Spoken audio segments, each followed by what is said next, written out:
Yes, good morning everybody and welcome in Belgrade.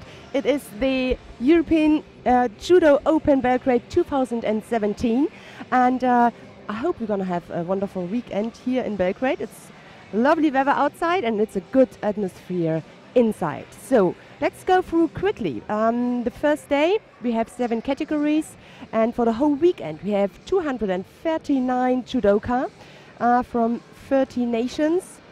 So it's a good mix, and I think it's also the last European Judo Open for this year. So I think everybody at home can be excited. But first of all, I think the Serbian judoka will be excited. There are a lot of very interesting and good judo player today fighting on the tatami. I suggest to go through each category. And we're going to start with a woman under 48 kilo category. Unfortunately, we only have 8, but I still want to mention them. The number 1 seed is Alexandra Pop of Romania. The number 2 seed is Kelly Stedden of Great Britain. The number 3 seed from Finland, Marianne Kosonen. And the number 4 seed is Elisa Atrasti of Italy. As I mentioned already, only 8 judoka, but still I hope we're gonna see some good fights. Let's go to let's go to category under 52 kilo category. 9 judoka, one more. So the number 1 seed, Julia Rosso of France. The number 2 from Norway is Madeleine Rubinstein. The number 3 of Portugal is Mariana Esteves. And the number 4 seed is Francesca Giorda of Italy. So we go to category under 57 kilo category. 16 judoka we have. The number 1 seed of Hungary is Ziroki Ibolia. Number 2 Zakina Sairova of Azerbaijan. Number 3 is Mayan Greenberg of Israel. And the number 4 of Israel too is Nitzan Myron. And I already spoke with one of the coaches from Israel. It is the German Yvonne Böhnisch, Olympic champion from 2004. She's here with her girls and I'm really looking forward to it. And the 63 kilo category, it's Lucy Ranchel, number 1 seed, come back from the long injury. Number 2 seed is Inbal Shemesh of Israel. Number 3, another Israeli fighter is Rotem Shor. And number 4 of Romania, Stefania Adelina Dobrat. So let's have a quick look to men, because in a few seconds we're gonna start. We have the under 60 kilo category. Number 1 seed, Vincent Mankes of France. Number 2, Alon Rahima of Israel. Number 3, Vijay Kumar Yadav of India. Number 4, Vergnes Richard of France. So under 66 and under 73 we're gonna have 66 David LaRose. I'm happy to see him. He's number 1 seed. Number 2, Kevin Asema, another French fighter. Manuel Scheipel of Germany and Ilya Ziganovic of Serbia are the other seeded. And we have under 73 kilo category. Romania is number 1 seed, Marcel Țațea. Number 2, another Romanian, Alexandru Raitu. Number 3 of France is Samuel Singo. And the number 4, the German Robert Barbik. And now we are on the mat. We're going to start exactly with that match. And number 2, in the under 73 kilo category, it is Hamzat Isayev and Filip Jovanovic of Serbia. So sit back, enjoy the action, and hope that we're gonna see some good fights from the first rounds on. So number 2. As usual at home, of course, you have the choice between 3 mats. This morning we started on mat number 1 with the under 63 kilo category. Number 2 is under 73 kilo category, and number 3 under 66 kilo category. So the first round is underway.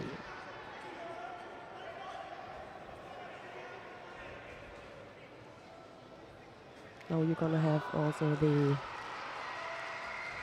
graphics, and you can really see on each mat what's going on. We're gonna work on it, but for sure in the next minutes you will have that full service at home. Starts with a penalty for the Serbian fighter. Let's have a quick look in this category. I run through very quickly. Hamzat Isayev is in Pool A and will face the number 1 seed here of Romania, Cercea. He comes from Cologne. He had a big injury 2016 on his knee, the ligaments. He was fighting at the Junior Worlds in that year. So, and everybody who knows about that business knows that big ligament, the cross ligaments, to recover, to come back, that takes some time. It's always to see a fighter, always nice to see a fighter who's back on the mat after such a long injury. Hamzat Isayev.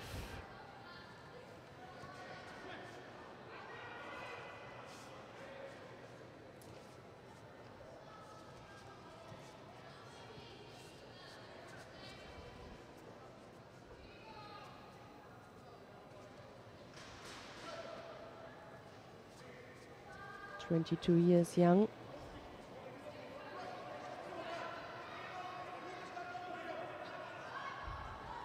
Still looking there for a big result.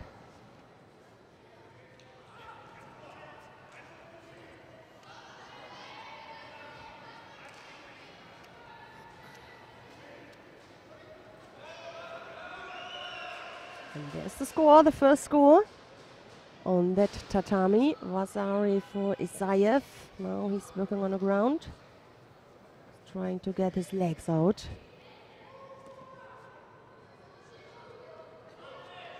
Jovanovic, his opponent, still in danger. Not over yet. He has that right arm.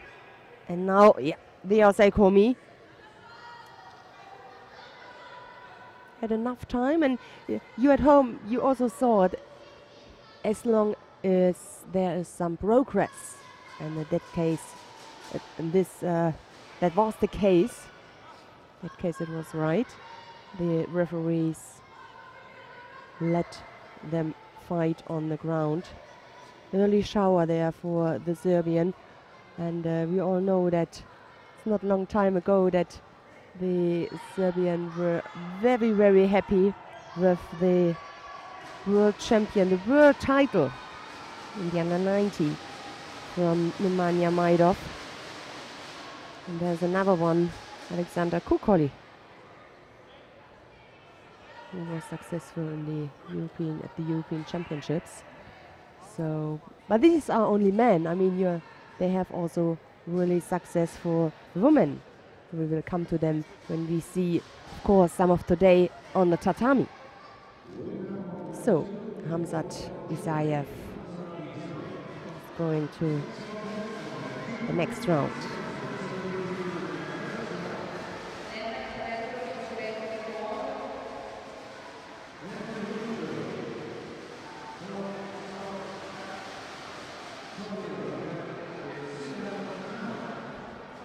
We're gonna see some more graphic and some more details. Nice to see also the rankings.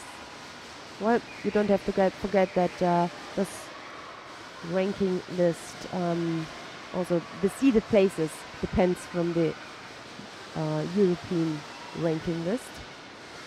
Nemanja Petrovic of Serbia is now up against Sulaiman Hamad of South Africa.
No score yet. Just a single penalty on the scoreboard. Hamad left-sided now is attacking, tries to attack. A little attempt. And so did Petrovic.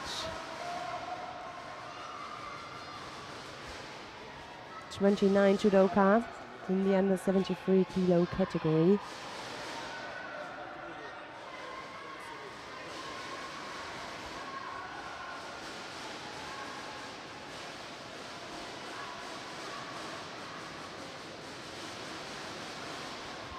And half the contest is gone. No score yet.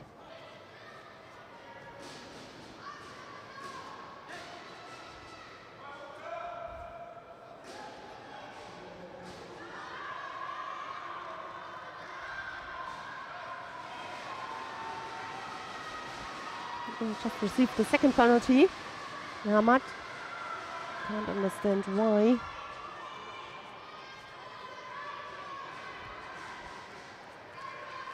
Oh, that was a lovely entry, a lovely attack. Ashivasa Lazare. Well done by Petrovic. He takes the lead with 1:40 to go.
So the last 30 seconds now. Can Hamad come up with something? He needs the score.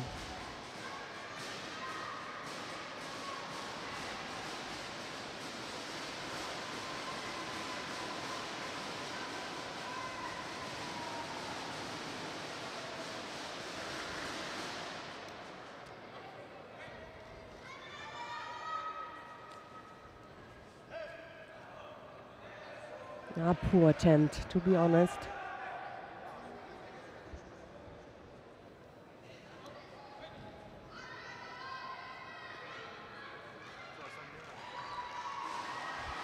That's it. Impossible for the fighter in blue to change the situation on the scoreboard, and it's Nemanja Petrovic who goes into the next round. Still Pool A.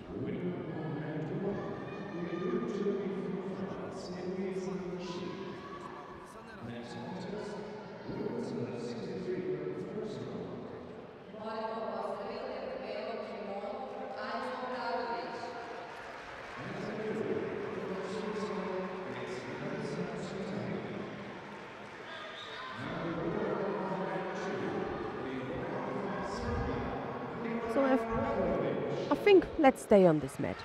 We just want to continue in this pool. We're just in the first round on each mat, and it's gonna watch that fight. A nice big venue. Enough space for many spectators. And now we're gonna see Stjepo Roko of Croatia. He's up against Oskar Pertelsen of Estonia.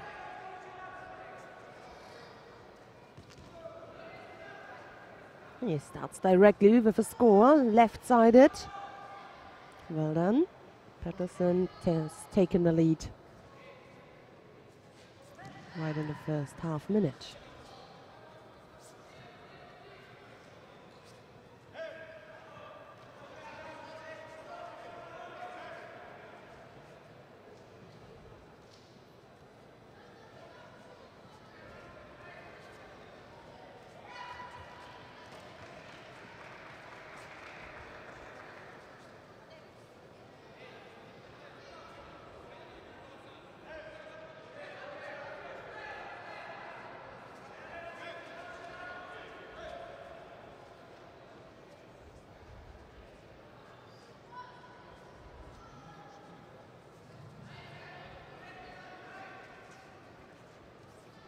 Tries to come through with his left-sided grip, Rocco.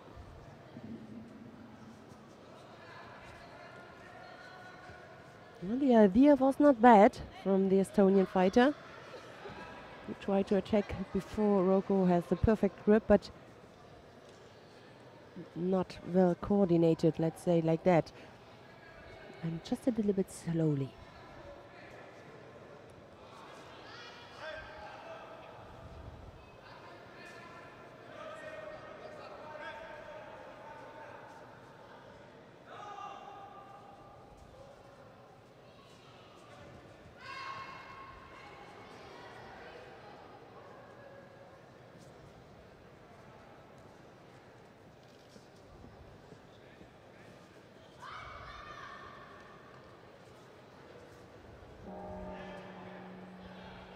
Second Vasari, well done.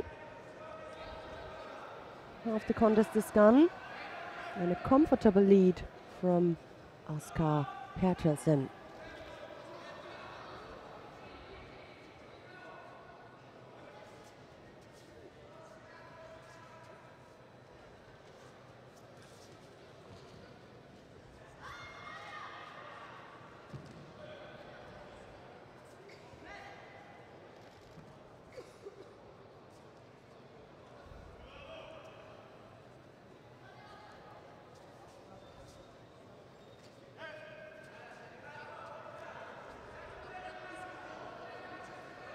Another attempt. He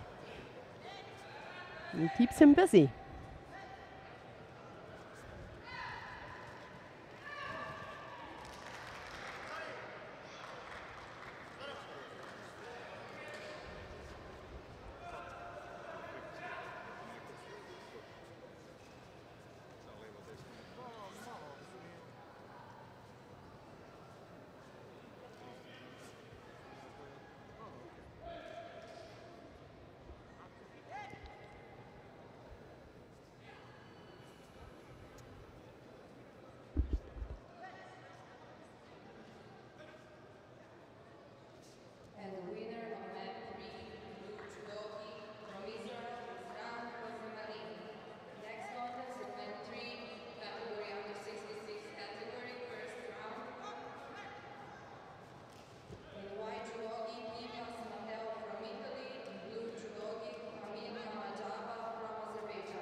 So, time is over, and Oskar Pettersson was able to take these two Vasari until the end. So he is going into the next round, unfortunately for the Croatian, who is out in the first round. Pettersson will face Petrovic, we have seen just before.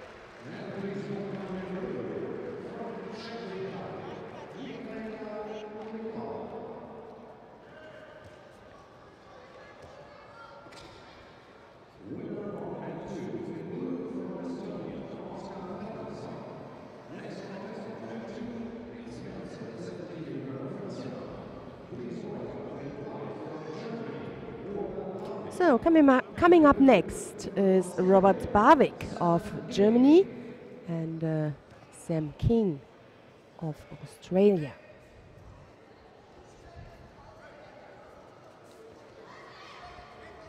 Pool B in this category, Robert Barwick seated here as number 4.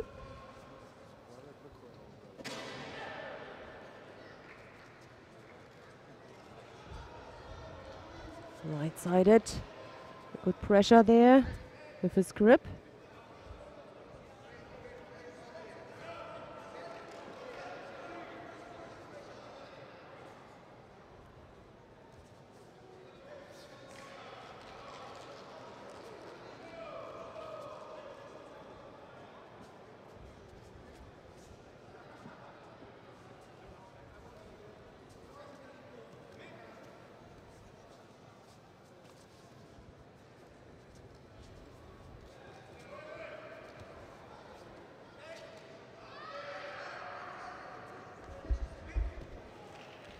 Oh, good attempt.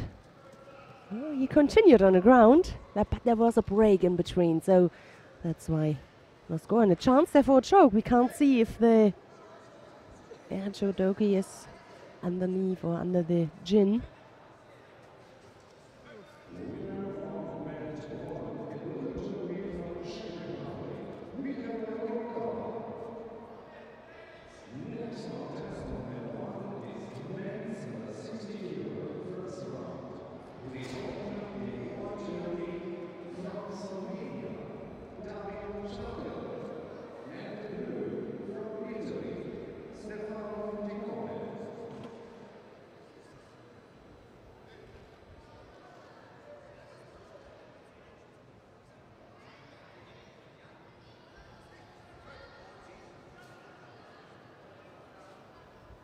No score yet, a single penalty against King.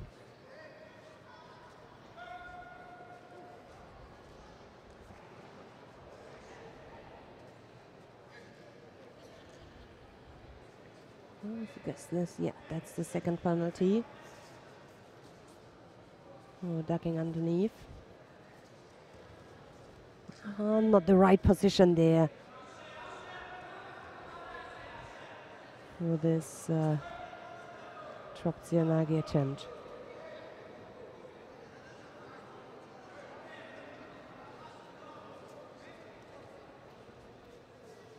So we're in the last 2 minutes now. Chimata, right-sided.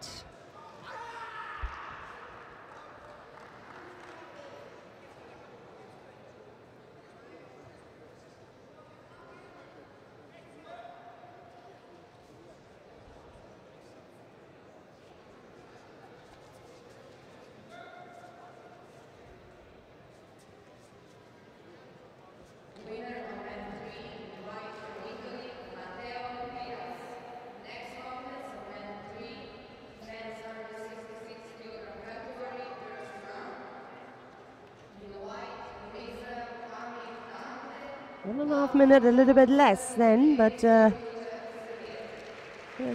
still no score.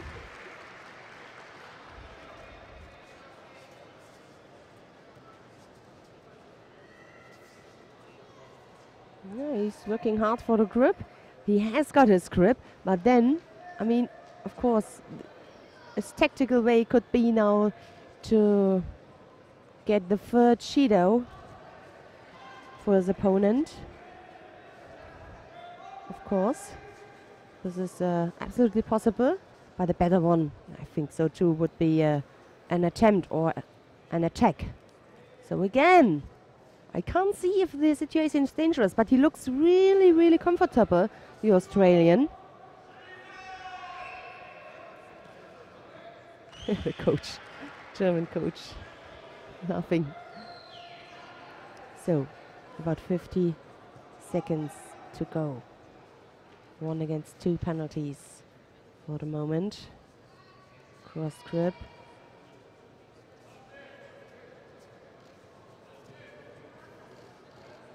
Oh.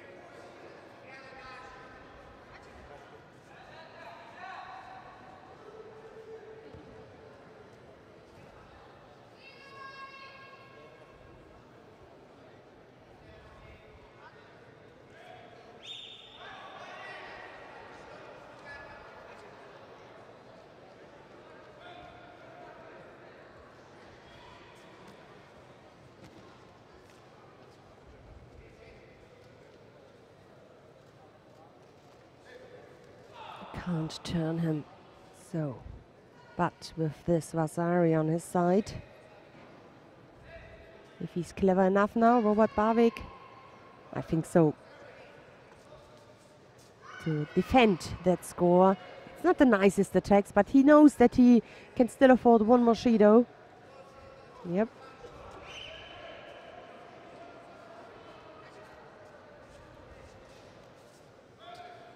And that's it. So, a hard first fight to come in.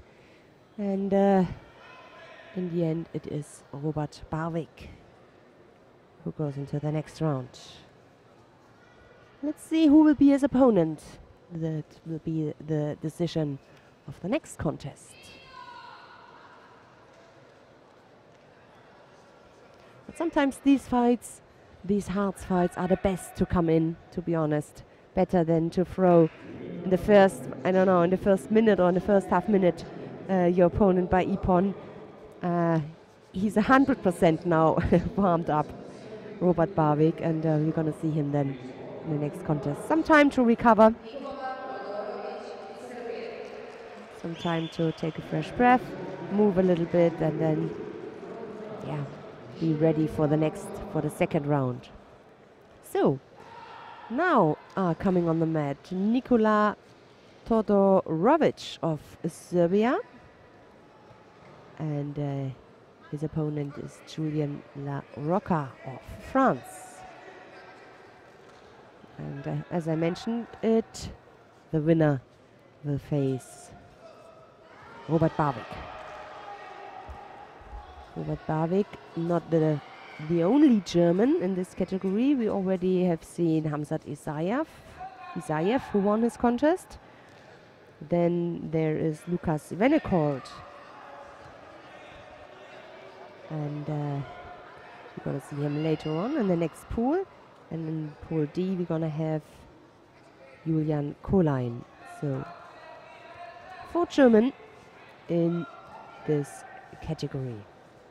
Sorry, I forgot one. 5 German with Martin Setz in Pool C together with Lukas Venekold. So 5 German fighters here. Big team. It will be interesting. But for now it's Todorovic in white and La Rocca in blue. No score yet. First minute is almost gone.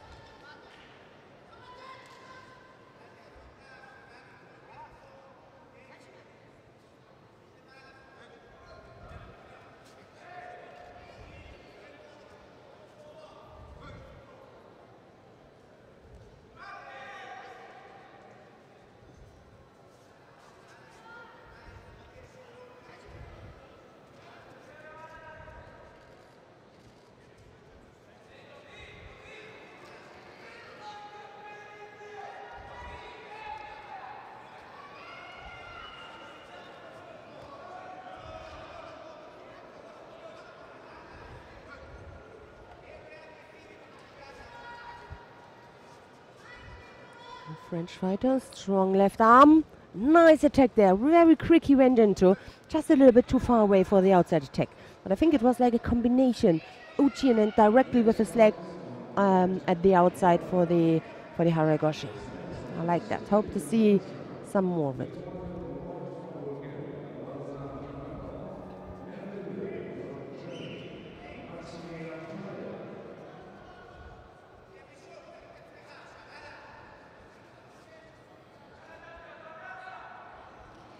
Yep.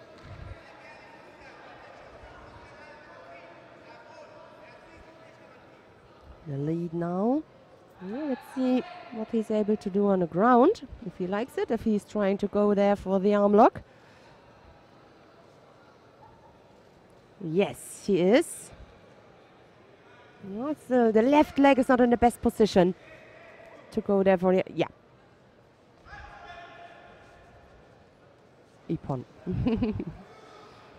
So that would be very interesting when I have a look to the next contest. Robert Barwick against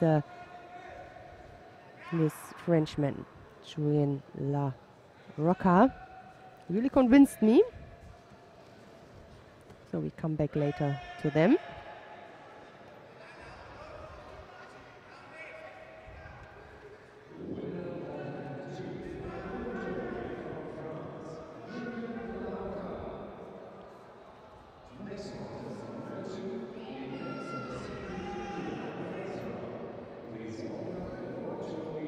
So who's coming up next? Talman Valiev of Azerbaijan.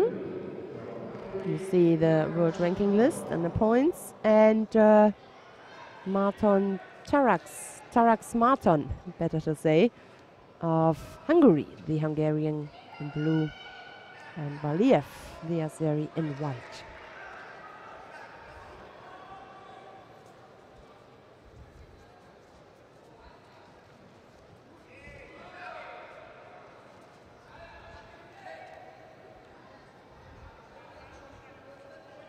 So by the way, on mat number 1 is the second fight in the under 60 kilo category. So the first round in the under 63 kilo category is done. On mat number 3, you're going to see the under 66, and we stay on this match in the under 73 kilo category. Also a strong grip there, very determined with his right arm, Valiev.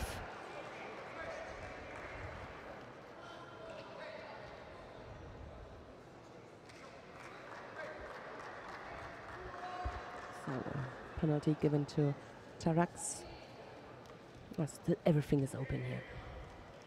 Plenty of time. Try to come through with the Ojigari, left-sided, Tarax.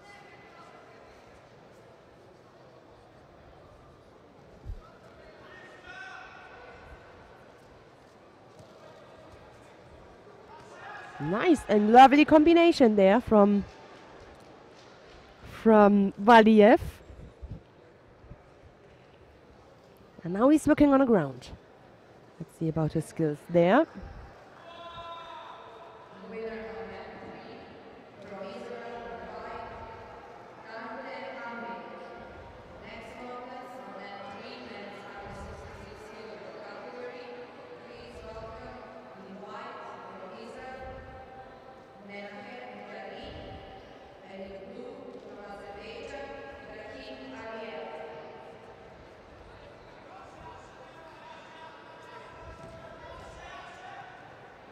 Yeah, tries to lift him up. Landed on the side.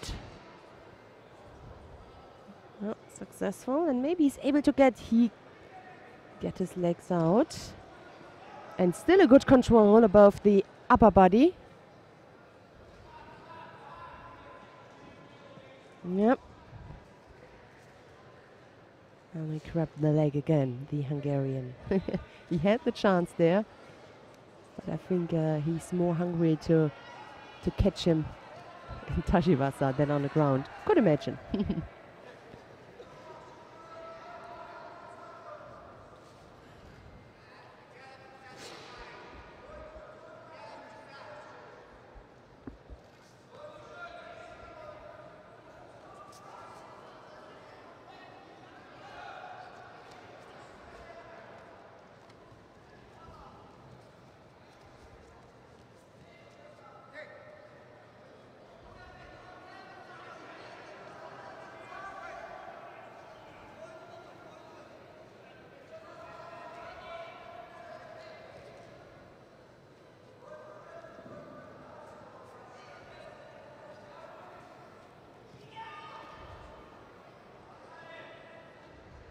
Yes, looking to the referee, the second one, and again the chance on the ground to finish that contest.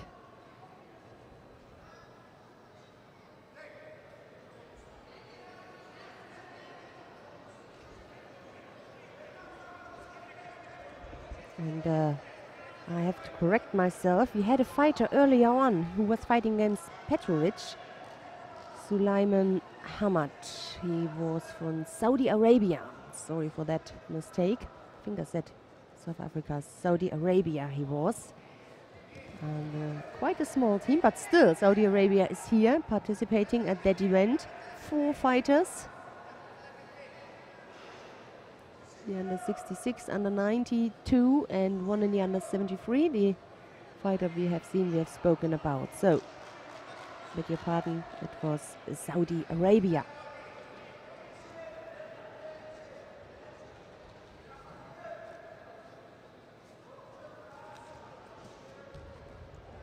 So the last 20 seconds here in this contest.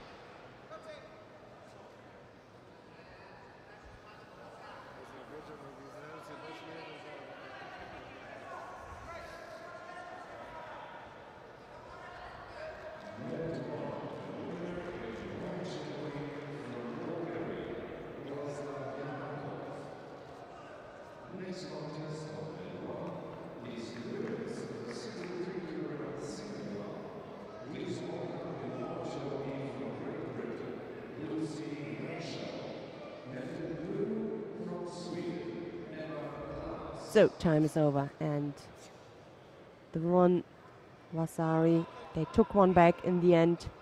It's still enough for the Azeri to go through into the next round.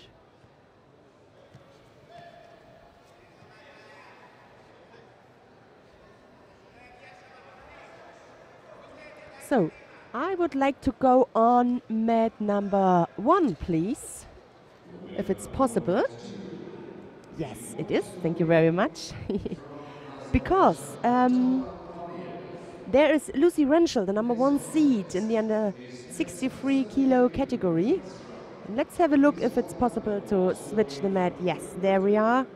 Lucy Renschel with her first contest. She had a bye. Now she's up against the Swedish fighter Ebba Glas. Renschel had a long injury. It was at the Grand Prix in Düsseldorf where she dislocated her elbow. And everybody who had this kind of injury knows you need a lot of trust and a lot of self-confidence to go back into the next competition. But her coach said she's doing well, she feels comfortable, strong enough, and now she's back. Good to have her back.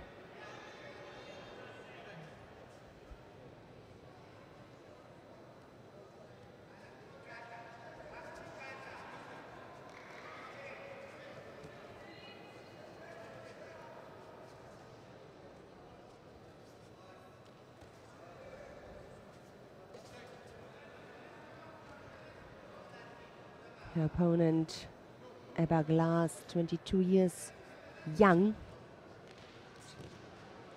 The European Cup gold medal. That was last year in Tampere. This year at the European Cup, just a 5th place. Still collecting experience on a tatami. Swedish champion she is. But that in the under 57 kilo category, also interesting to see. And it's just one event this year at the European Cup in Dubrovnik. That was in April, where she was fighting in the under 63. I think now could be that she changed the categories, and of course for that you need to collect experience, and it's always a completely different thing to fight in another category.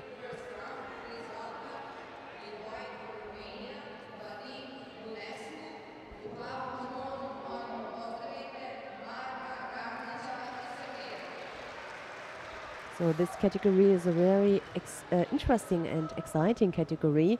When you have a look to the Serbian fighters, there are 2 sisters, Jovana Obradovic and Anja Obradovic.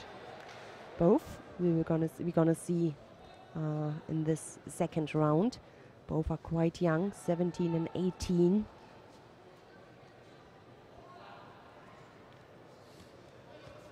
And we're gonna see one of the sisters in the next contest. Looking forward it. And then I'm gonna tell you some more about them.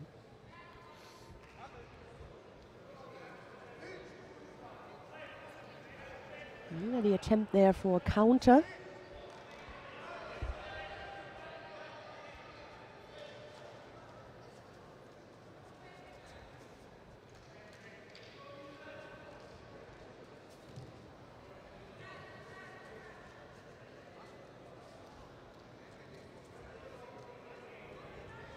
We're in the last minute now.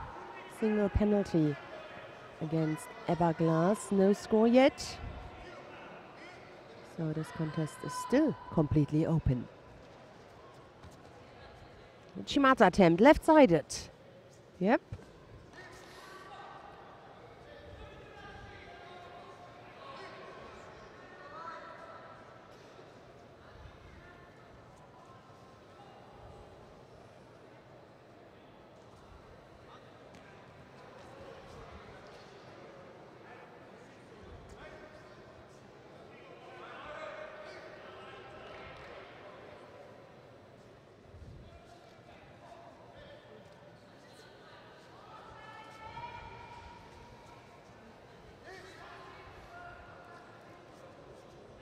Yeah, the attempt for a counter, but both not really strong enough to receive a score.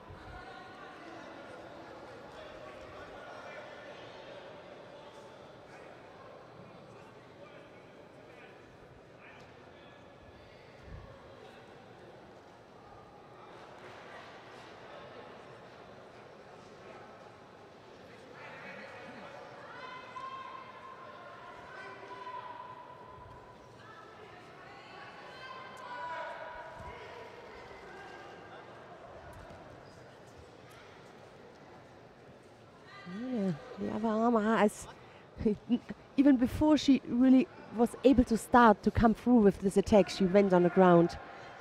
Unfortunately. Yeah, as you can see, there's still no score on the golden score.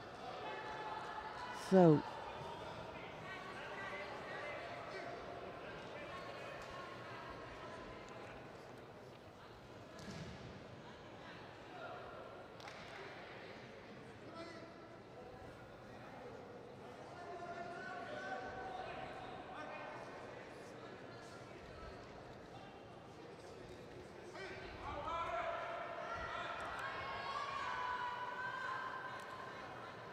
maybe a chance on the ground. Exactly.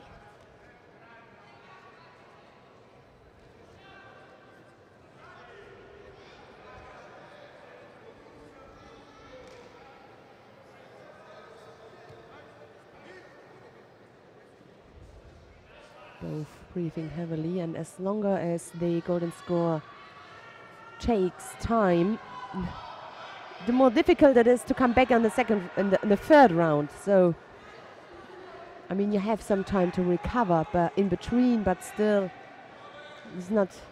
these are not the best conditions to start a competition. Ebba Glass fighting hard. Same as Lucy Ranchel there.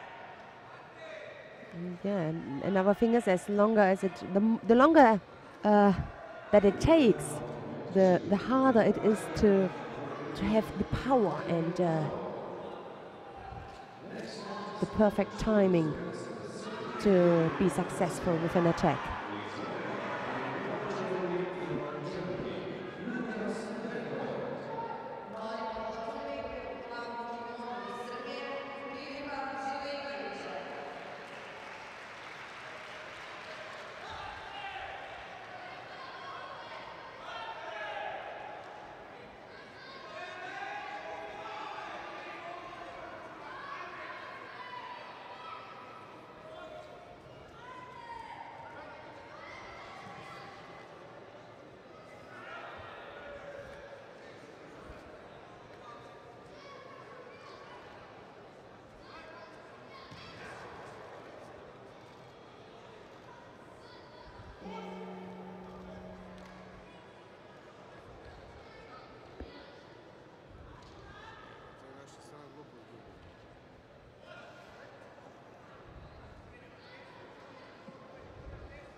So in the end, it's Lucy Renshaw who won that contest. A long one. But finally, she's in the next round.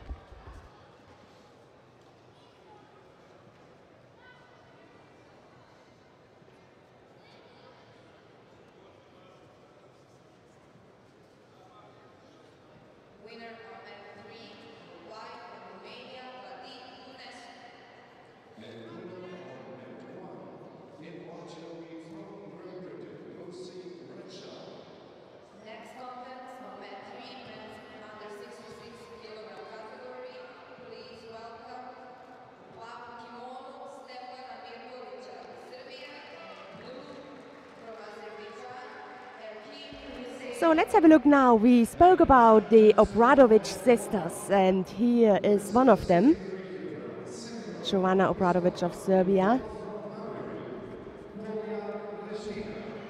She's up against Polya Kristina of Hungary.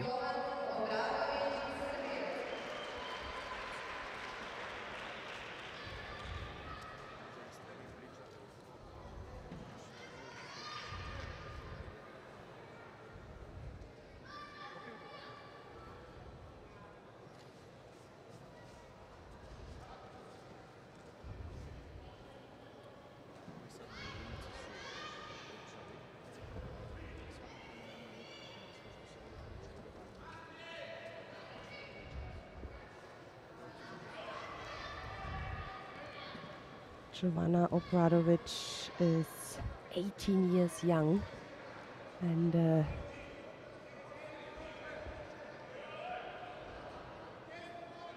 yeah, always in a little kind of battle with her sister, Jana. Just check that. Anja, beg your pardon, Anja, who is, yeah, in the same category, a little bit lower down in another pool. And her sister Anja is just a 17.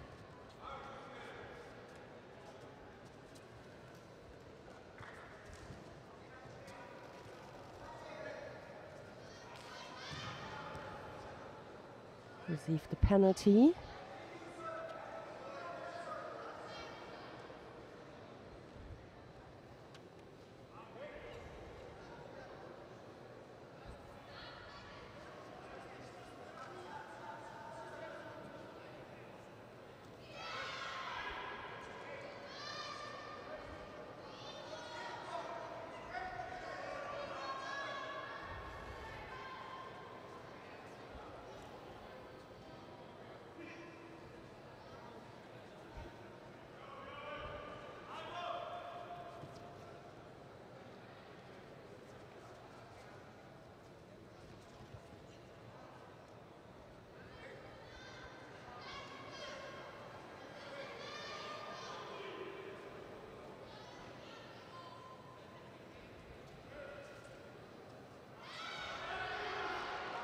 Yep, there's the score. And the possibility on the ground there with this really strong and good looking Osei Komi.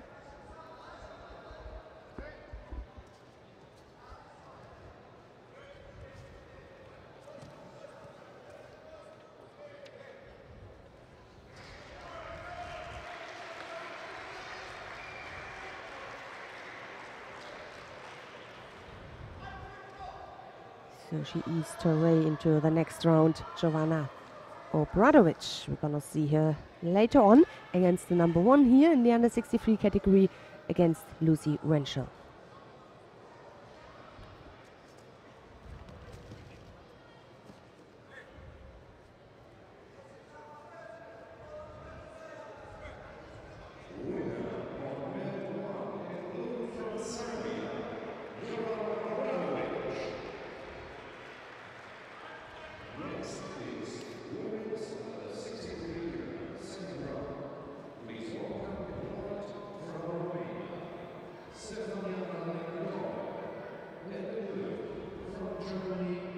So, next contest. I would like to stay on this mat and have some, more impression in the for the under 63 kilo category. So we're gonna see in the next contrast Stefania Adelina Dobre of Romania in white, and her opponent from Germany, Sheena Zander.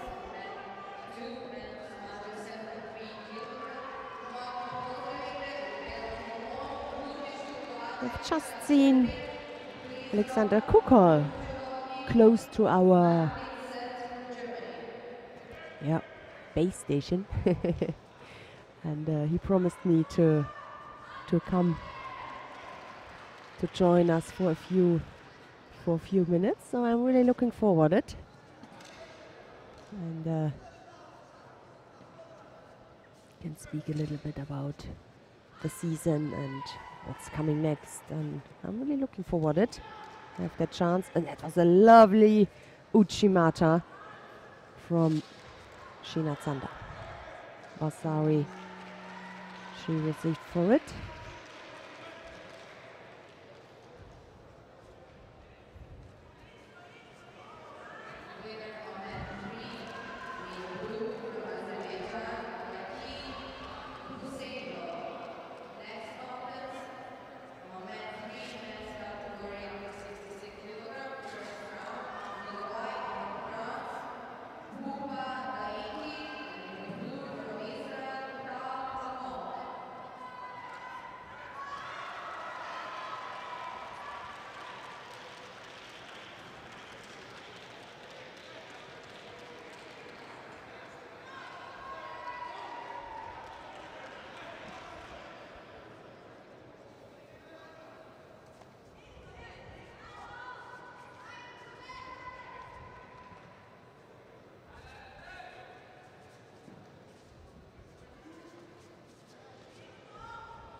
So we are in the last 2 minutes. 2 penalties for Sheena Zander, but still the Vasari lead. As you can see, Martin Setz just won his contest on mat number 2. German colleague of Sheena Zander.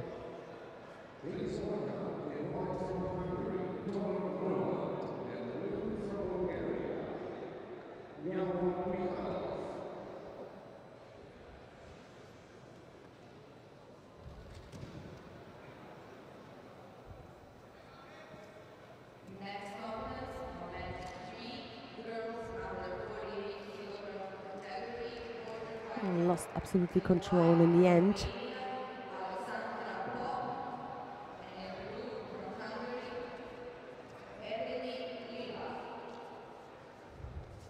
Normally I would go to, or I would prefer the quarterfinals, but under the circumstances that in the under 48 kilo category you have only 8 fighters, so it's still the first round for them. So that means we're gonna stay on this match, yes.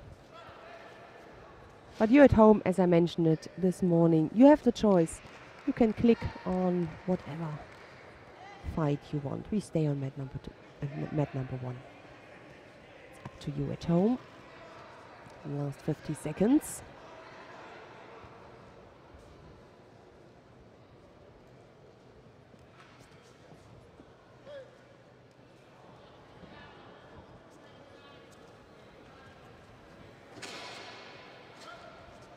Big outside attempt and the counter. Cleverly done there from the Romanian.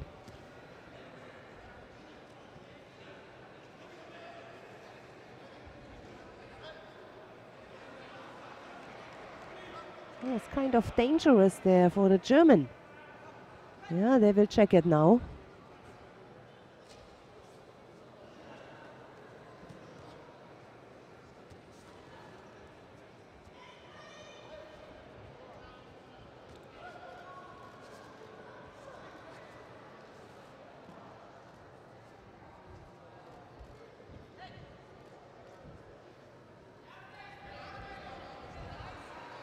Yeah. So the decision made for Sheena Sander. Maybe she was the first one or still had a leg in. I can't say from seeing one time, but there again, that's dangerous. So she tries everything now. Dobra.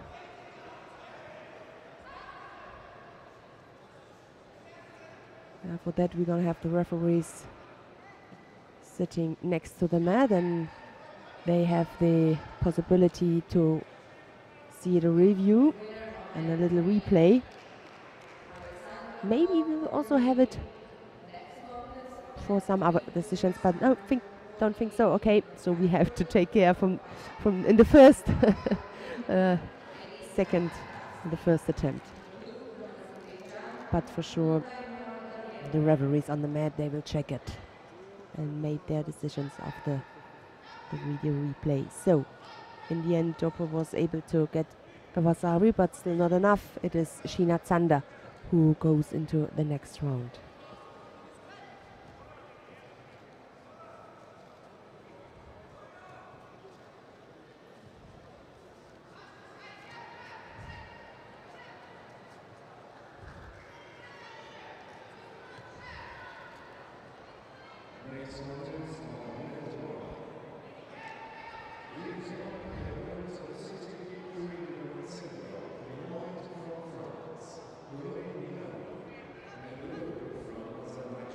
So, and I can now also see Nemanja Majdov. I hope that we can grab one of them. No, the best would be both, but one after another for a short interview. They're looking relaxed, watching the competition. That's really nice. The world champion and the European champion, both in the same category. Unfortunately, why can't they spread? That's a question I want to ask them.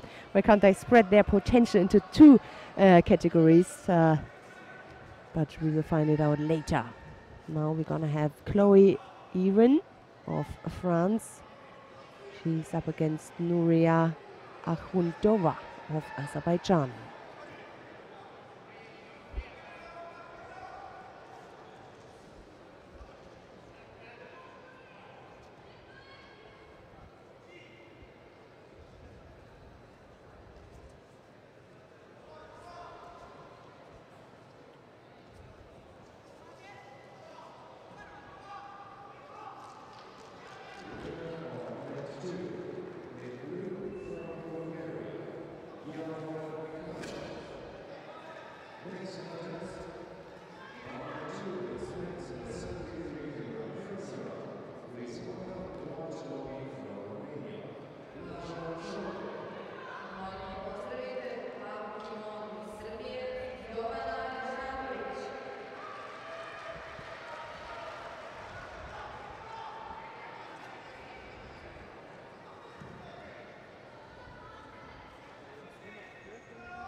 It looks good for the French fighter.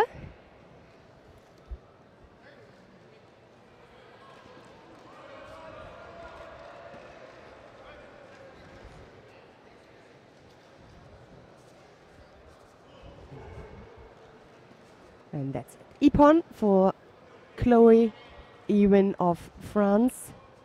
And she goes into the next round in the under 66 kilo category. So, for me, it's a pleasure Yes, to have now Alexander Kukal next to me. So let's have a look. Hello, how are you? Hello, good morning. It's not morning anymore. No, no, yes. Thanks for having me here. But have a look. Yeah, it's almost lunchtime. Yep. How are you? Wait, I just correct your microphone so that we can hear you. Yeah, I can hear you right. Good. So it's nice to have you here. So Thank you very much. Thank you. It's nice to be here. yes, and you join. I already saw you together with Nemanja sitting there and watching the contest. Yeah. Tell me, do you have a free weekend? Yeah.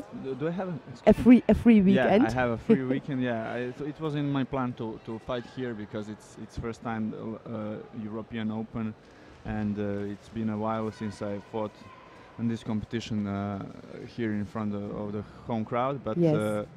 Because of some health issues I had before the World Championship, I decided, and some family thing, I decided to not compete and maybe reset myself and then start with the Zagreb next week.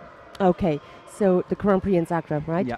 So, but it's not an injury at all. So you just said you're gonna start next weekend. Yeah, it's still not certain, but I'm still waiting for some blood samples to be checked and everything. Okay. So I hope I'll have a go ahead and then fight next. Yes. You have a big potential when you have a look at the Serbian team.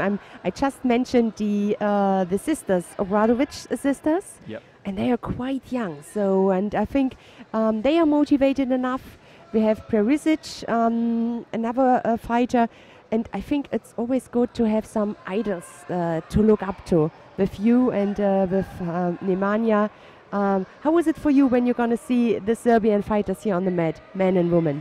Yeah, I'm rooting for them, of course. And there's a few guys from my club fighting today and tomorrow. And of Tell course me, who is it? We can have a look. Ciganovic from 66. Yes, let's have a look.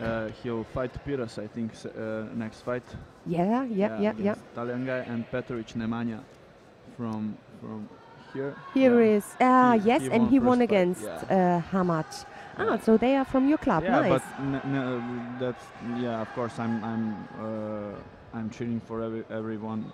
Yes, of course. From my country. Yeah. And I saw already a few guys fighting here. Some of them lost, some of them won. But it's a lot of guys from Serbia fighting, and it's very nice to have that opportunity to fight in such big event in front of home crowd. It's not expensive. It's a very good test. You can get the points for the world ranking list, so it's very important. And you can really collect experience when you have. It always depends who else is in your category participating here. You know which countries. But it's really, I think so too. It's a good possibility, a good opportunity. What role plays judo in your country? Yeah, I think. That the position of Serbia is very nice. It's in the center of Europe, so it's not far away from anybody. So, and as you can see, I hope you like the organization. Our organizational abilities are. I like the venue, to be honest. Yeah, I think it's nice, and you will see later today. A lot of people was working during the Saturday also, but for the finals you will see there will be a lot of people, more people than on many other events where I fought. We like judo. We are getting better in judo. We like to look to see our fighters fighting, and I think you will enjoy, especially during the final block today. So I hope somewhere in the near future we will have an opportunity to organize some, maybe European World Championship, maybe Grand Prix. And I think this is the case for next year. There will be some European Championships. Maybe it's juniors in Belgrade.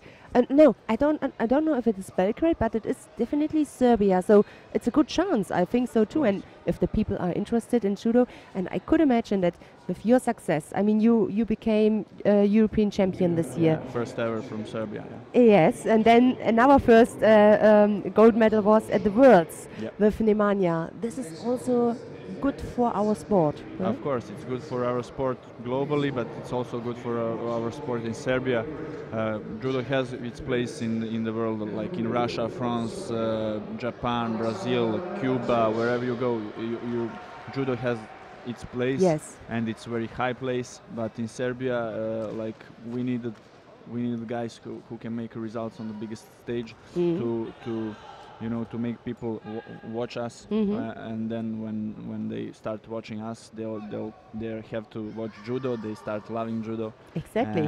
and then you will have the few tribunes during the competitions. You will have a better marketing, better place, with more kids in the dojo, and everything Exactly. goes up Yeah. and up. It's really all starts with success and with experienced and successful and nice guys as you are. So Thank you very much. that's the key. Have a look to your year, Alexander. You won the European Championships. You became silver medalist at the Grand Prix in Hohhot, China, and you won bronze at the Grand Prix in Antalya. Just some results from this year. You also took part in Budapest, right? Yep. I got 5th place. Of course, it's my best result so far on the World Championships. But of course, I wasn't satisfied because it wasn't medal. Thank God I fought very hard during these 15, 17 years. I'm doing judo to get to the stage where I cannot be satisfied on any competition if I'm without medal. So I ended up 5th. I had a little health issues, as I'm telling you before Worlds. I didn't take it too seriously because I didn't want to think about it too much. I didn't want to accept it, so I can fight without that in my subconscious, Yes. But now I'm dealing with it. Maybe it would change. I don't like to call up on that and everything. Yes. So for the next year we will see, but it is a good year so far. I think so too. And we got a chance now while we are talking to have a look to Anja Obradovic, the younger sister of both. Maybe they are twins. I'm not sure, but Joanna is 1 year. I think she's 1 year older, and Anja is 17 years young. At the Cadet European Championships in Kaunas, she won gold, and at the EOF in Chur, she became silver medalist. And it's really funny, at the team event in Chur, she was together with, I think, Milica and I mentioned the name in the under 40. Perisic and Andrea, exactly. And they were only 3 girls. And they were really successful there. Yeah, of course. They must not make mistake in any single fight, and they I think did what, second place. Team. Help I me. think it was. Maybe I think they won third. Yes, maybe yes. third. They lost in the semi-final. I think it was it Germany, and then they won the fight for bronze. But in the end, they were on the podium. Yeah, thank God. Bronze medal. It's hard to keep up with their results. I think Obradovic, Anja, and Jovana, like in their family, there are already that many results we cannot count on our fingers. So many results from the previous years, from this year. So they are really getting better and better. And as you will see probably today, they are getting. They will fight good. Yeah, and they are still so young, as we said. They are still very young, so it's main objective to keep them healthy and constantly improve their process and everything. And I think we can expect. How are the conditions in Serbia to do really professional judo?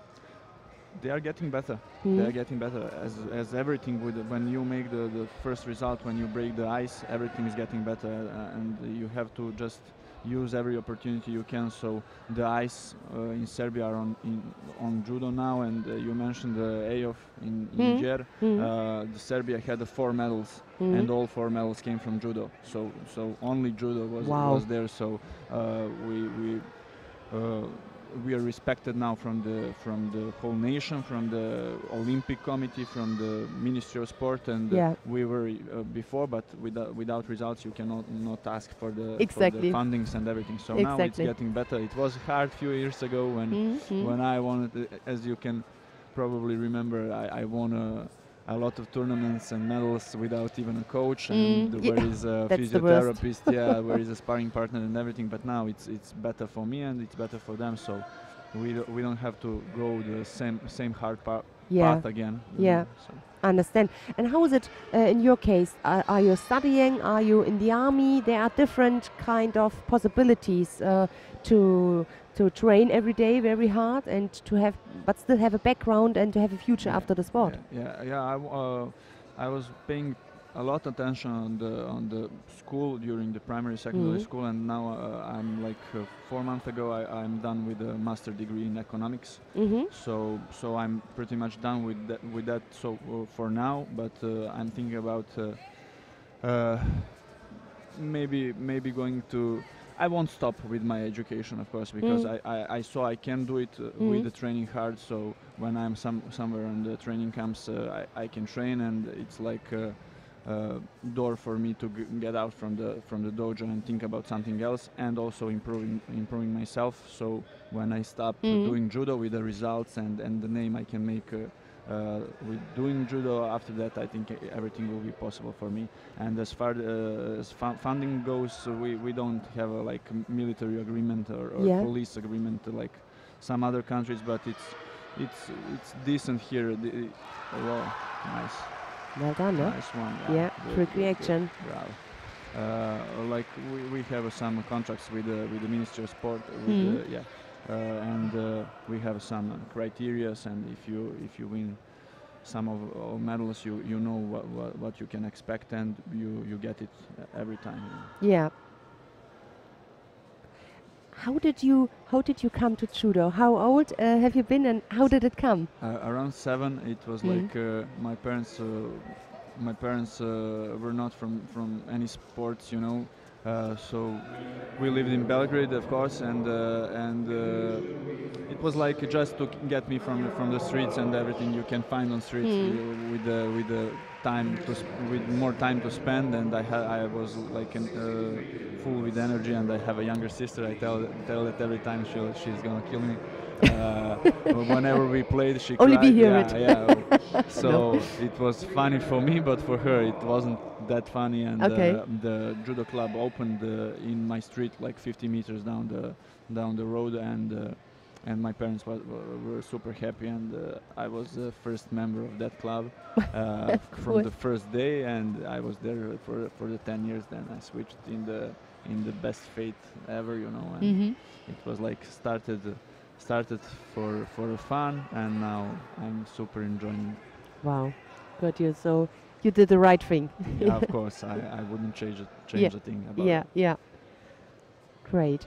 So we just realized that Anja Obradovic won her contest, and let's have a look. Super choke.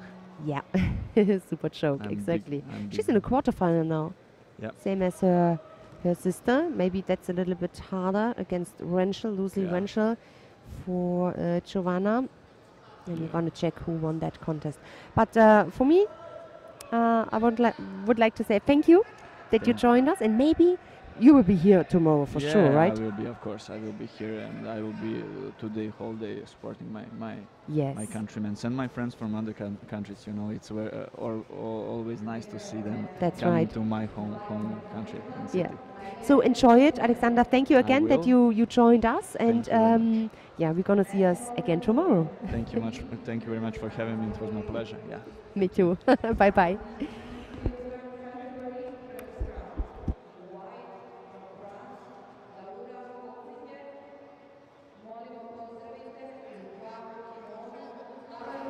So we continue. We stay on this mat.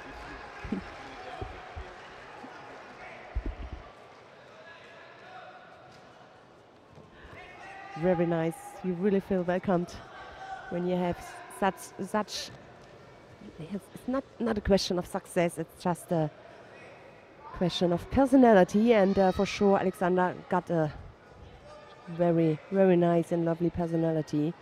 So looking forward to see him tomorrow and to speak with him tomorrow when his category, the under 90, is underway. But we are still in the under 63 category. Shore Rotem of Israel is up against Michaela Kulikova, and Shore is leading by Vasari. 2 minutes to go. The second Vasari now. Let's have a look. What's up on the other mats? Still round 1 on the other 2 tatamis. And you can see the under 52 kilogram category on mat number 3. The under 73 category on the mat number 2.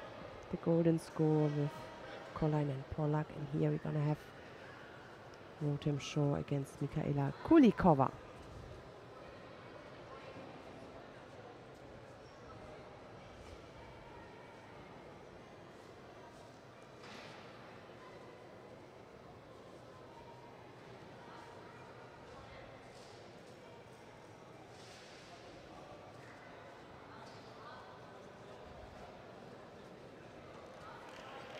Yep.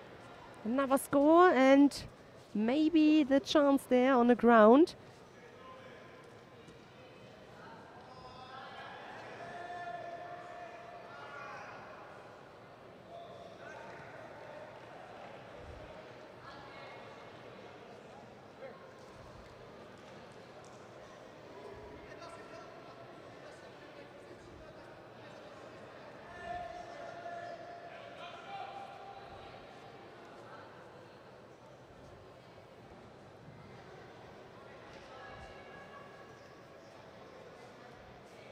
That's it. So, Rotem Shaw goes to the next round in round number 3 in the under 63 category.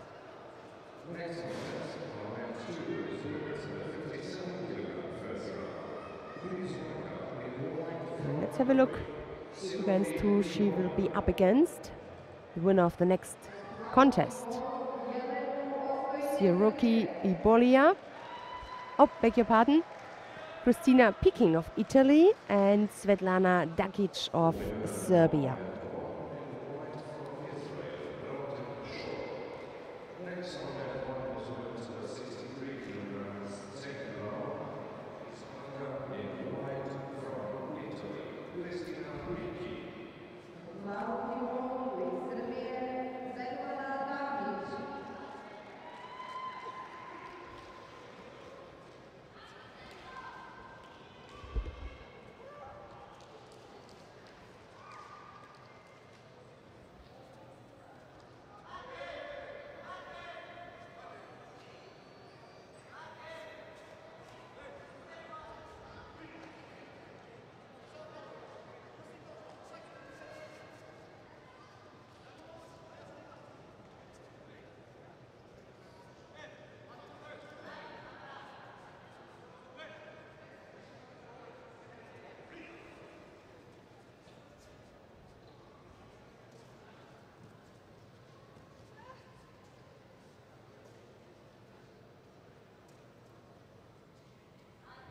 Left arm on the collar, the right arm now on the sleeve, but every time she breaks up that grip.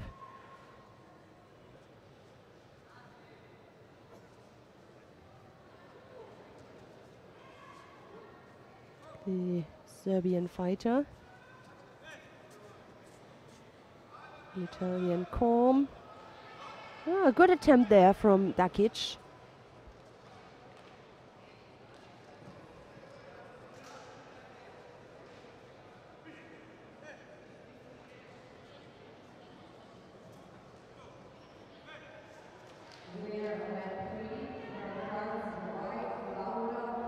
Makikomi attempt, left-sided, too far away, so the contact must be more close to the shoulder, not only the half of the arm.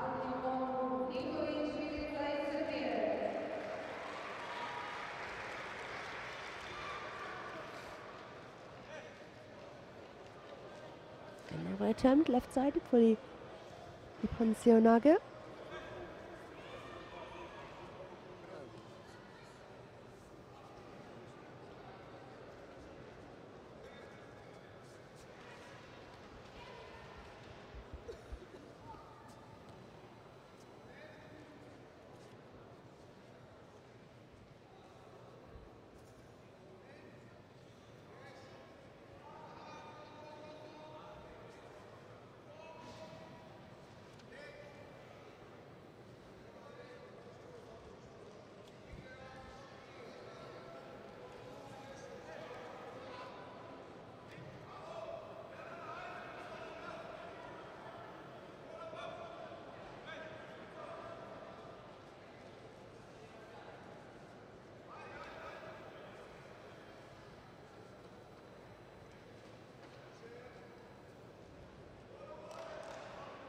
Epon.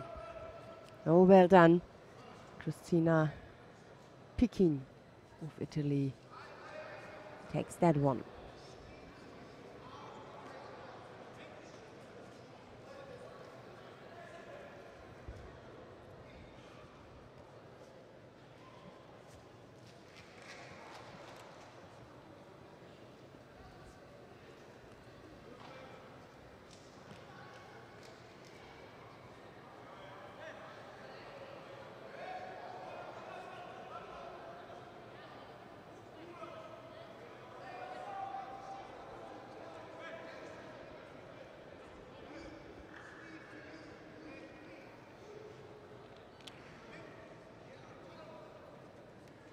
So that was the last contest in that round. In the under 63 kilo category, and we go straight to the under 60 kilo category. Vincent Mankest of France is up against Valentin Alipiev of Bulgaria.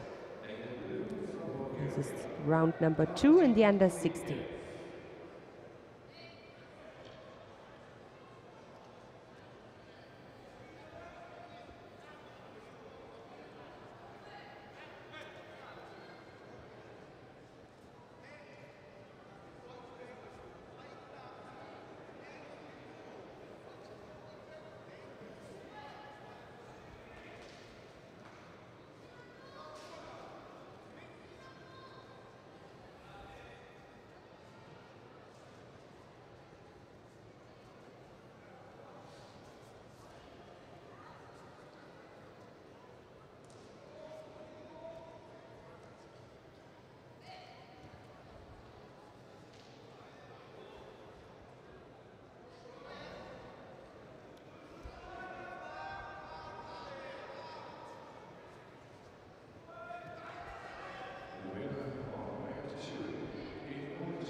Some good Ashiwasa attempts from both of them.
About 1.5 minutes to go.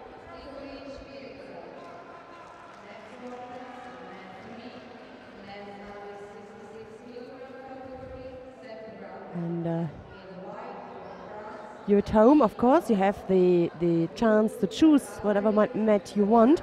I would like to go down to mat number 3 to have a look in the under 66 kilo category. The reason for it, I would like to see the number 1 seed, David Larose. Here he is.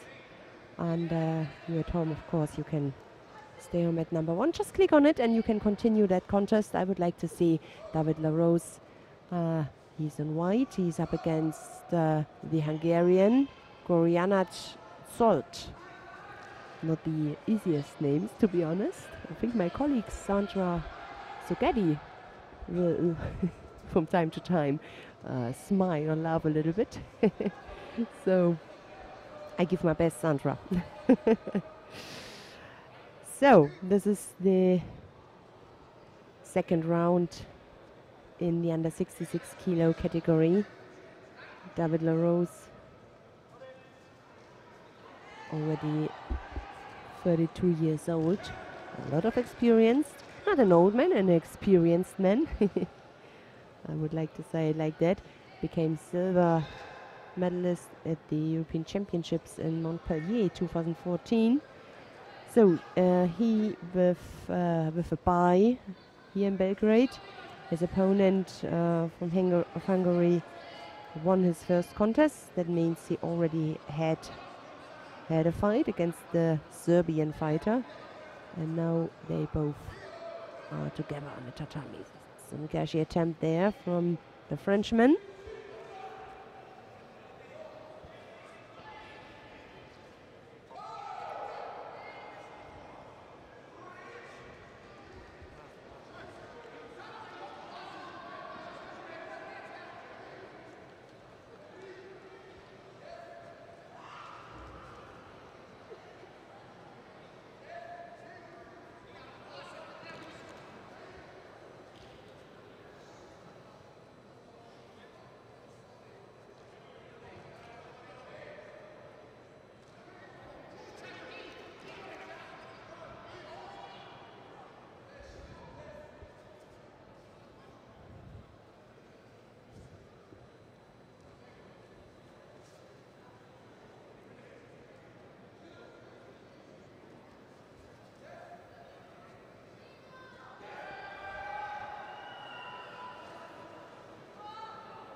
So it's interesting that not only younger fighters are using these tournaments to prepare, to collect points and to get more experience. Here with David LaRose, it shows me that also the experienced fighters are using these opportunities to be on the mat. Oh, good position there. Right. Can he get the arm? No, can't. So he continues. Tashiwasa.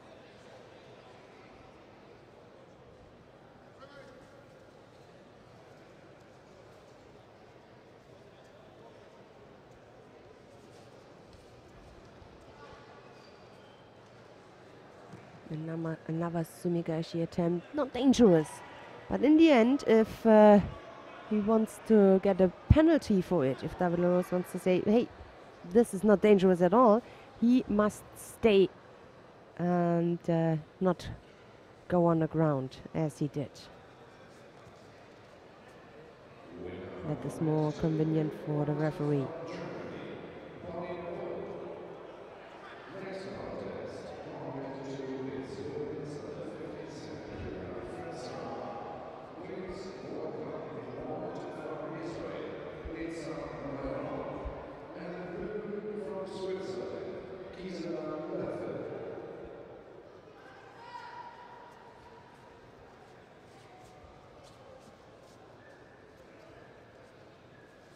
We get the time, gets the time there. Possibility there for the arm lock if he can turn him. But his opponent realized it immediately and took control over the leg from David LaRose. 18 seconds left, still no score. Could be a golden score.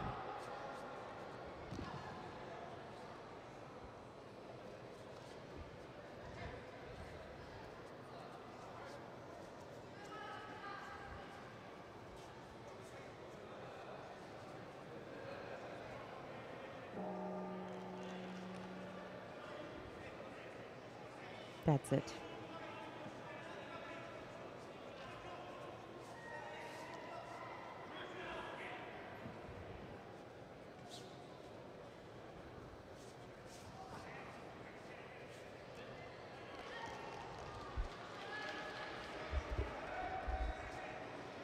Both with a penalty, no score.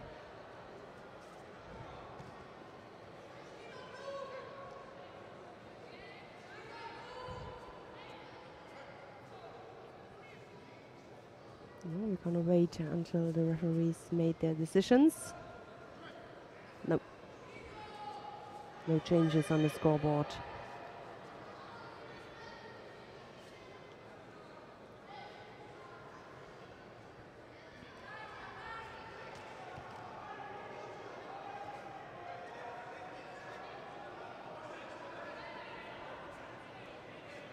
I think still there must come a little bit more, something more from David LaRose with his experience to win that contest, not only to wait for another penalty.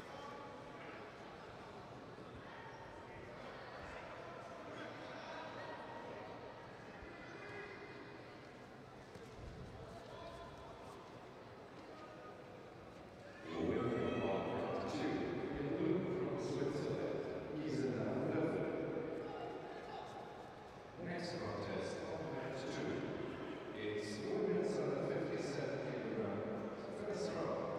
Please welcome in white from France, Amélie Guillaume, and in blue from Romania, Oana Niculescu. So I think he wants to use that chance on the ground now, right? And yeah, that's it.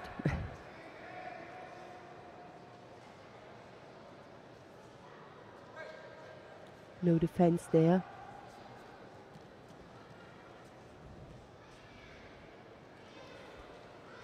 So not the most spectacular fight we have seen, but it was, yeah, let's say just the beginning to come in this competition, to get in the right mood for David LaRose. We're going to see him in the next round.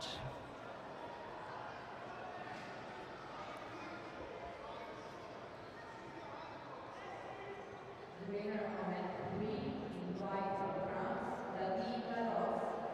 Next contest on match 3, category under 66 kilogram, second round. In white from India. So I would like to use this opportunity to go to mat number 2 to join the under 57 kilo category.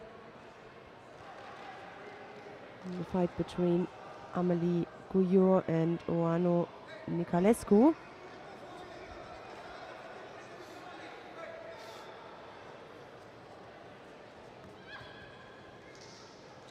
There we are. No score yet. A minute is over.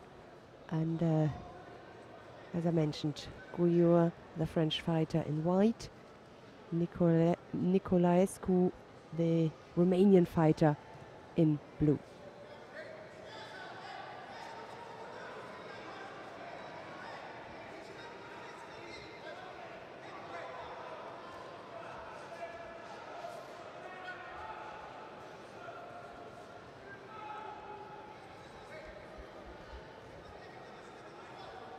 So it's the fourth fight in this category.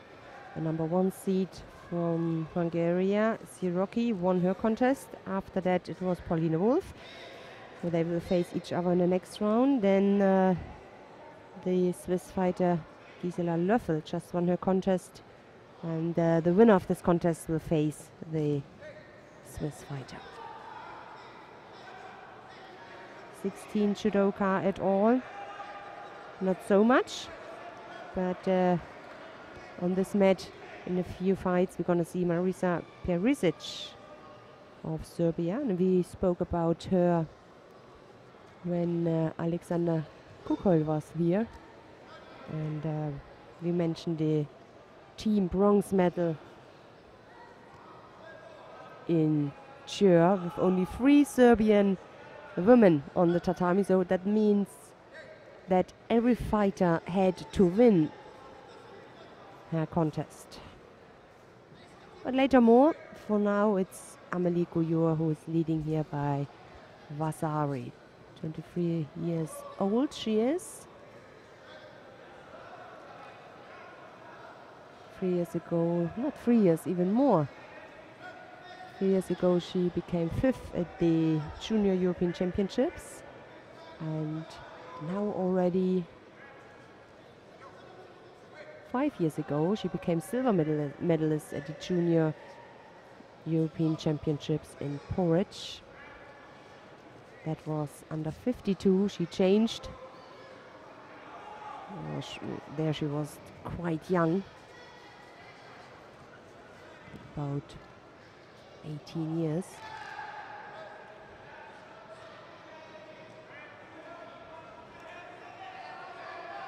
Two years ago she won the European Open in Cluj-Napoca. That is also 2 years ago. So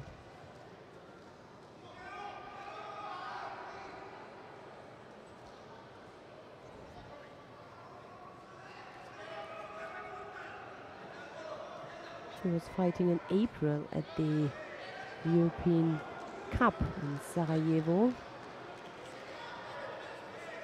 and at the Grand Slam in Paris, of course at home, where she lost against a Japanese fighter.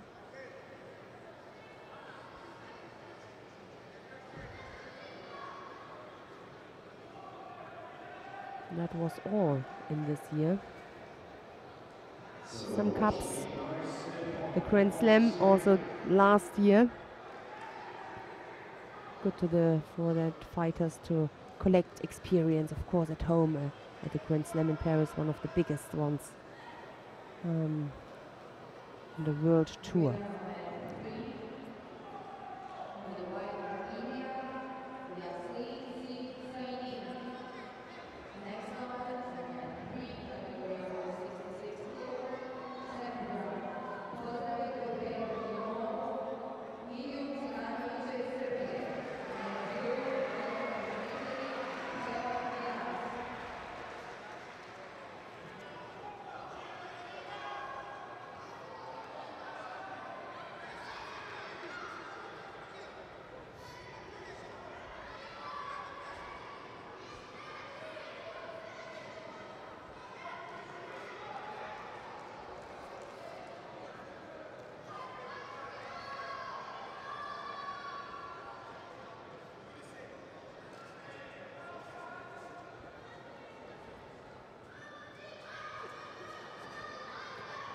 I don't know how long this decision will take.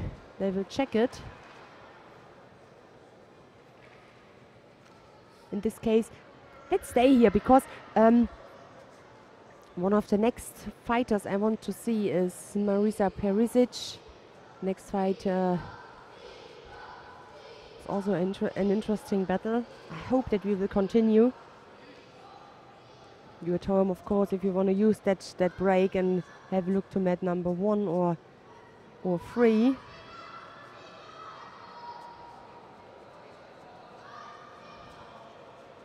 Hope that they will continue quick because it's also good for the fighters. I mean, Oana Nicolescu, she trails here by Vasari. She got half a minute to change the situation on the scoreboard. But for now, it's Amélie Gouillot who makes the pressure, who is attacking. So she knows that if she's attacking first, there's no chance for her opponent. And now she tries to involve her on the ground. This is all time, and normally Oana Nicolescu, yeah, she must stand up to rescue some seconds. Maybe the chance for the last attack here. Not well coordinated, not a good footwork, but I think also a little bit desperated. She knew that she had to give everything into this last attack. In the end, it's Amélie Gouillot, the French fighter, with the win over her opponent. And she will face Gisela Löffel in the next contest.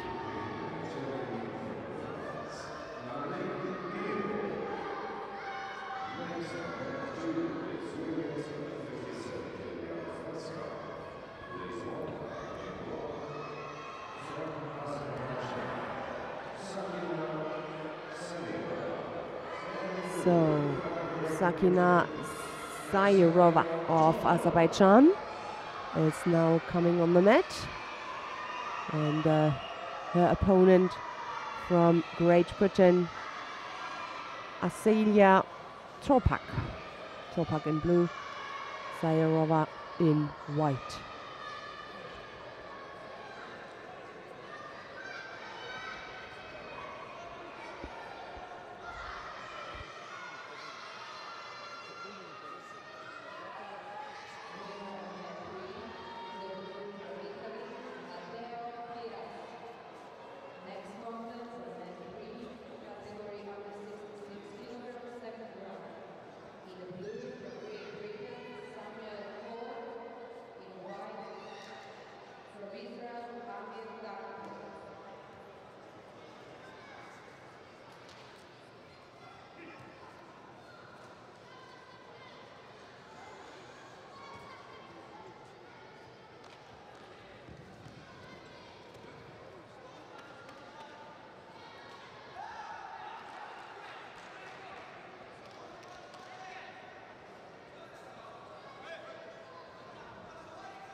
So first penalty now against the Azeri fighter.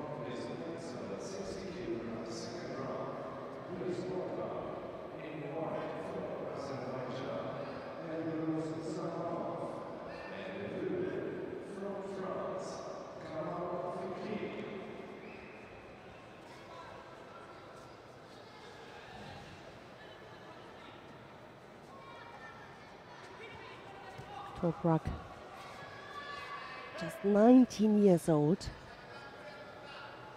This year in Maribor at the Junior European Championships, she won silver.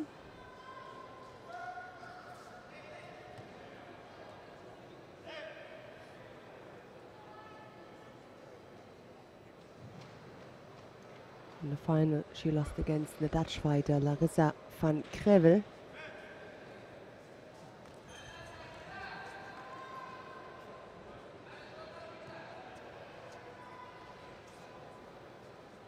It must be the first year in juniors. He's collecting here some good experience at senior level.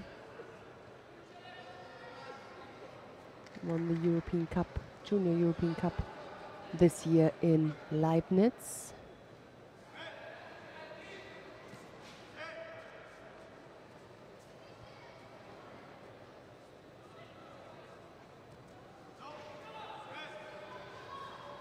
He's on a good way, collected many medals at lower events, but still very often in the final.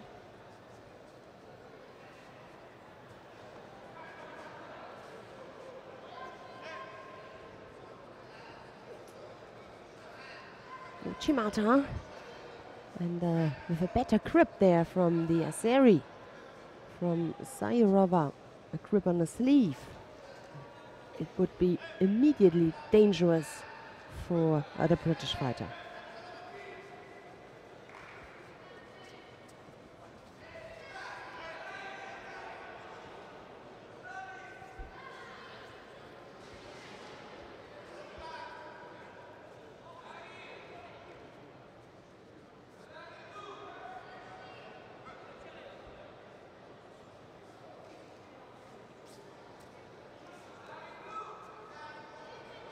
Left-sided, the attempts. But it is Sayurova who always comes first, not with dangerous attacks. But in the end, she attacks first, and then there's no chance for Toprak anymore to come up with her attacks. So it's just make your decisions a second earlier an attack. The same now.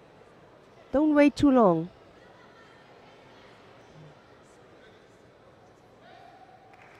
It makes it more difficult for you to come up with a score.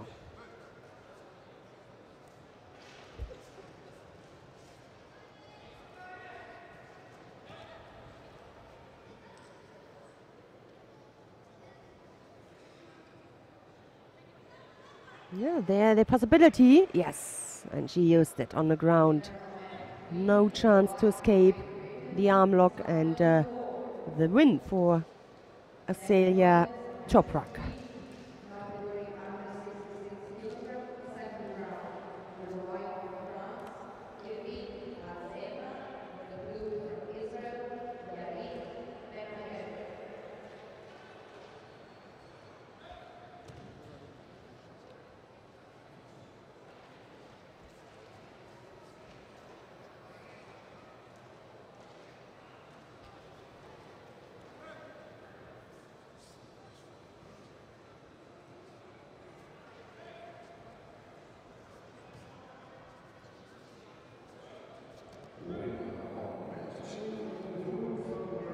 So I think the crowd will be happy now to see Marisa Perisic of Serbia. She's coming on the mat now. Her opponent of Germany, Anne Schmidt. Wow performance from Britain, Marisa Perisic. We spoke about the Serbian judoka, about the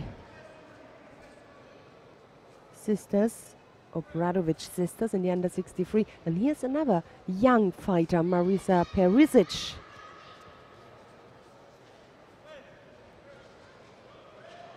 She became silver medalist at the EOF in Chur, third with the team we mentioned already, where everybody had to win.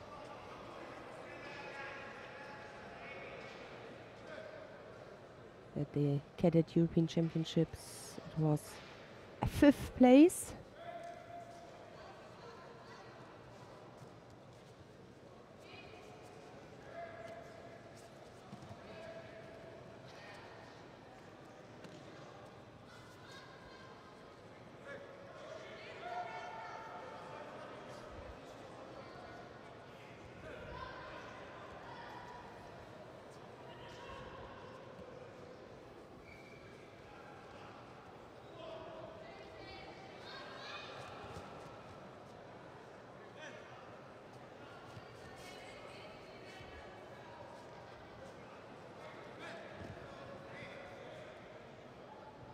No score yet.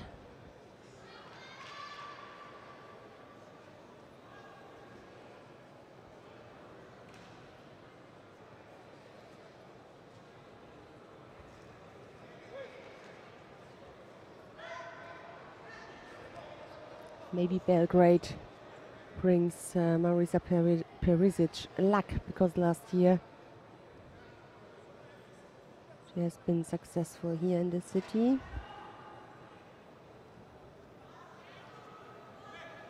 the seniors.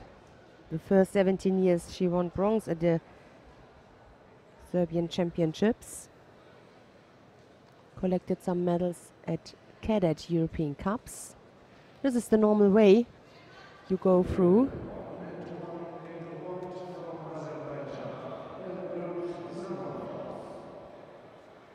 Next contest of mental one. It's men's 60 kilogram second round. Please welcome the bronze medalist from Israel, Frau Rahima, and the blue from Italy. It's Andrea Ferretti.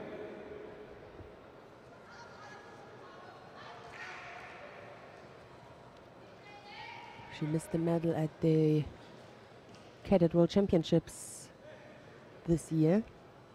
Became 5th. But still a good success. No way, no doubt. Kaunas we already mentioned, where she became 5th too.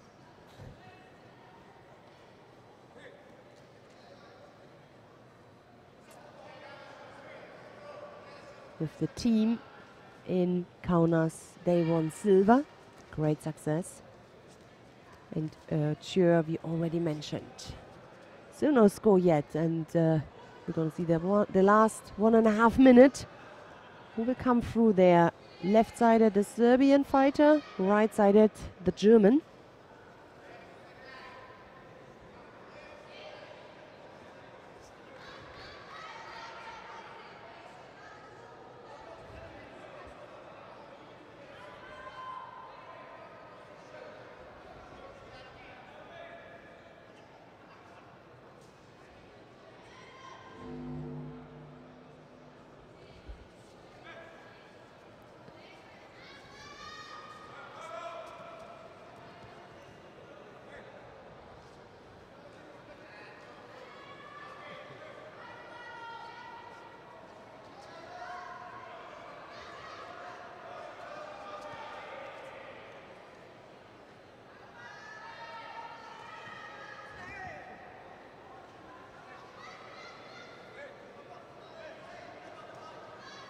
Good work on the ground.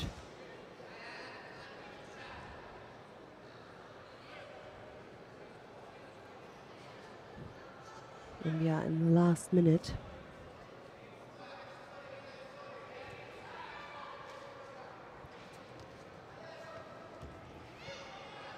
Oh, that was close. Close. For me, not enough for a score. I hope that she didn't fall on her left shoulder. But they gave Vasari. Shoulder or maybe on her head. Wasn't the nicest landing. Yeah,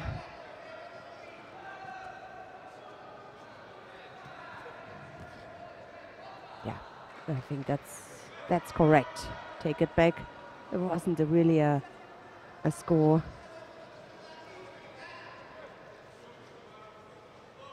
So everything is open. Still open.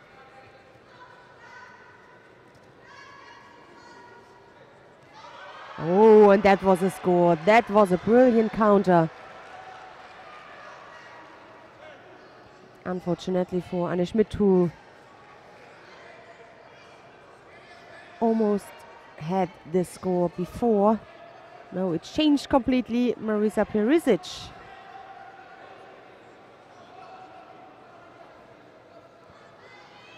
Received the Vasari. Let's see if they take it back.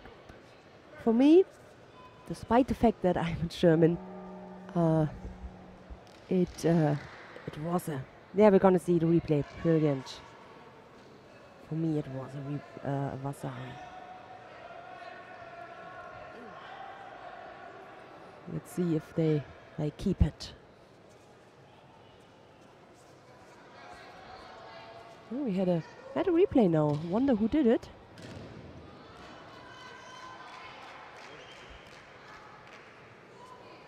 We just had a nice replay, but I think it was not controlled from our team. So it's possible.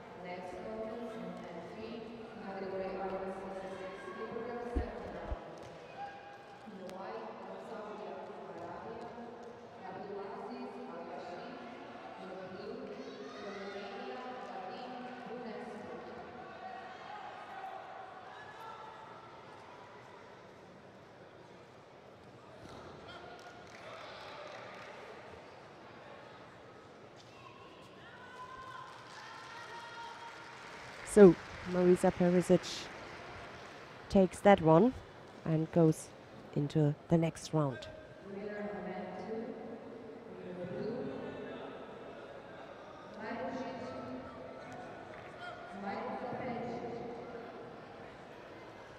So who is up next? This Mayan Greenberg of Israel.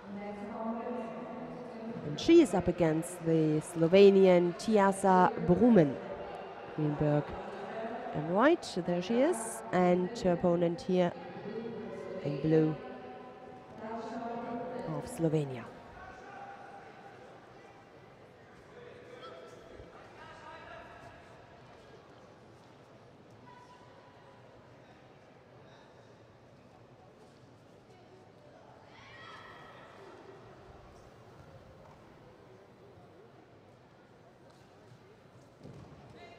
It's not the first time that I see really successful attacks there on the ground with this choke.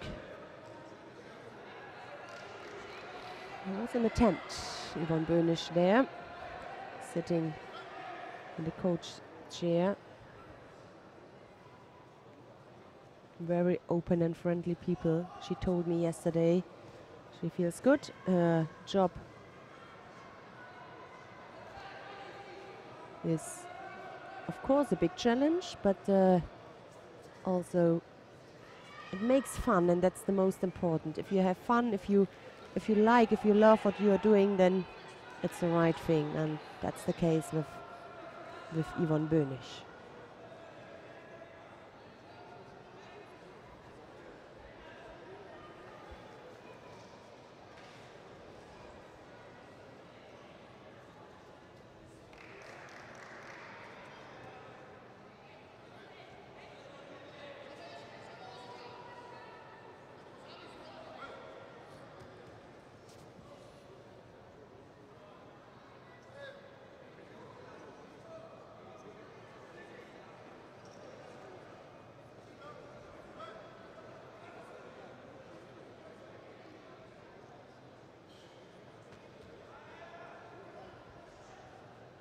She's trying to turn her. Another good looking attempt. Good reaction there from Greenberg.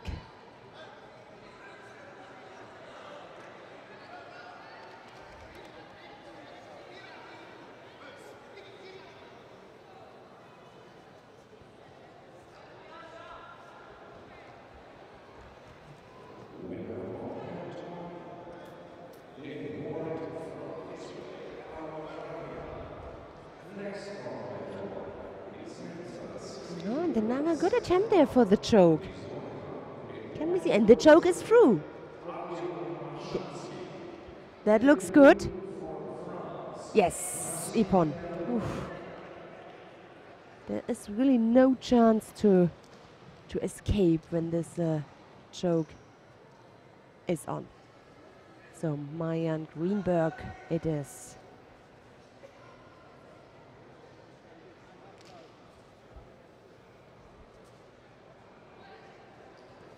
Who goes into the next round. To continue the second round in the under 57 kilo category, we stay on this mat watching the next fight, the next contest between Lori Poswita of France and Marta Mirkov of Serbia.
Brilliant.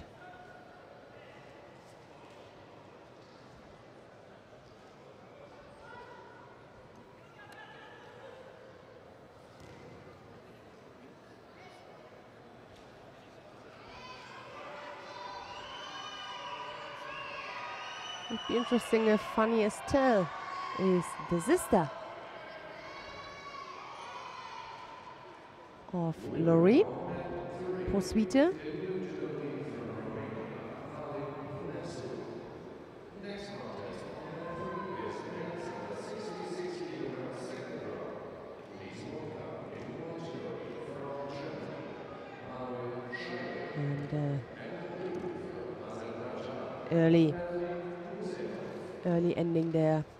The good ending for Laurie Posuite. She goes into the next round. So, the under 73 category is on the way on mat number 2. The next contest, Marcel Cercea of Romania and Hamzat Isayev of Germany.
Big attack there, Vasari.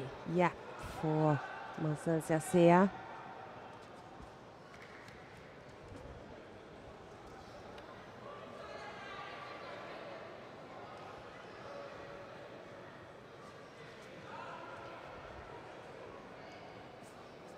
Strong, fast and lively attack.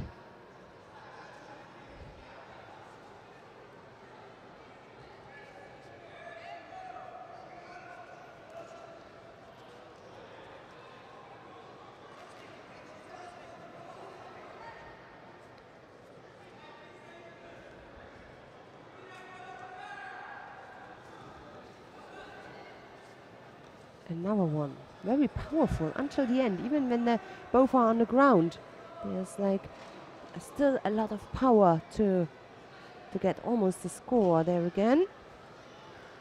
It wasn't a good position. It was next to him, not in front or underneath.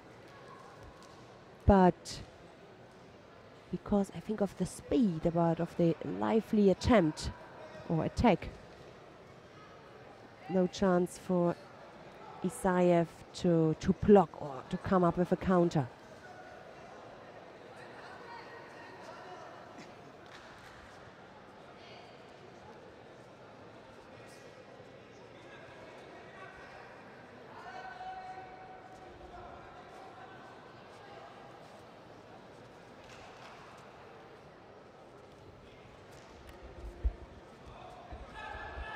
I wanted to come up with a big attack, looked like Chimata attempt, but this time blocked successfully.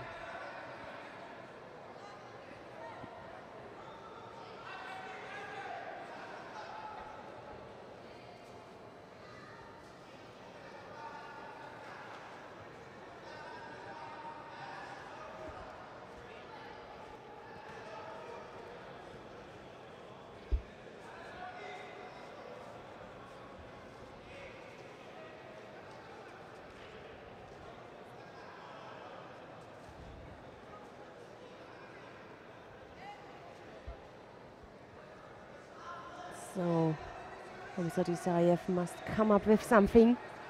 It's the last minute for the German.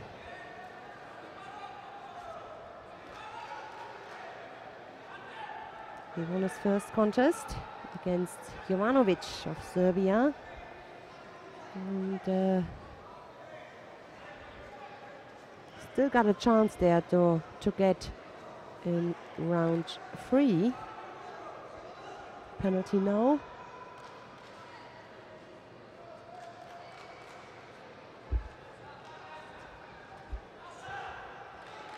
Given to Sasea for leaving the fighting match. Last half minute.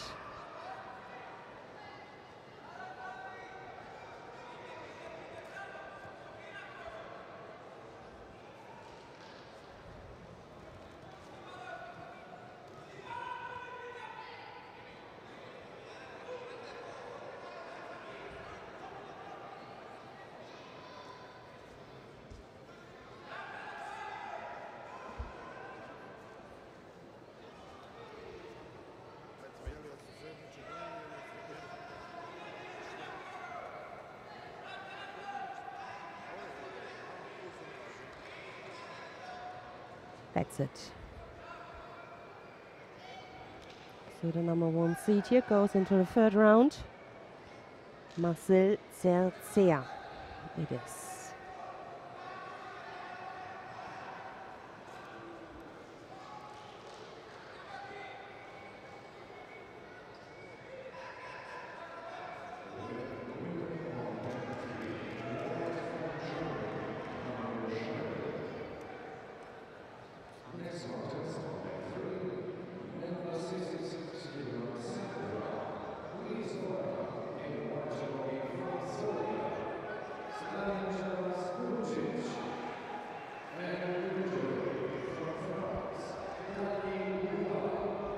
So, coming up next, Nemanja Petrovic of Serbia. He's up against Oskar Pjertelsen of Estonia.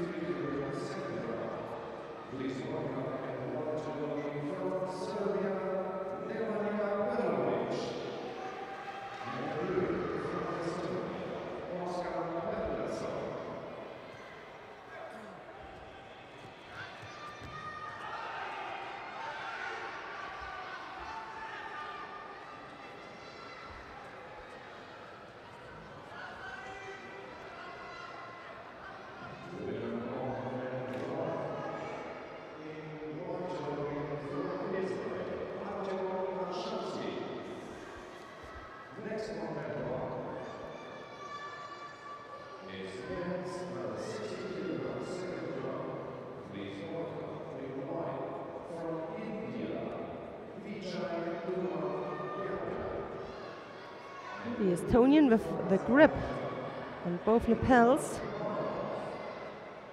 No, he changed it now to a sleeve. Left-sided attack. Hard working. But no score.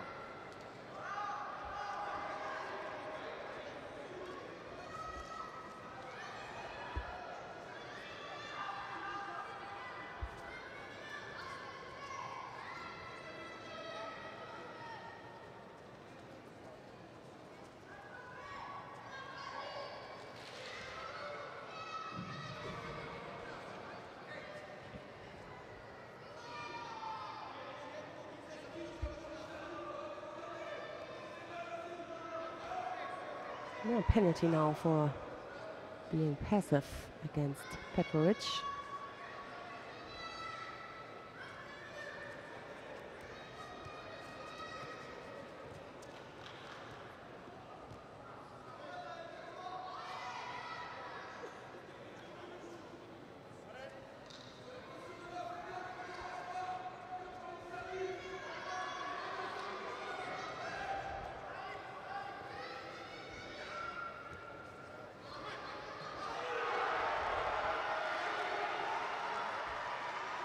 And now the lead for Petrovic. The chance there for the Asekomi if he can get out his left leg.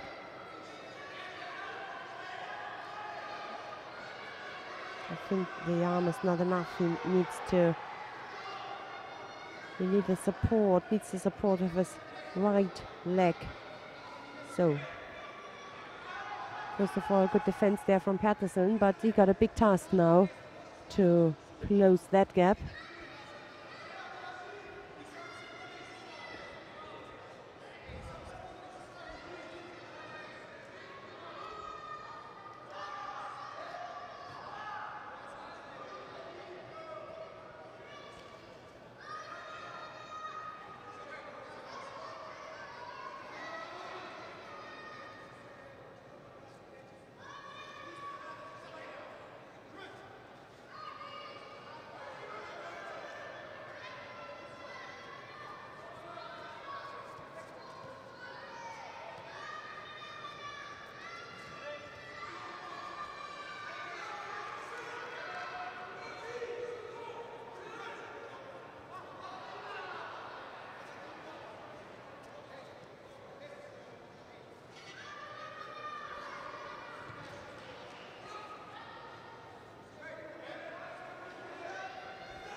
That was a good one.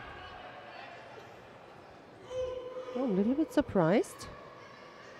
Ah, he shows the bridge. Maybe we can have a replay of that one. In this case, we know what it means.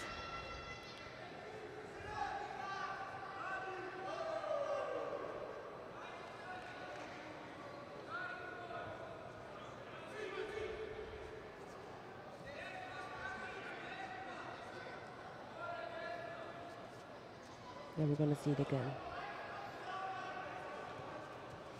Yeah.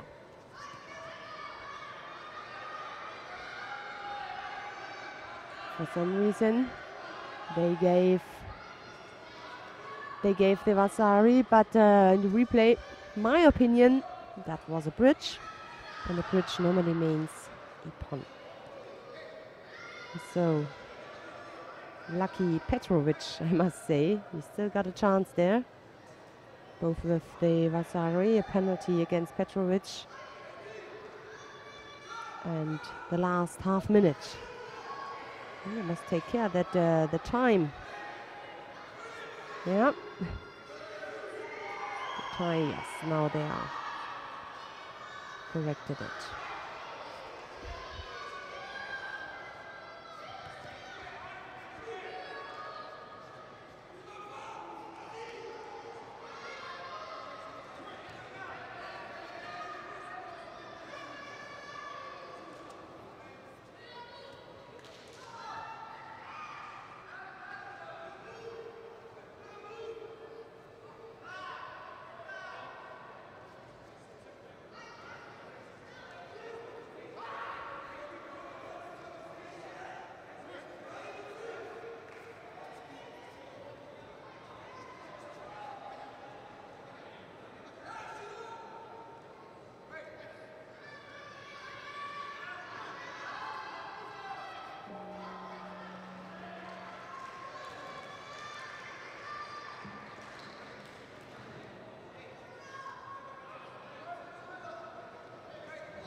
Who will make the next score? Or even Petrovic must take care of other penalties.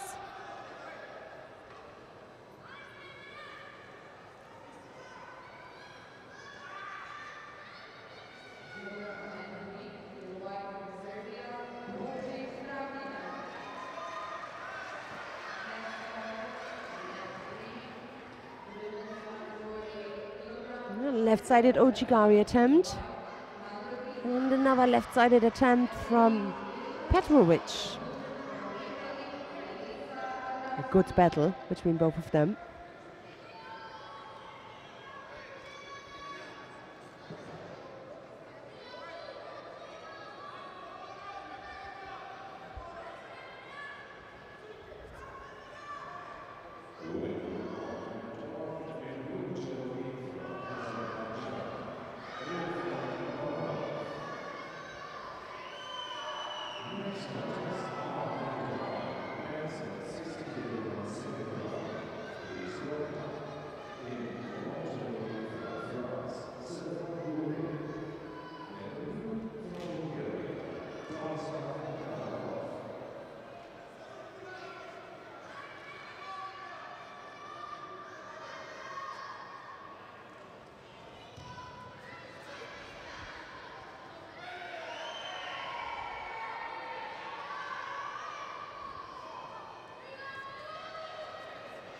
Oh, almost.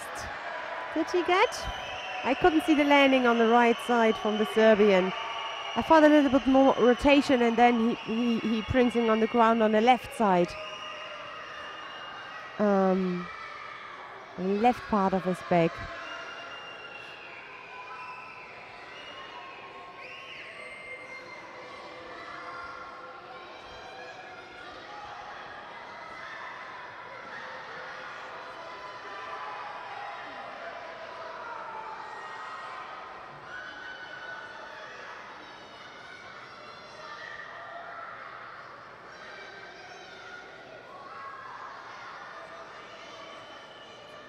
I think, I'm not sure, but my first impression is no score. But we will see the decision. You can see the referee. We mentioned it yesterday. Let the referees do the job. So there again. It didn't stop. Run. I thought now, from our perspective, it's really difficult to see. Maybe it was landing on his right side. Just the wrong perspective we saw. So I think the referee had the best view because they were right landing in front of them. And it's the Estonian who wins that contest. So coming up next, Robert Barwick and the German, and his opponent of France, Julien Larocca. And I remember when we watched both of them around earlier, we saw Robert Barwick winning his fight and Julien Larocca, and I remember I was surprised, not surprised, but I was excited because I liked the way he was fighting, and a little bit earlier on I was looking forward that contest. So he is very offensive,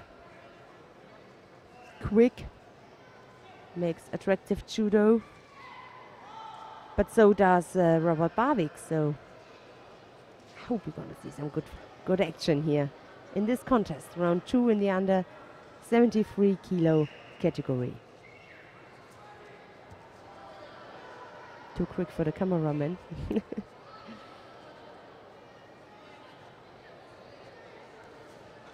Makikomi attempt, missed that one.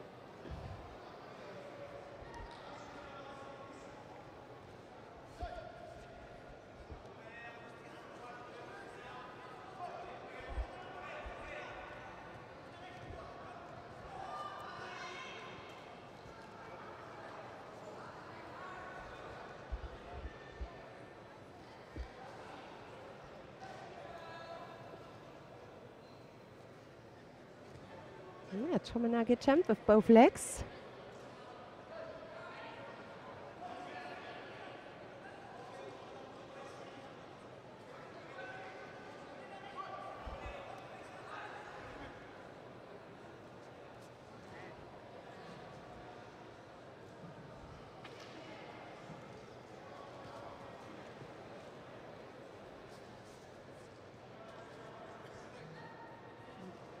Quick entry there, good reaction because he was closer to the edge, almost leaving the mat. That was a good one. 22 years old, Robert Barwick is.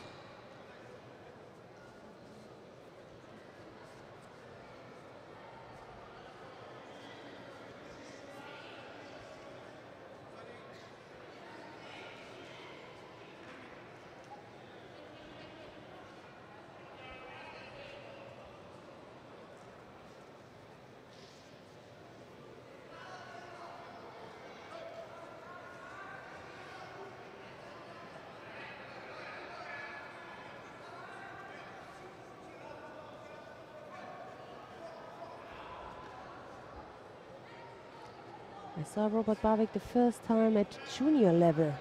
Oh! He caught him just in the in the wrong situation. And on the other side, well done there from the French fighter.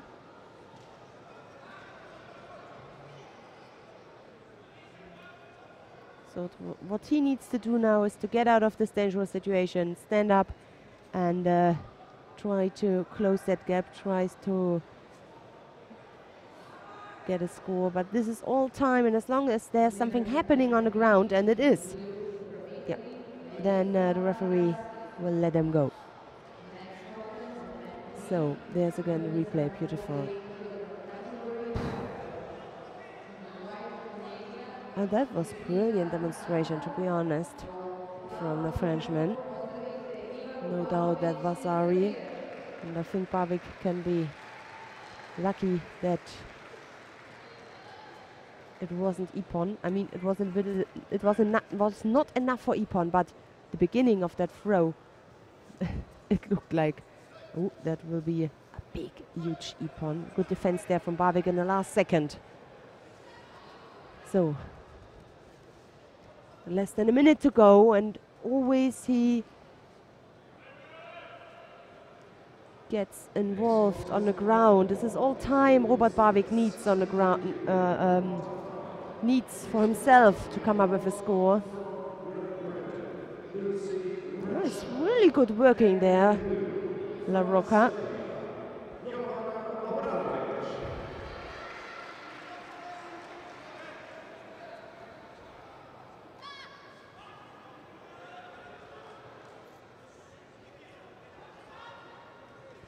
That one moment where he attacked first and then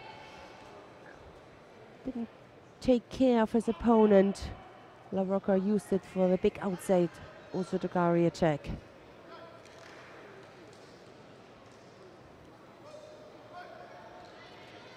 Judo there for avoiding the grip.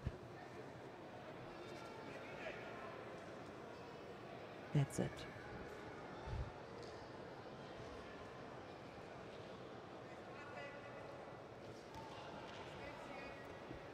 That's it, unfortunately, for the German. And I want to see more from La Rocca. And we will see, definitely, in the next round, in the quarterfinal. Just check. He's 25 years old. Got a few success at European Cups.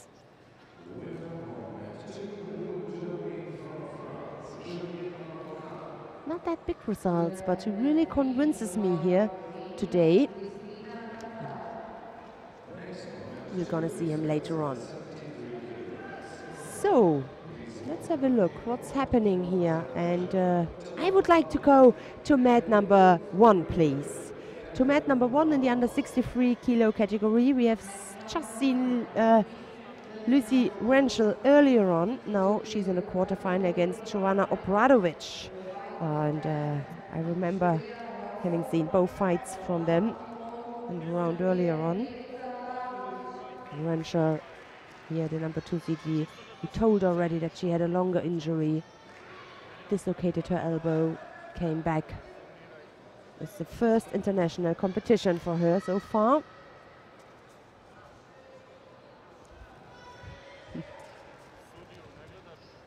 And now she's up against the young, just 18 years old Serbian. This is incredible.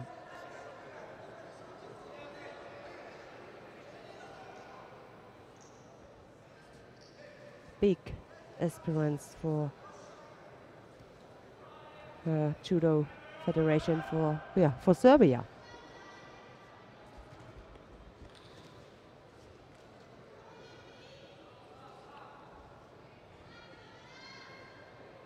Left-sided, the Serbian. What I like about her immediately is when she has her grip, she attacks. No.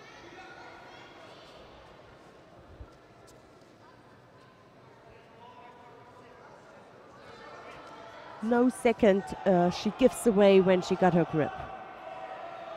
No, not always the best grip, so of course she still needs to learn a lot and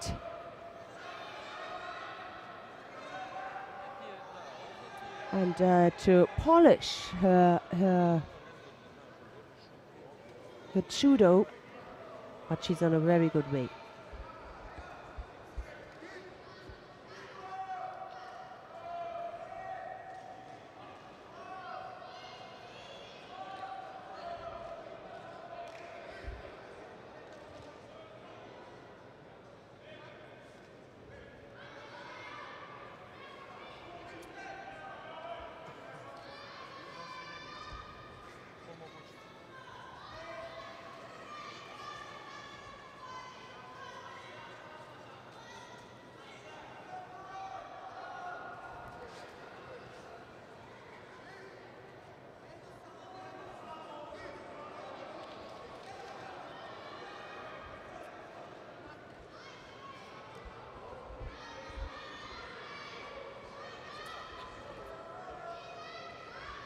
Another attempt there on the right side. Not powerful enough.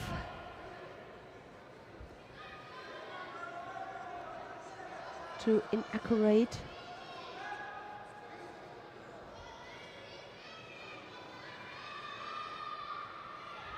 Yeah. Ooh, almost countered. Lucy Renshaw.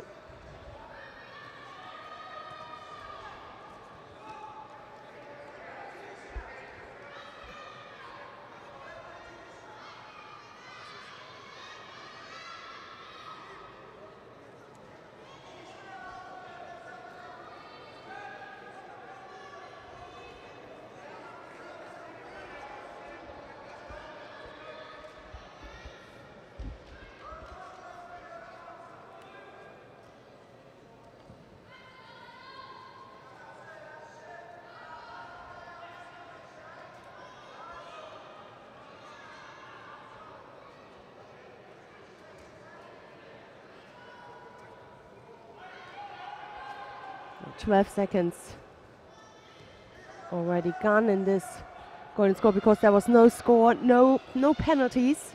I like to see that. That means that both fighters are very active.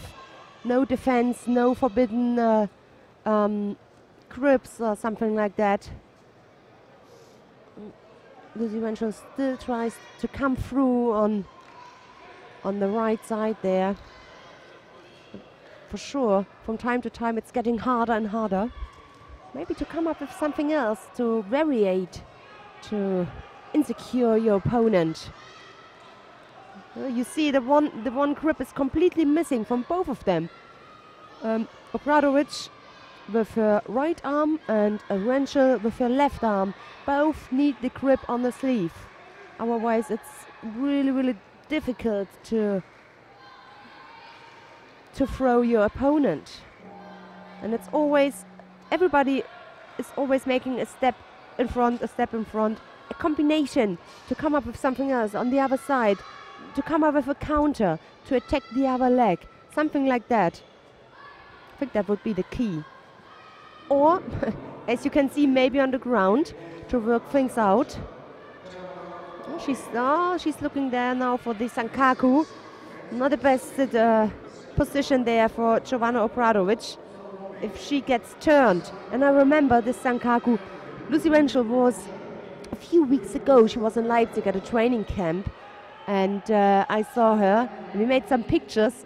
I had plenty of pictures with the Sankaku. And I saw, oh, Lucy Renshaw. Well, that's definitely one of her favorites.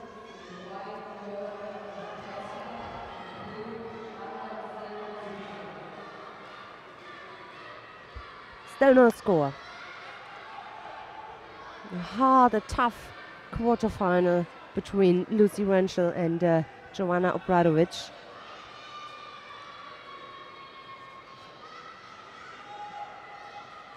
Not the most attractive ones, and as I told you, the more time goes by, the more unattractive it becomes, because you saw at the very beginning both of them focused on one side in one direction.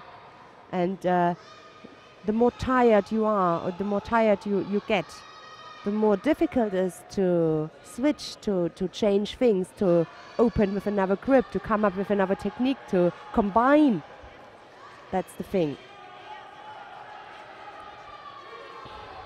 Again, no grip. Oh, this is dangerous. Yeah.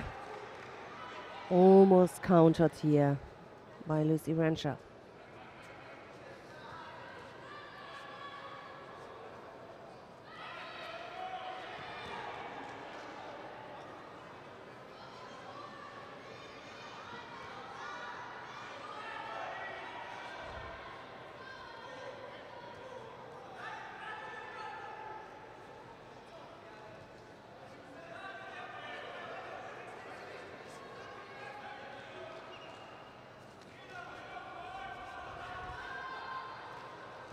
Look at the time. 2:30 now.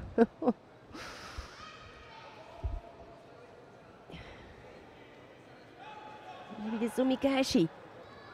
No.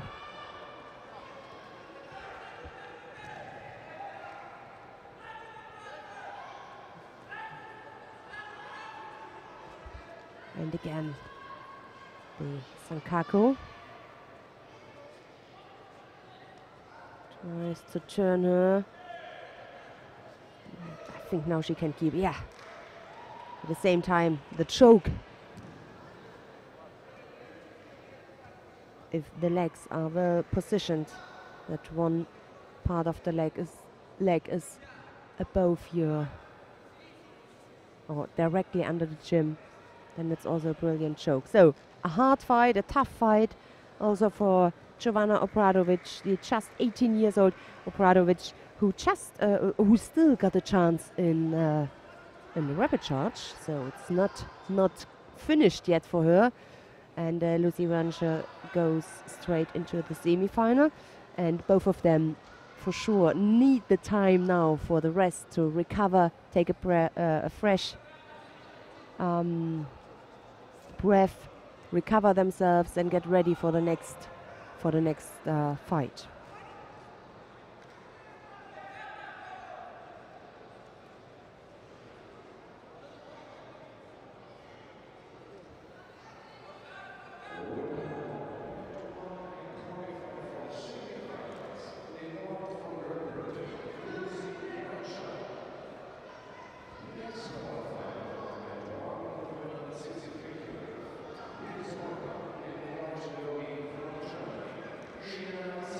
Sheena Sanders coming up next from Germany. She's up against Chloe Even of France, the next quarterfinal in this category, under 63 kilos.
Penalty now.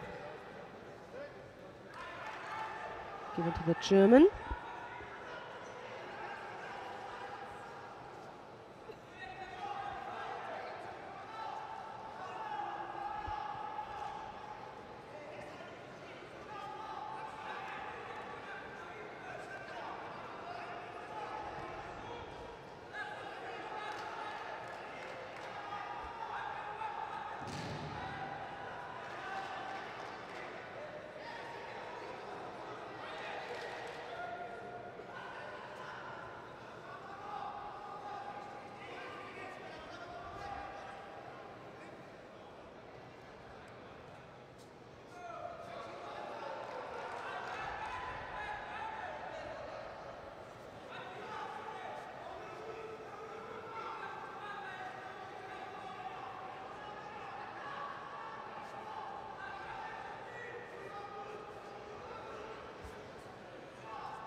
No.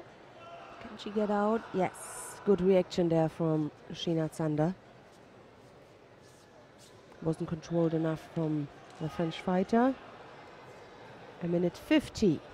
2 penalties already against the German. Oh, she must be careful now. No one more is allowed.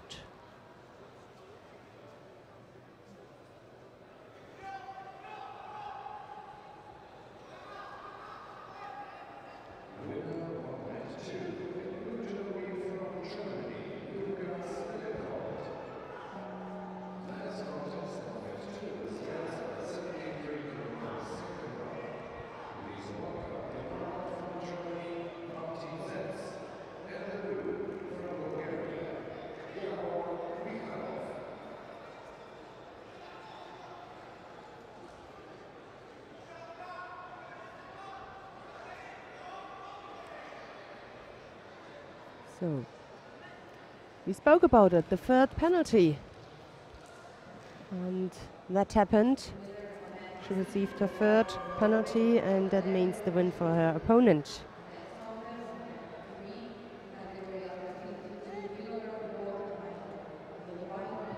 French fighter even is in the quarterfinal against Lucy Runchel.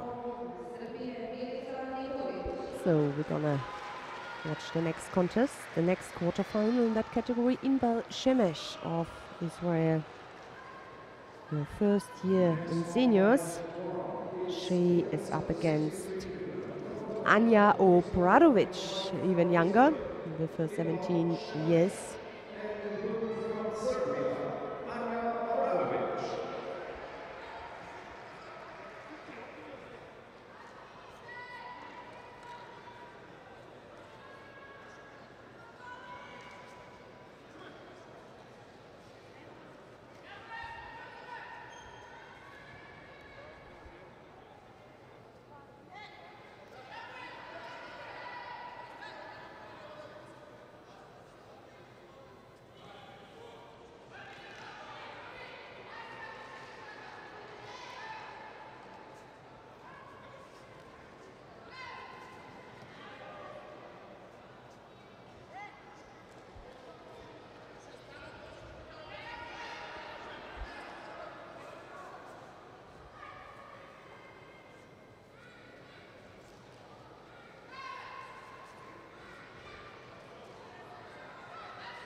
Both have to tidy up their hair.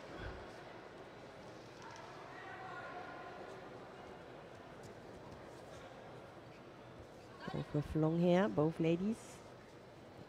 So, no score yet. The minute is over. Cross grip there from Obradovic.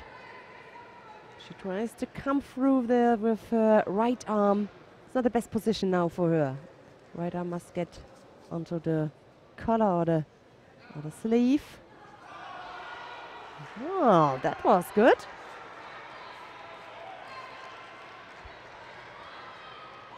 Or at least at the lapel or collar. So Wasawi there, she received for that attack. It was a bad one, not necessary.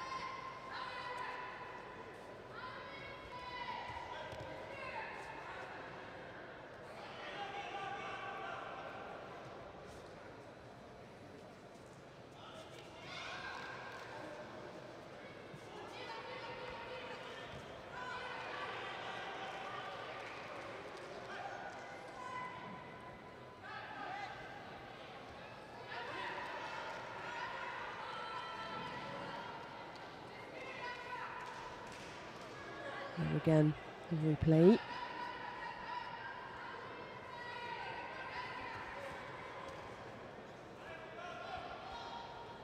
Look at the rotation.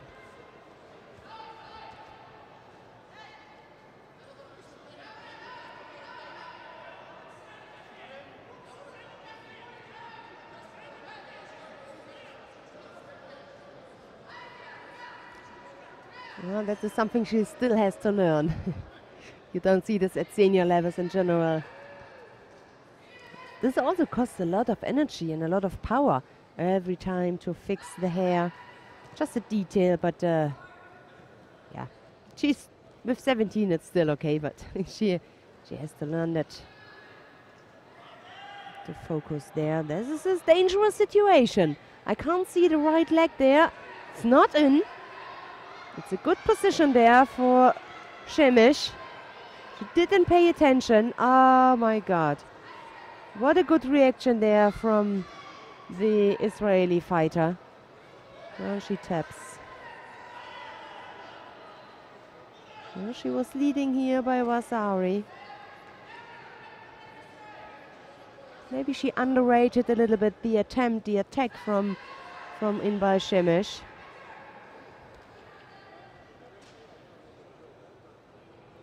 So it is Shemish who goes into the quarterfinal, and it could be that her opponent will be her teammate, Rotem Shore, if she wins her next contest. We're gonna find that out in a few minutes.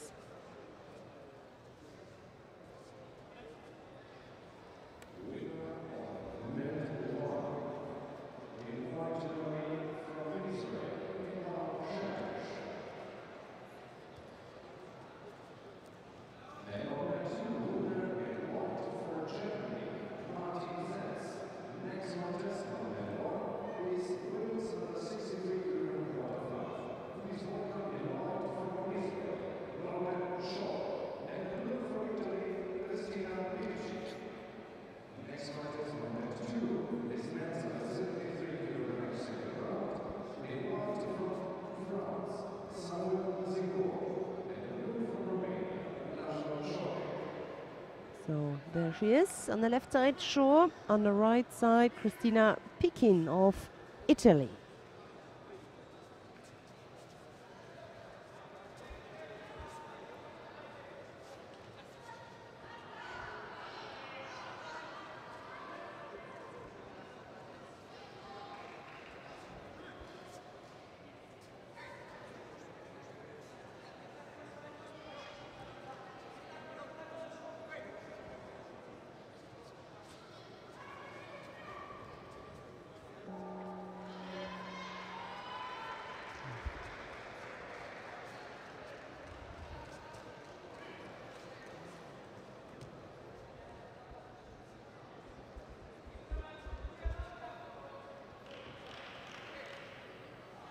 Yep.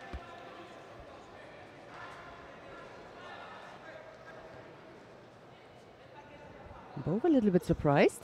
The referee changed it into Vasari. Vasari lead now by Christina Pikin.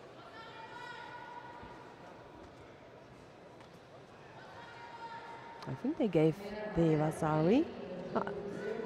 Beg your pardon, by. Let's have a look.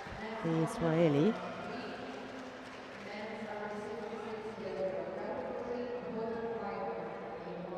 Nice to have that replay again. Ashivasa attempt, yeah. Yep. Lovely opening. After the Hashima. Oh, Yvonne Bönisch, I saw her. Already wanted to stand up and leave. It's not over yet. Rotem Shore is leading by this Vasari, and yeah, the Italian now has to come up with something a little bit less than 2.5 minutes to change anything, or with chances for a change. The second one looked easily, and the Osaikomi not 100% controlled the upper half of the body, but now I think both shoulders now under control from Rotem Shore.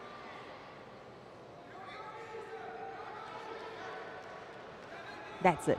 So as we said it, this quarterfinal will be an Israeli quarterfinal between Inbal Shemesh and Rotem Shor.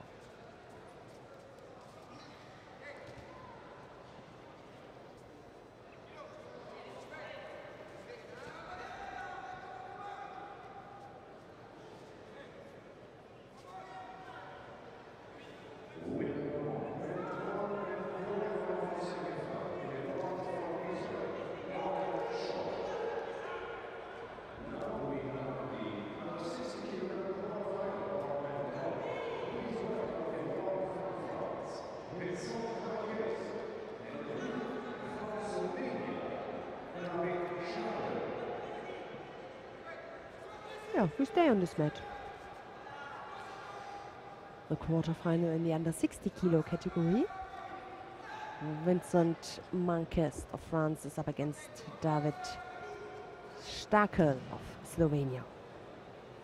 Manquez, the number 1 seed here today. Last year he won the Grand Prix in Zagreb.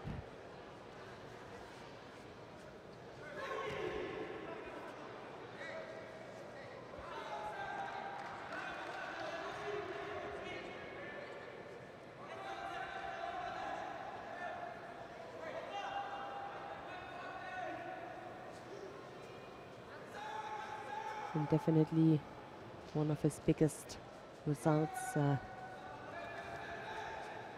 for Manquez, for the 23-year-old French fighter. The title at the Junior World Championships in Ljubljana, that was already 2013.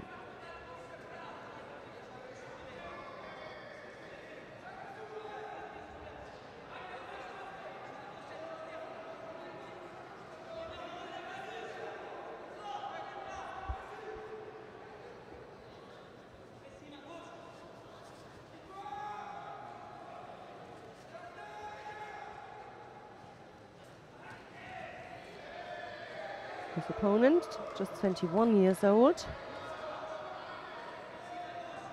Not that much experience so far. Some medals at European Cups. But that makes it not always easier. I think it's the opposite. If you don't know your opponent, don't know the way how he's moving, how he is, how his reactions are in specific situations, it makes it more difficult, more dangerous. Nazari, the lead here from Manquez.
So the penalty given to Manquez for being passive.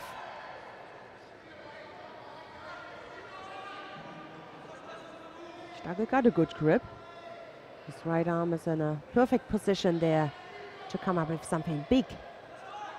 He just can't use it.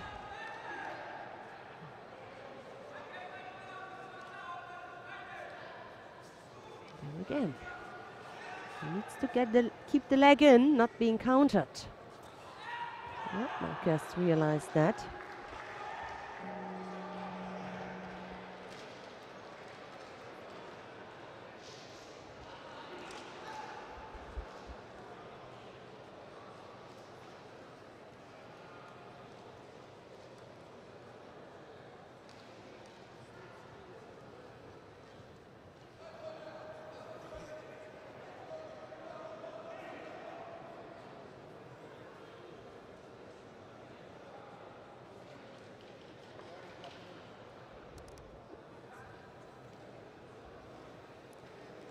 Yeah, that was another score for the French fighter, the Chomonage. A good one, well coordinated until the end, until Starkel landed on the ground. Had a good control. And the last minutes, last seconds, the last chance there for the Slovenian. Great Britain, Samuel Wall. Ladies and gentlemen, for our next contest, number 2 at the 73 kilograms silver, the award for Great Britain, Jack Smith, and the blue for Israel, Roland Waller. There again, completely underneath, control the left arm there, brought him on the ground, brilliant. No, time is over, and it is Vincent Vincent Marquez who won that contest in the under 60 kilo category. Goes straight into the semi-final.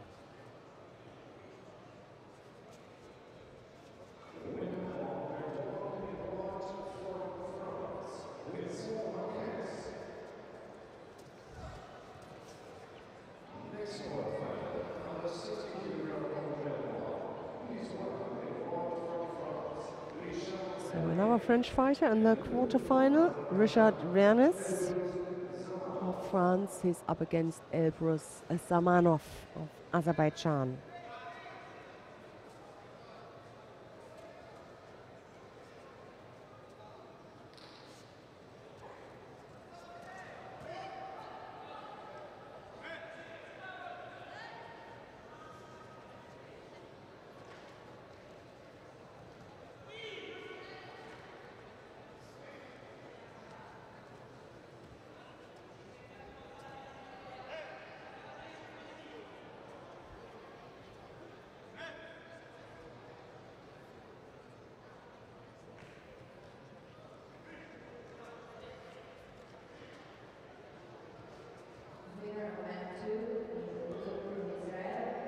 Now they will check it again. Maybe we can also have the chance.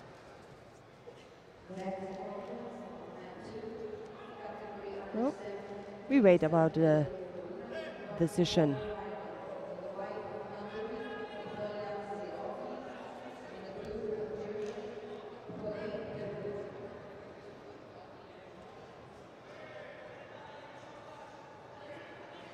Okay, so the lead by the French fighter.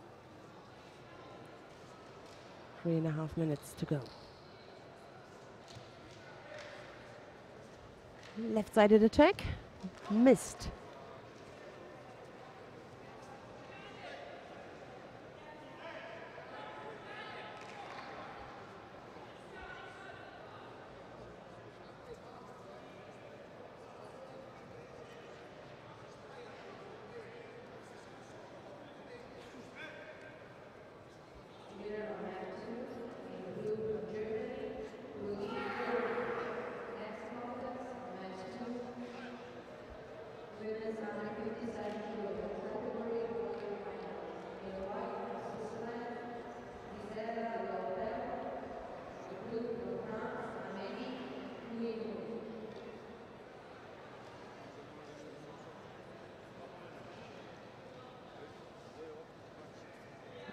Samanov not really interested in Nevasa. Understandable, because he needs the score. I mean, of course you can score on the ground, but I could imagine that he prefers to do it in Tashiwasa.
That was a good position. Completely underneath his opponent.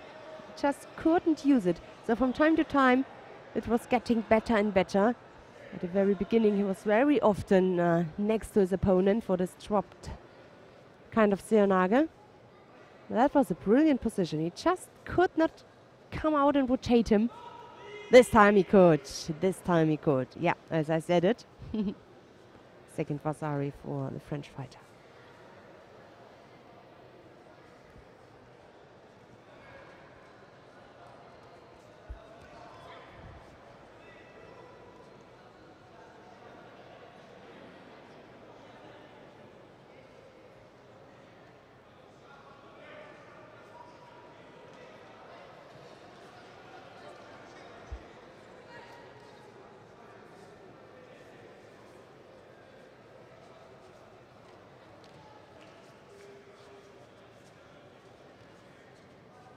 Nagi attempt there, directly the transition on the ground. He's looking there for the arm lock. Cleverly done. Wasn't successful with it. And he keeps him busy now. Turns him over, tries to turn him over. There again. Second Vasari.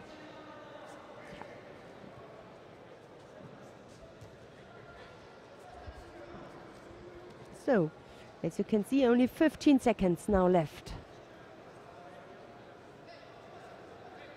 Oh, above the chin, you can see it. Yep. Samanov maybe with the last chance here.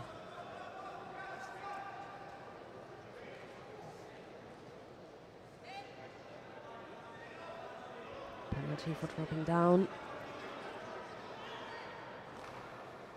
That's it.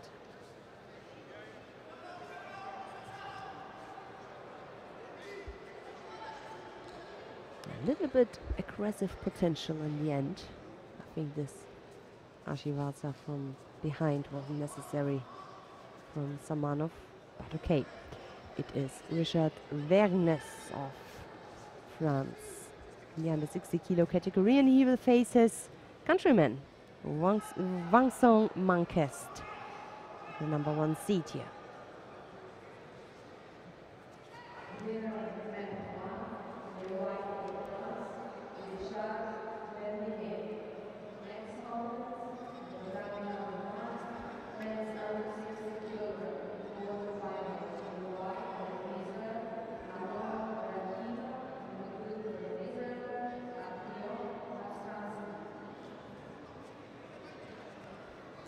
So I would like to change the mats and have a look to mat number 3, please. Gonna go down to mat number 3. Watch the quarterfinal, the last minute of the quarterfinal in the under 66 kilogram category between Kevin Asema and Vadim Bunescu of Romania.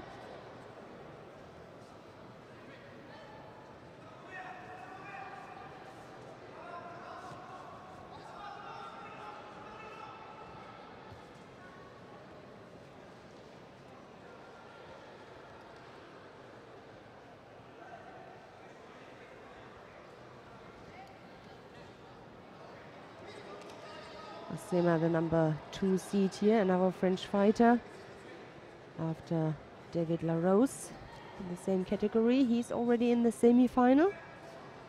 Let's see if Asema can follow him.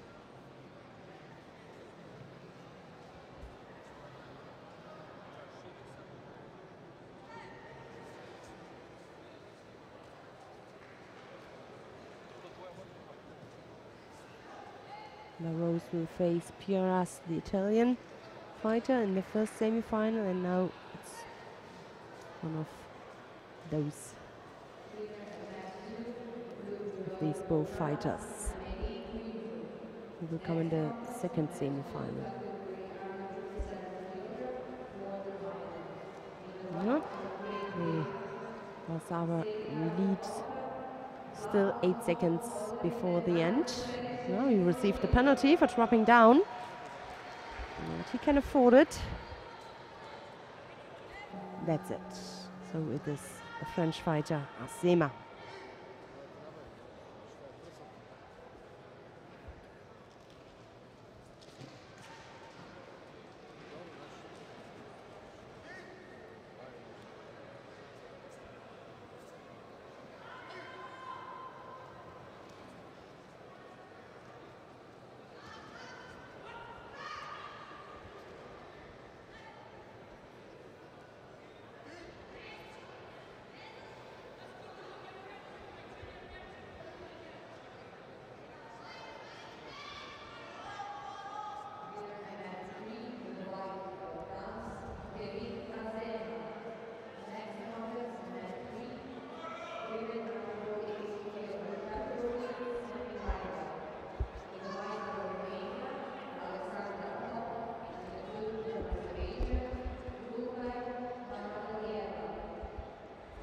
So, coming up next in the under 66 kilo category, Manuel Scheibel of Germany. He's up against Strahinja Buncic of Serbia. Almost same age. A little bit higher ranked is Manuel Scheibel. He became 5th at the Universiade this year. Last year, 2nd at the under 23 European Championships. Good fighter, strong fighter.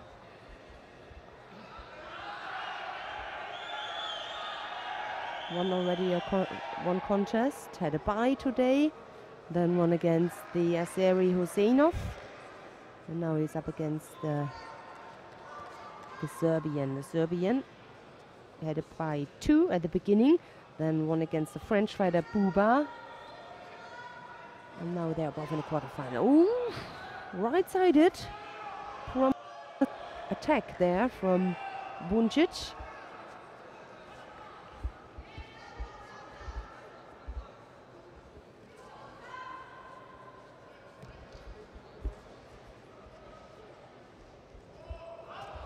Oh, a good feint there. For backward. Very tall, very upright fighter, both are. That makes it always very attractive to watch.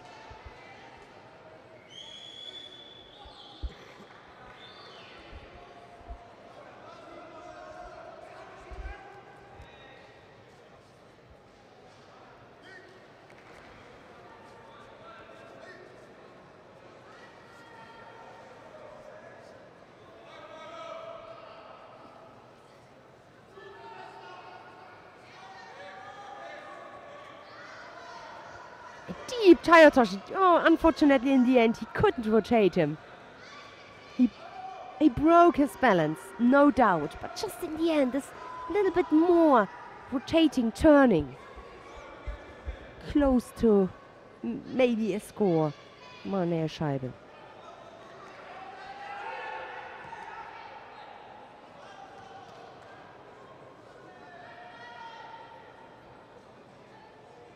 Tough fight. This quarterfinal is.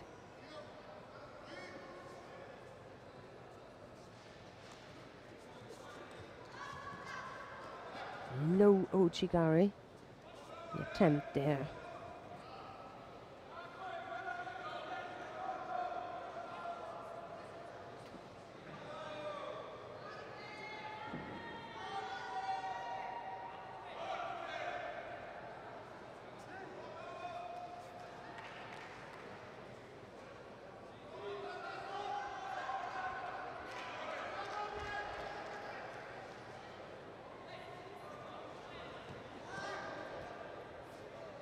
Another good attempt.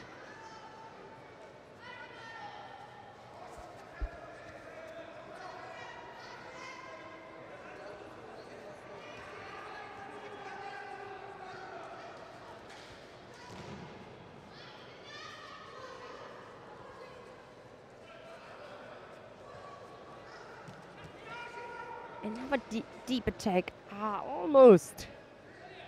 I really like to see that.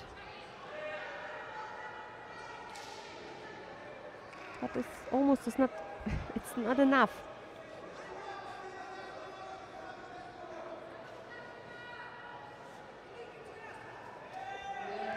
Penalty now given to Buncic for being passive. Not active enough for the referee. And here he comes with an attempt.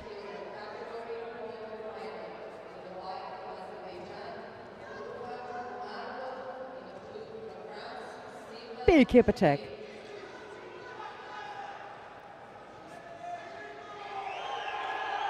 Oh, could be a penalty now for Manuel Scheibe. And when you saw his face, you know that he realized it. Okay. Balanced again.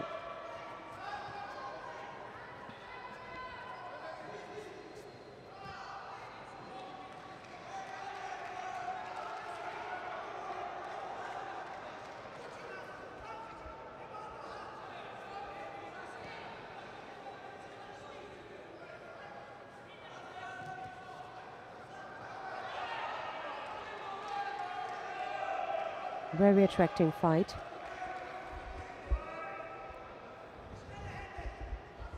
In the last 30 seconds. No score yet. Who can come through? Oof, good defense there from Scheibe, I must say. A good reaction. And a good attack as well from Buncic.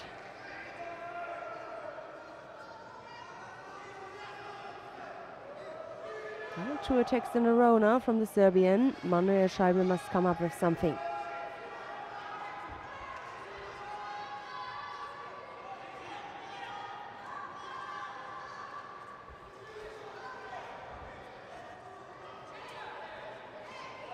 The left arm takes too long for the good grip from Manuel Scheibe, because in that second when he's still looking for the good grip, Buncic is already attacking him. It takes just too long.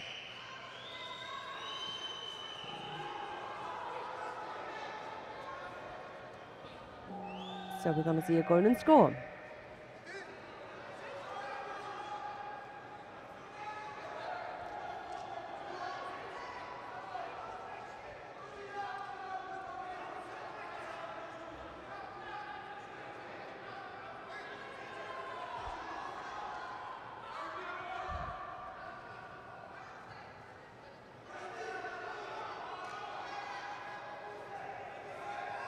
Uchi. That was close. Oh my God, what an ippon. He took the risk. Manuel Scheibe attacked with the Uchi. And Strahinja Buncic had a perfect body control. Looking forward to seeing that replay. He almost had him. So in this Uchi, I don't want to be hard to Manuel Scheibe, but this was really a brilliant example for any ippon. Strahinja Buncic. He goes into the semi-final, and still a chance for Manuel Scheibe, for the German one, for a medal, for a bronze medal. He will be in the repechage.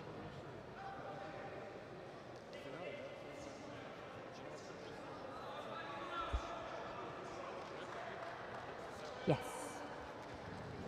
So we have a look now in the under 48 kilo category.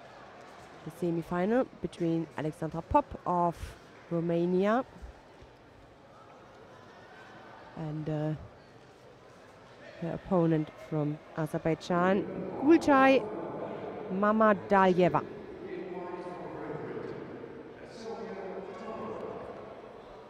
Next quarterfinal, tournament 2, women, 57 kilogram. Please welcome in white from Israel, Maya Klitzberg, and blue from France, Laurie Baslit.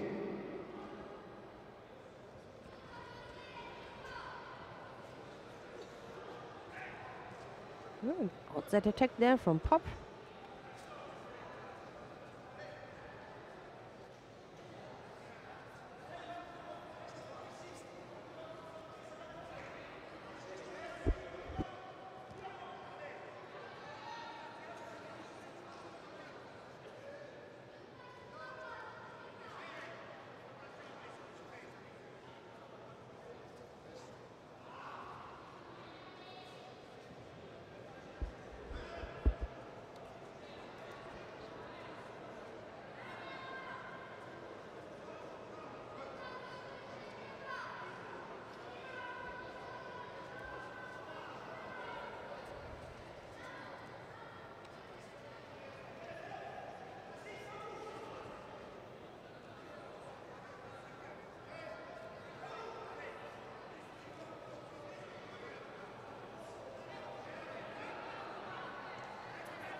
Winner event 1 in white from Azerbaijan, Belgrade.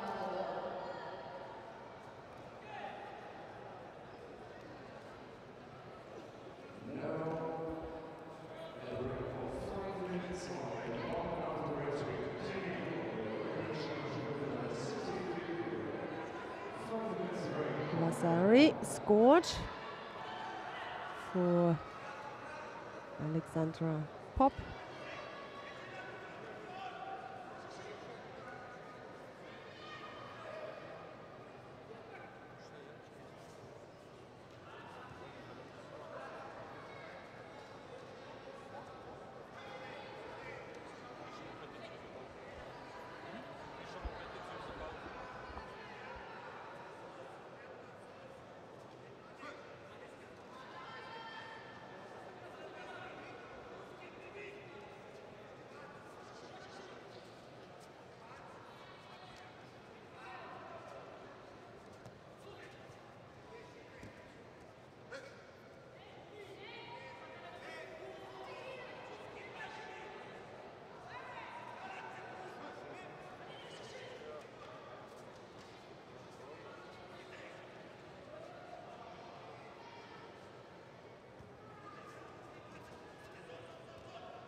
So Alexandra Popp, the first finalist, and we're gonna see who will be her opponent in the under 48 kilo category.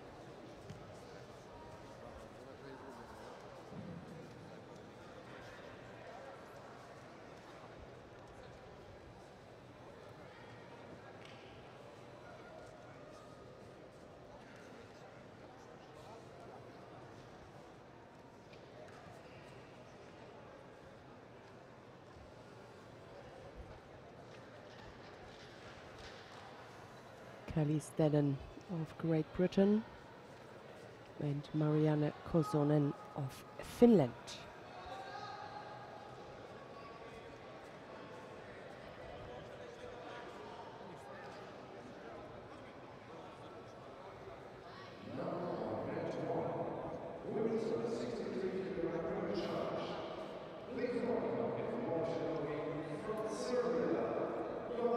Good and determined grip there from Stedden.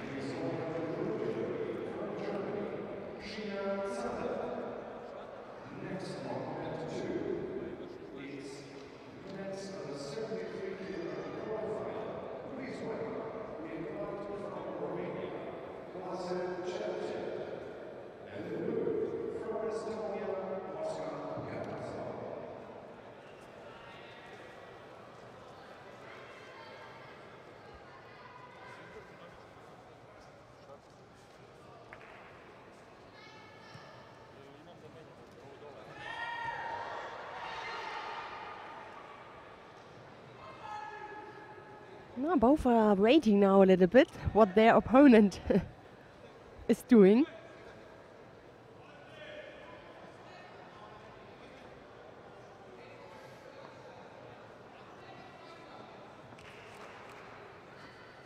A good strong grip there, left-sided.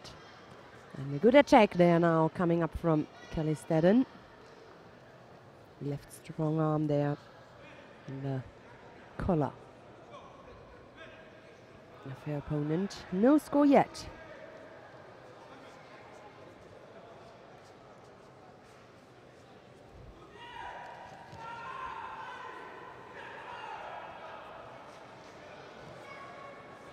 Half time is over. Outside attack. Oh, that was brilliant. Was looking promising. For some reason, maybe she stopped. Why? So just a second push and could have been a Vasari. Because for Kosonen, there was no really chance to escape. The left leg was blocked. Really a missed chance there for the British fighter. The counter, this time she used her chance. The lead within the last 1.5 minutes.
That's it. So it wasn't the most spectacular fight we have seen today, but still controlled. And Kelly Stedden wins that semi-final. Goes into the final, facing there Alexandra Popp.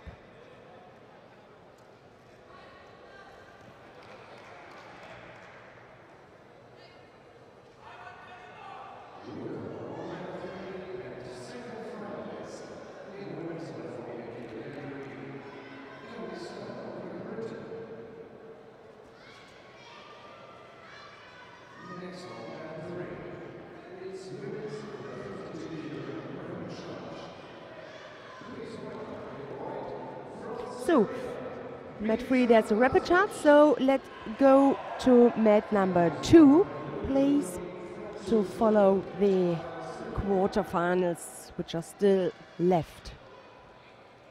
So then we're gonna have Okay,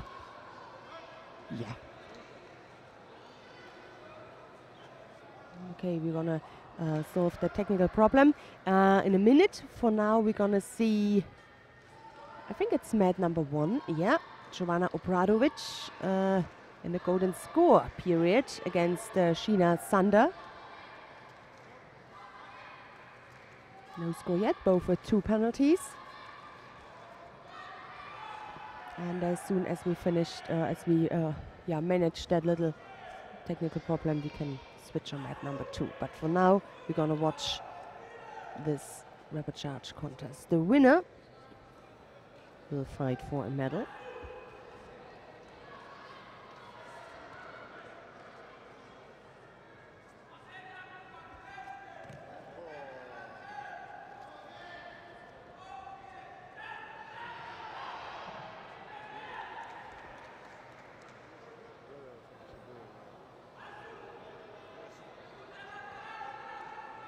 Jovana lost out against Lucy Wenschel in the quarterfinal. Sheena Sander lost her quarterfinal against the French fighter Chloe Even. Now both have chances there for the bronze medal in the rapid charge round. A little bit more chances for not a little bit, but now that changed, that the only chance for a medal now for Jovana Obradovic, because she just threw Sheena Sander. So, coming up next, her sister Anja Obradovic.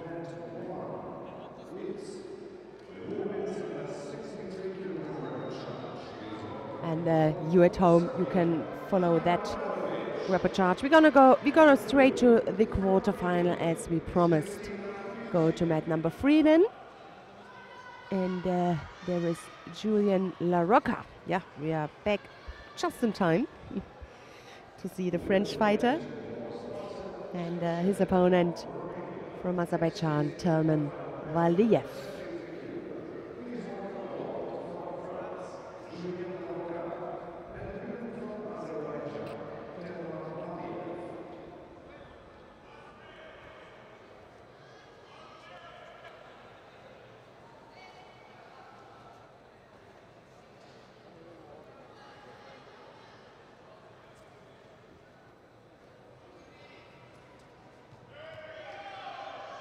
Good opening there from LaRocca. Within the first 30 seconds, more precise, first 20 seconds. The Vasari lead.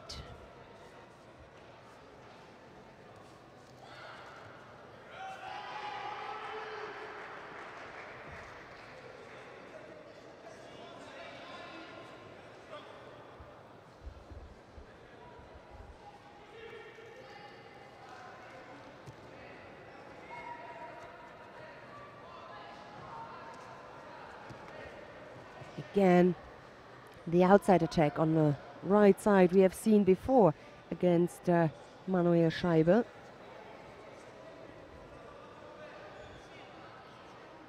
dangerous man La Rocca is.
A good attack there from the French fighter.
I could imagine that La Rocca feels a little bit of pressure coming up from his opponent and maybe wants to Nigaishi attempt too much. Valiev there, a big outside attack attempt.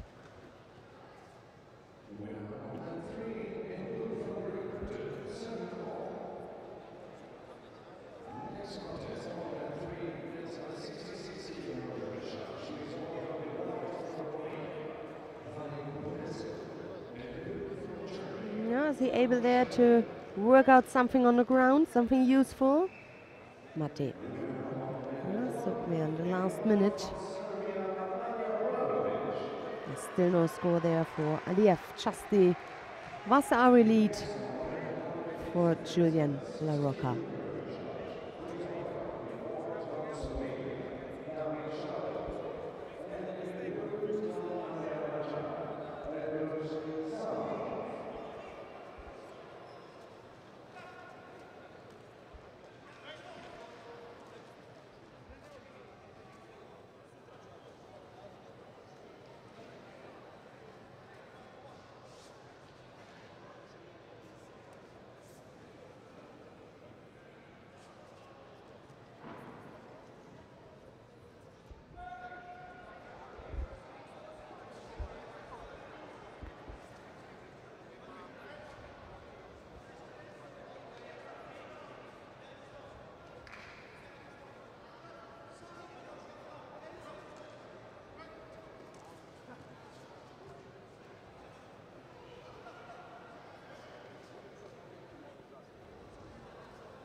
Not the best attacks, to be honest, from La Rocca so far.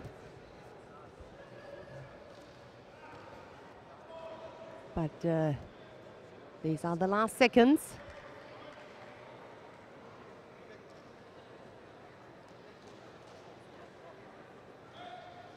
That's it. Yes, I call me. La Rocca goes into the semi-final. Waiting there for them, Marcel Cercea of Romania.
Next quarterfinal, an all-German one. Whoa! Good reaction there from Martin Zetz, who countered the Uchimata attack from Lukas Venekold. He takes the lead now. That's the danger with these Uchimata attacks. I can remember it a little bit too. When you miss your opponent with your leg, then it can be really dangerous.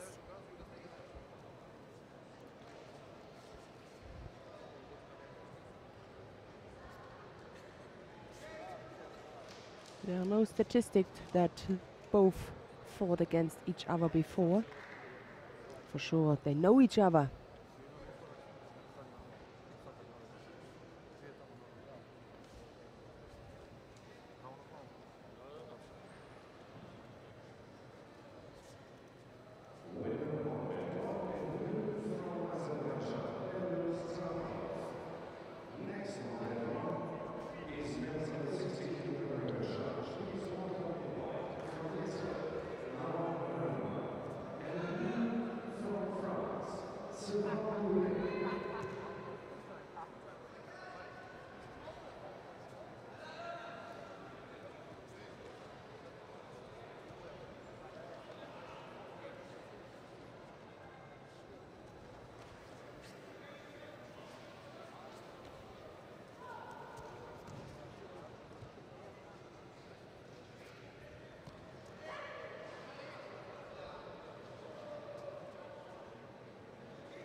In the back you can see his father, Ralf Matusche, Venekold's father. Of course, no coaches there on in the coach's chair, but he's watching it with interest. Oof. Good attempt, good attack from Martin Zetz.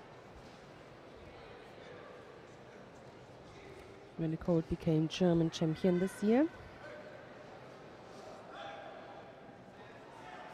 Also a new experience, the under 63 kilo category.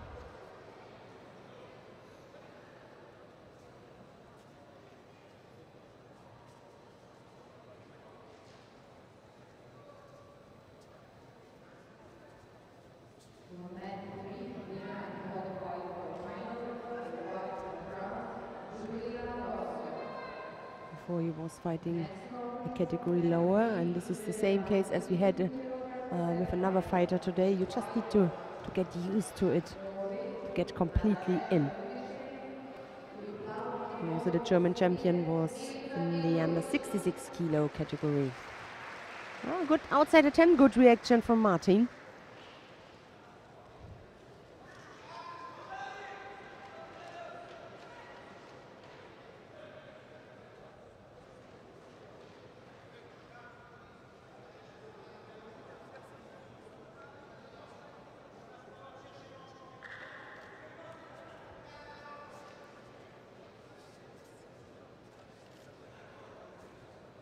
He's escaped on the ground. This could be. It could be, because it is the choke. Oh, well done. And Martin Zetz, maybe he underrated it. I don't know. He brought himself into trouble. He was leading by 2 Vasari. And started a half-hearted attack.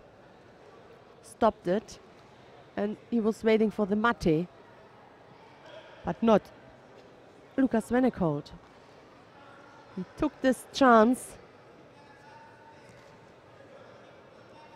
and the choke is 100% through.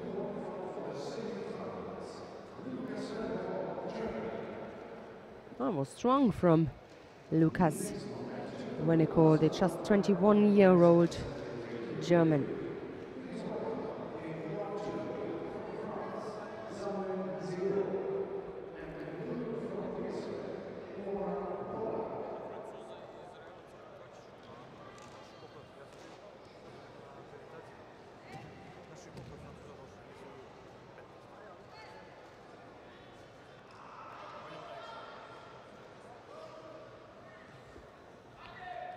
So coming up next, Samuel Singo of France is up against Golan Polak of Israel.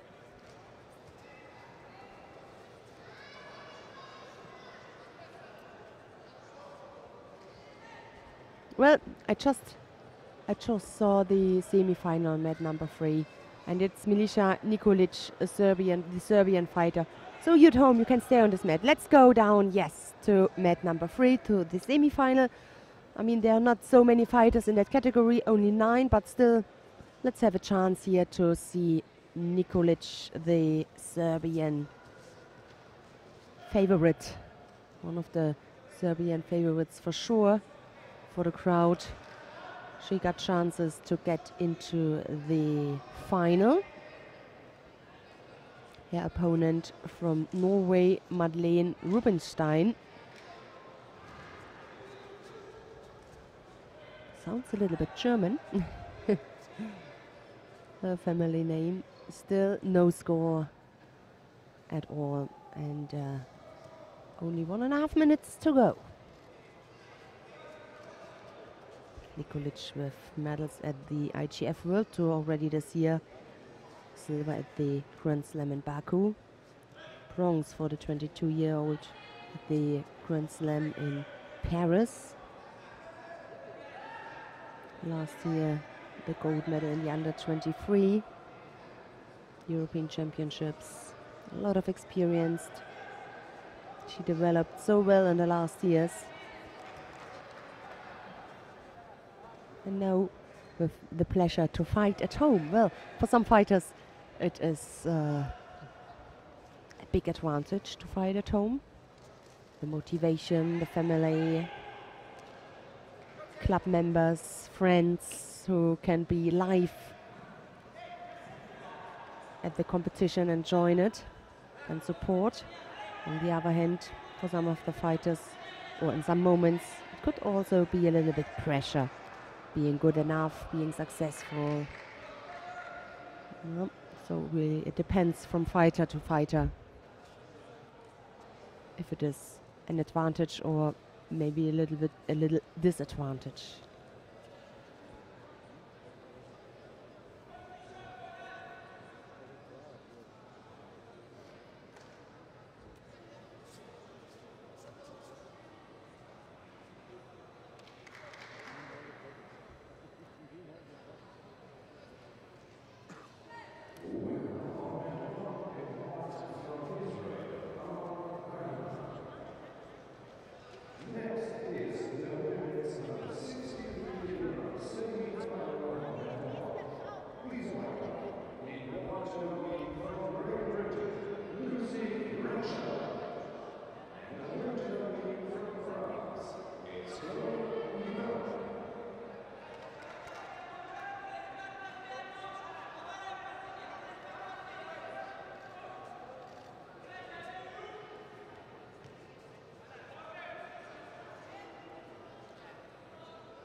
Both keep it interesting.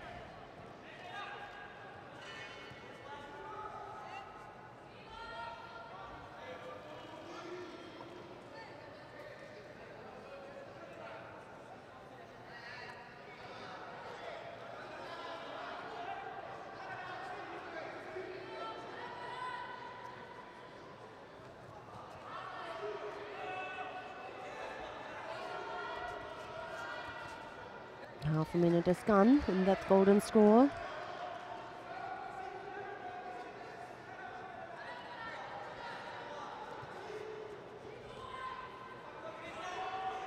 Bad attacks, or really not dangerous attacks there from Rubenstein. I mean, at least she attacks, but still too far away. She breaks up, goes onto the ground. Maybe she feels the pressure. Something is still not still feels not good to continue until the end.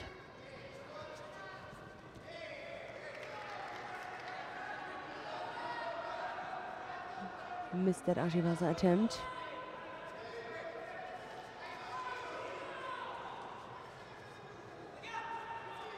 Both got to pull the hand on the sleeve to get the control.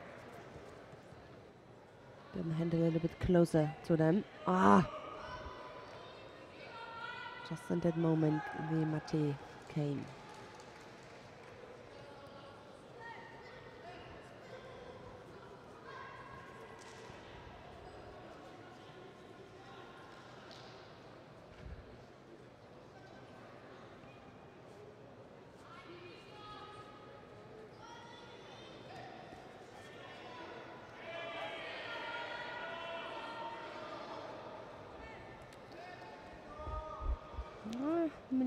Nikolic is waiting for the third penalty there for the Norway. Nevertheless, she must come up with something. Ooh, she brought her onto the ground.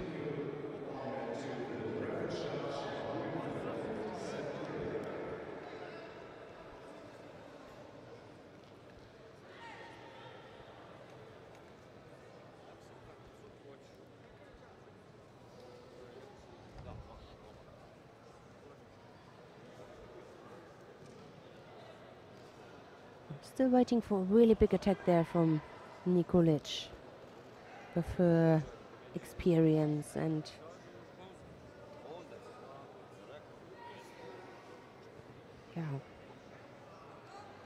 no penalty against the Serbian fighter.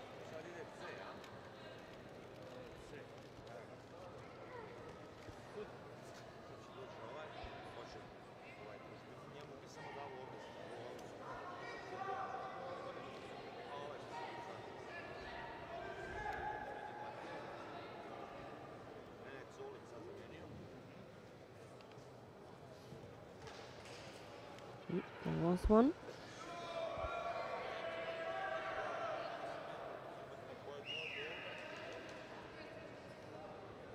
Will they give the third penalty against Rubinstein? I think the referees checked it and said no, let's continue.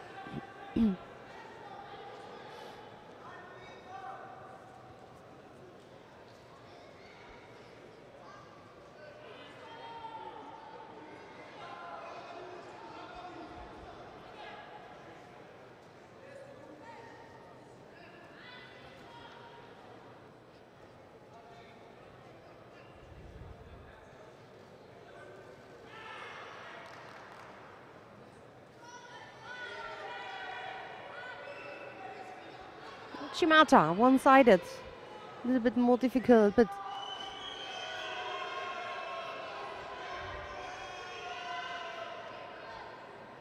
for me, same. It's not enough for a third penalty. Before Rubinstein attacked with an outside attack, outside technique.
Look at the time.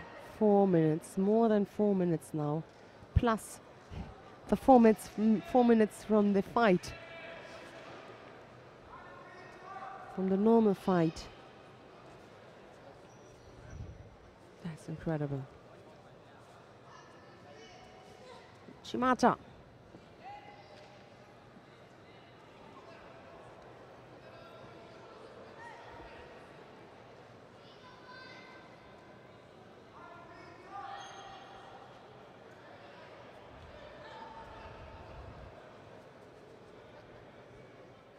I wonder who got more power in the end to come up with a technique, or who is more active.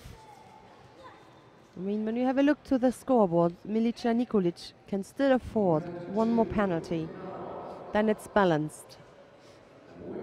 The last one, the third one, would be the decision. Or, what I hope, that they will decide it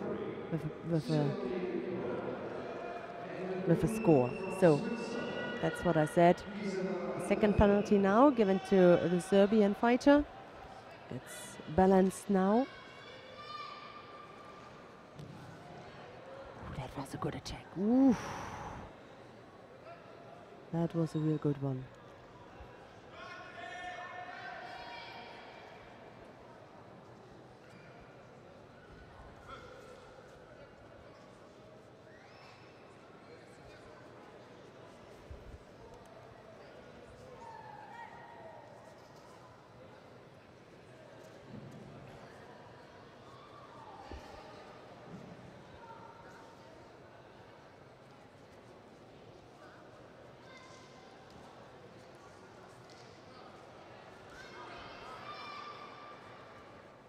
Well, Nikolic must be careful not to step out.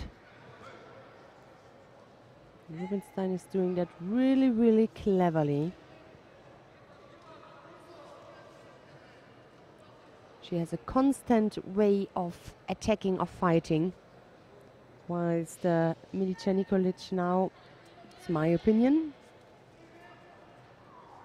her individual shape is a little bit less. So we will see. Outside attack. 6 minutes now. This is incredible. They forget that both of them will have another fight. The fight for the gold medal and the fight for the bronze medal. 6 minutes golden score. I can't remember having seen that. 10 minutes at all. I think at the Worlds. Where was it? Where I heard it from my colleagues who told me about 10 minutes. In Rome.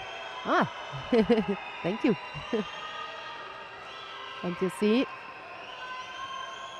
they gave another penalty.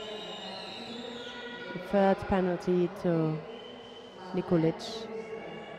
At the beginning of the golden score, after 1 or 2 minutes, I think nobody thought about that.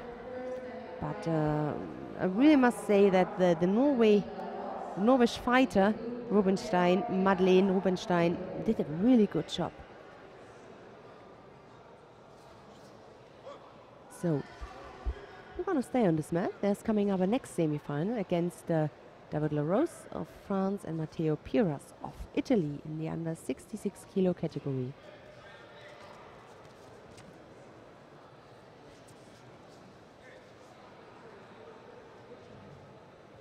Norwegian, now I have it. The Norwegian Rubinstein.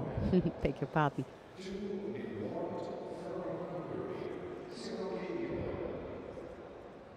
Next on belt 2 is women's 57-kilogram charge. He is welcoming white from Serbia, Vajsa Alexic. And he is welcoming blue from France, Laurie Rossi.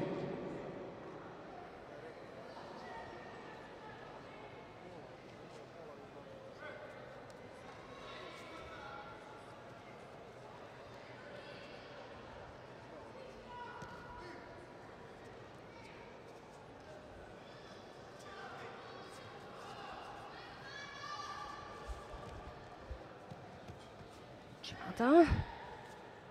Both very quick in their entries.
Nice and lovely combinations there from Piras.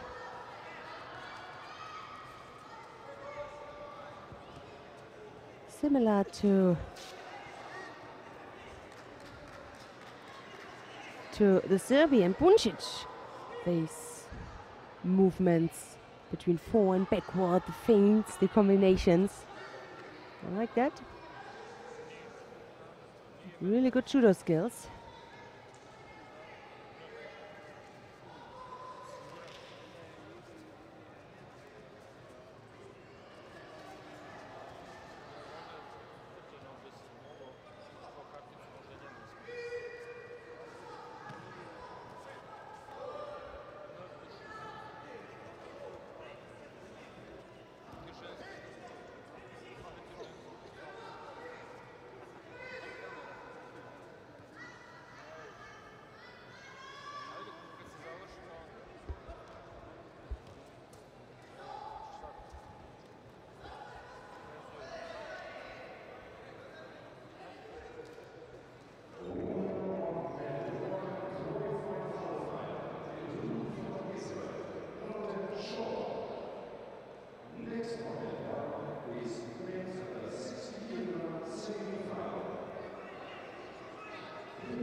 Rose really has to come up with something in the last minute. The tray is still traced by this Vasari.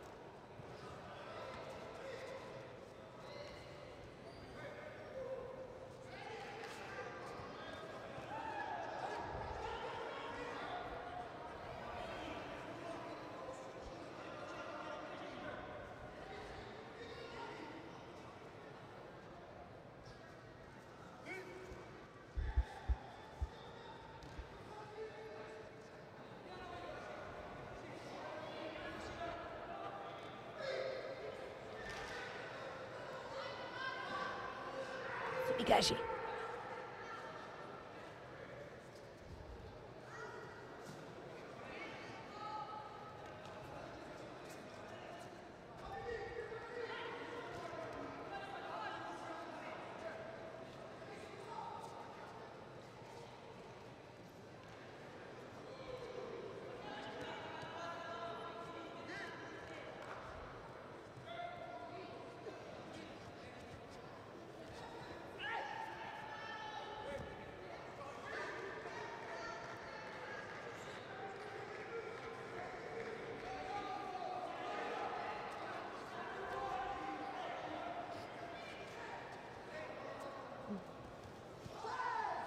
He really tries everything for us. I like that. Despite the fact he's leading, he doesn't stop. Just continues. I mean, these are the rules, but not everybody's doing that in reality. So he keeps on. Judo. Too far away. David LaRose loses his semi-final. We're gonna stay on this mat, watch the second semi-final. Piras will be in the final, and LaRose will, let's have a look, face it is Bunescu in the contest for bronze. Bunescu of Romania.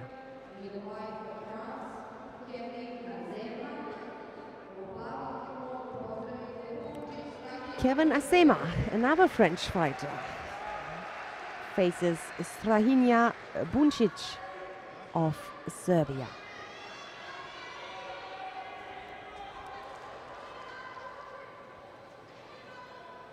Buncic really, he convinced me absolutely in the fight before against Manuel Scheibel. But it always also depends a little bit which kind of opponent you have. Is it left or right-sided? Is it classical judo? Is it kind of a little bit awkward judo? And all these things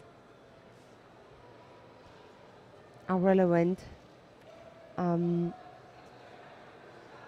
when if a fighter can come through with the technical skills or not. He's got long legs, Buncic. He's quick. Looking there for the choke. We can't see it. Would be the Serbian hope here for a final.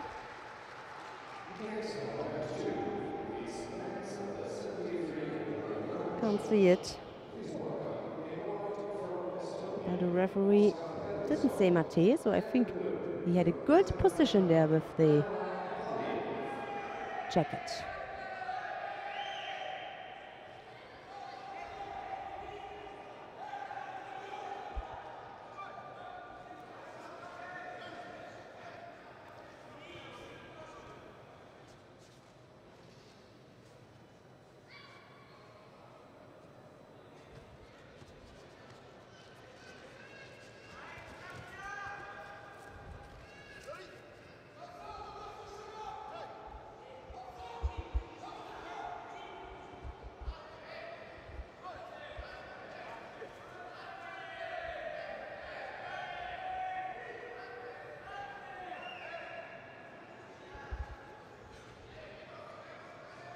Still everything is open in the semi-final.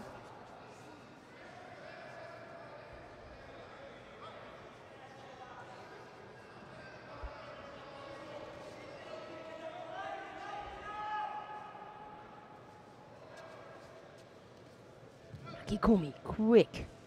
Good reaction there from Buncic.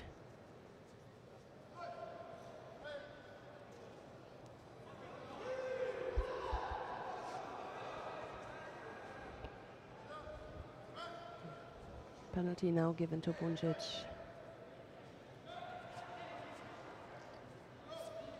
He's waiting for his time. Ochi. Maybe he can come through with a feint we have seen earlier on, but for that he must get a little bit closer. Sumika Eshi. That was good.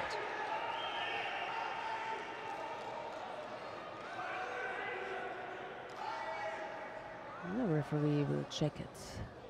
No need to show him the score.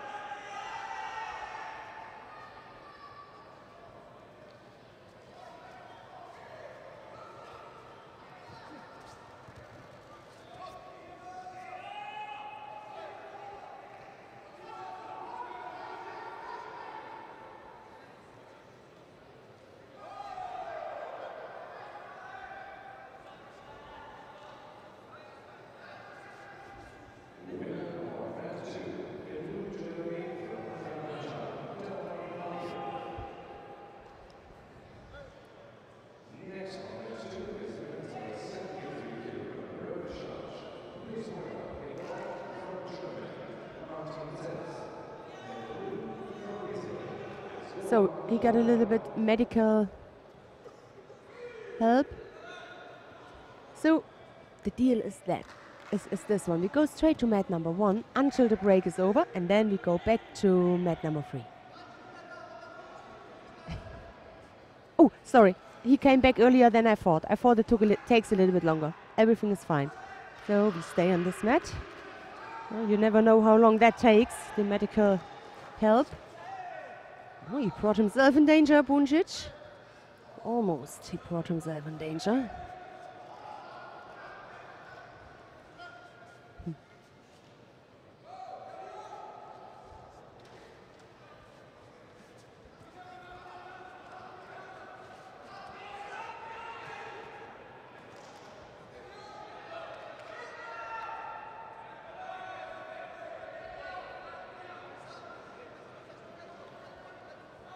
40 seconds left.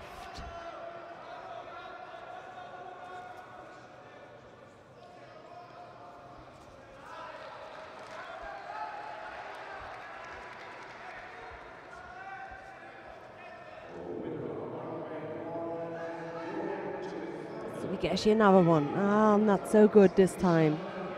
Not so good.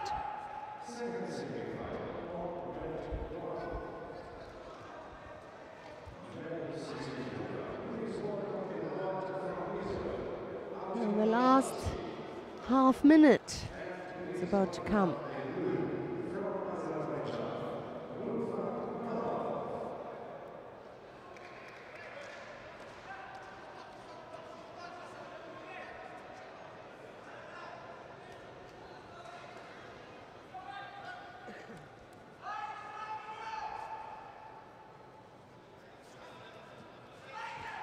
Uchimata, wow! What an attack. And what a reaction from Kevin Asema. Maybe we can have a replay of that one. I think it is okay, this Vasari. I mean, he was very quick and landed on his front side, but I think he touched before a part of the back. Of course, he doesn't agree. And I would like to see this one. Right in the end, in the last 4 seconds, again, with one leg, well, he bridged a little bit. Tricky. It's really tricky to say. They will check it. I mean, without the help from his right leg, he would have landed on the back. And funny, the referee said, we have a big screen in the venue, you know, and the referee watched it and said, yes, it's okay. That was the right decision. So it was a good fight. And in the end, it is Buncic who will face in the final the Italian Piras.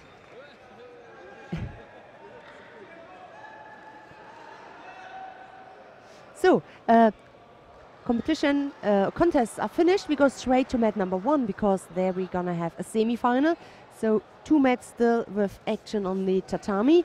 I think this is also the last fight on this tatami. Then we will follow on mat number 2. But for now, we join this contest, the semi-final in the under 60 kilo category. And it is Artyom Ashansky of Israel who's leading by Vasari. He's up against Rufat Mamadov of Azerbaijan. Incredible, right in the end. That's Judo.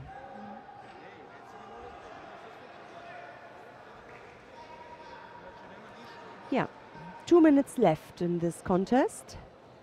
Let's have a quick look in the under 60s. The first finalist is already decided. It's the French fighter Richard Vergnes. Ashansky won the quarterfinal against his countryman. Was it like that? Yes, against his countryman and the number 2 seed, Alon Rahima.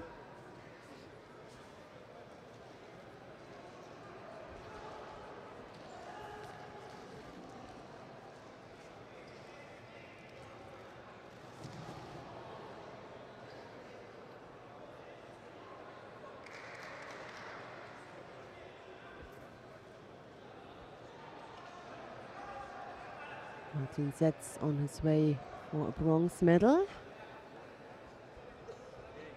If he's doing no more mistake. Oof.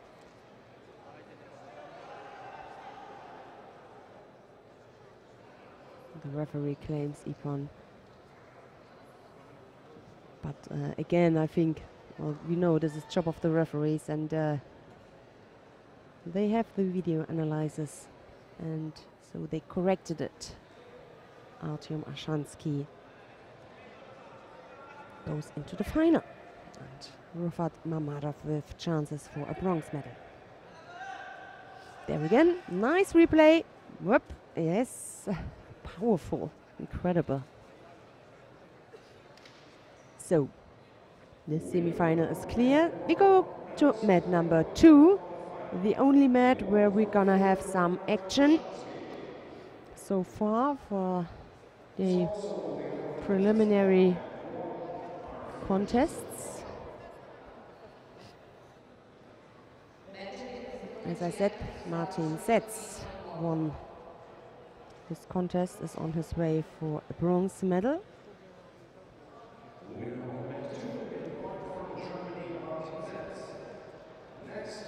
And we're gonna go to, we come to the category under 57 kilos.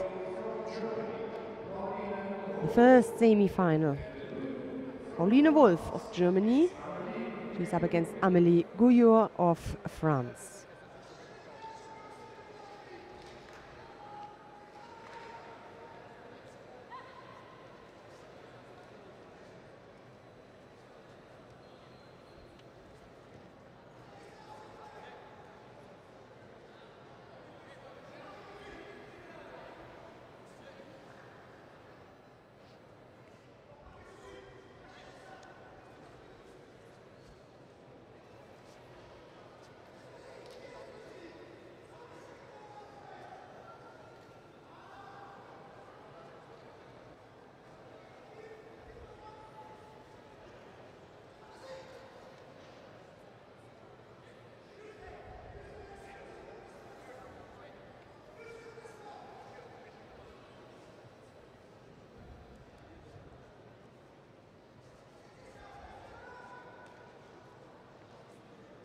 Pauline Wolf with a new coach there in the coach chair, Miguel Ogando Lopez.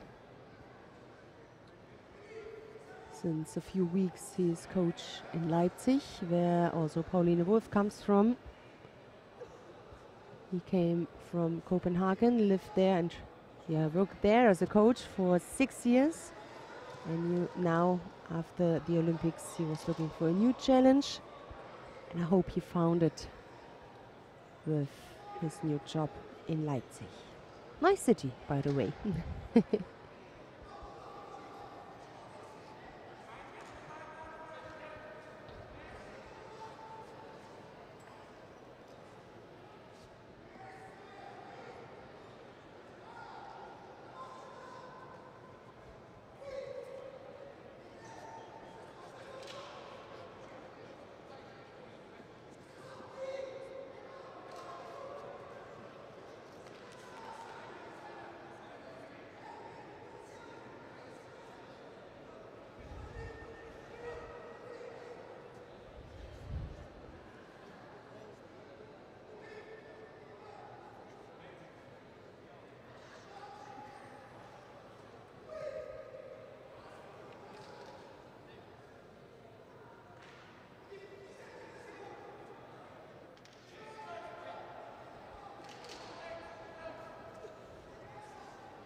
Left arm is on the lapel.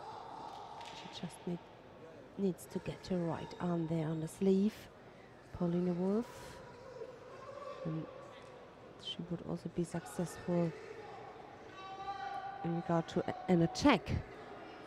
To attack at all. But as long as she's not doing that, it looks, yeah, a little bit passive. And again, she tries to grab the sleeve there.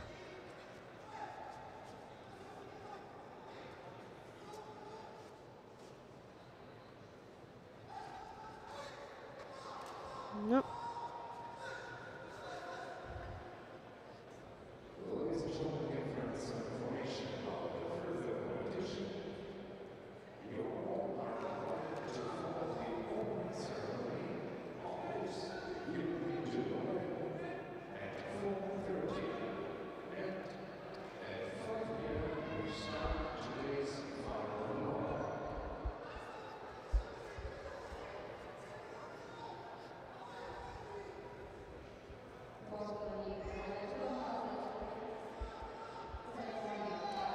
Yep, the attempt there from Amélie Gouillot.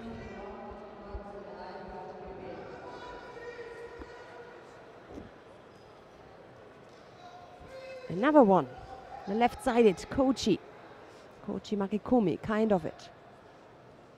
Followed by the attempt there for the choke. Let's see if that one was through.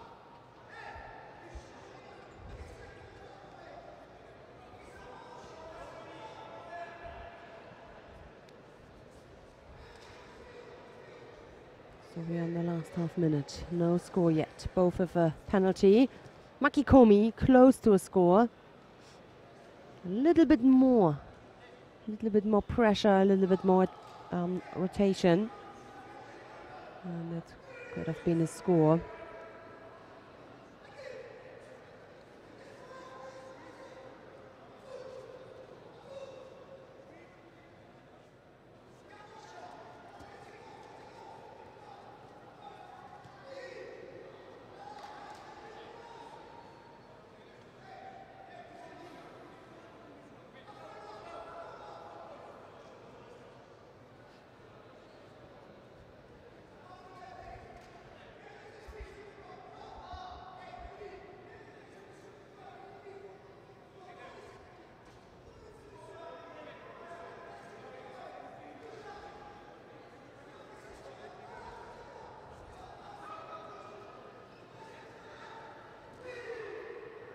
Right-sided attempt there from Gouillot. Not so well precised. But still brought Wolf onto the ground.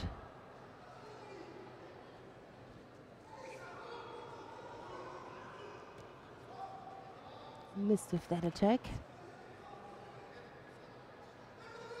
I think for these kinds of working out, the power goes slowly away to when you want to turn or rotate your opponent. Could be a score, yeah.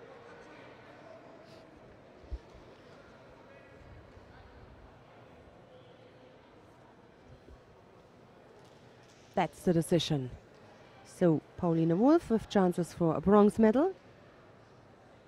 She will face Perisic in the bronze medal contest. And Amélie Gouillot, the French fighter, goes into the final. Winner of the semi-final. First finalist, the women's under 57 kilo category, in blue from France, Amélie Gouillot. Next semi-final, the women's under 57 kilo category. So let's see who will be her opponent in the final in the under 57 kilo category. It's either Celia Toprak of Great Britain or Mayan Greenberg of Israel. One of them will go to the final, the other one will fight for bronze.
Yeah, turned her.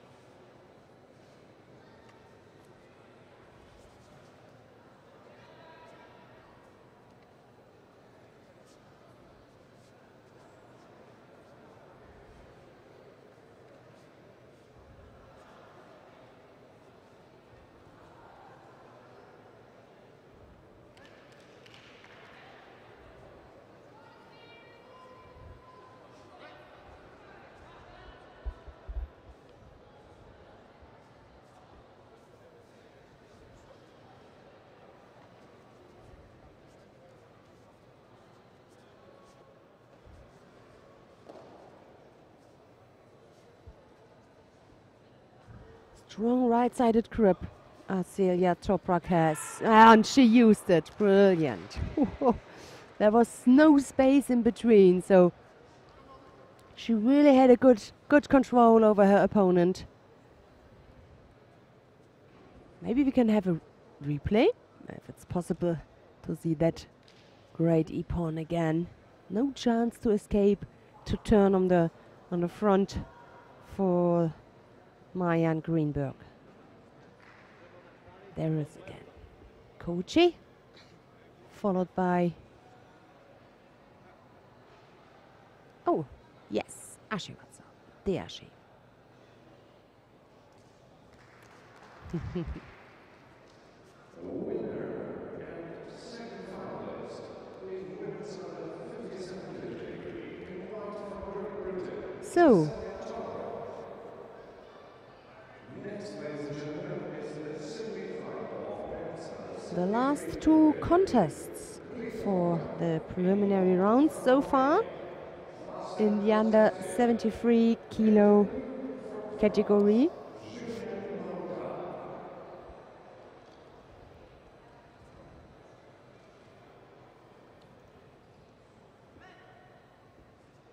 First semi-final, Marcel Cercea of Romania is up against Julian La Rocca of France.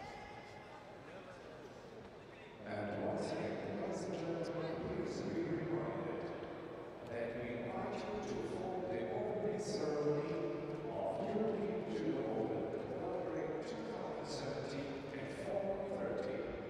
And the final block of today will start at 5 p.m.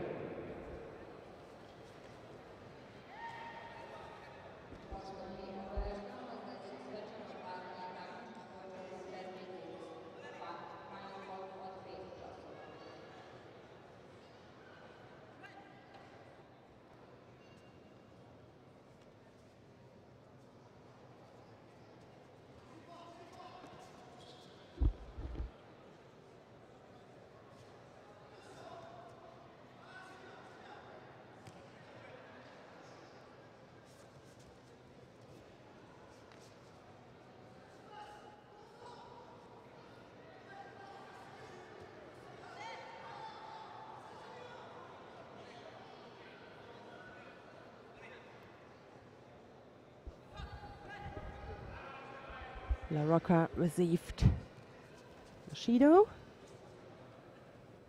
3 minutes left. Plenty of time. Oof. Very quick.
I wonder if they will give a score, if it was still inside or already outside.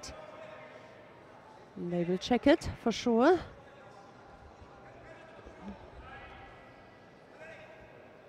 Was not 100% clear. No. Okay, so no score. Still no score. Everything completely open for both of them. For Cercea, the Romanian fighter in white, and La Rocca, the French fighter in blue. Sumikaeshi attack. Also in the previous fight, he checked a lot of times, maybe 1 or 2 times too much with this Sumikaeshi. Not necessary, because before he showed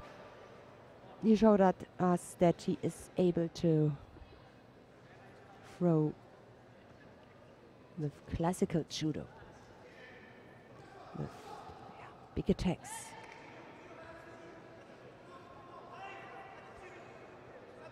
Or maybe he's also getting a little bit tired by the day. Don't know.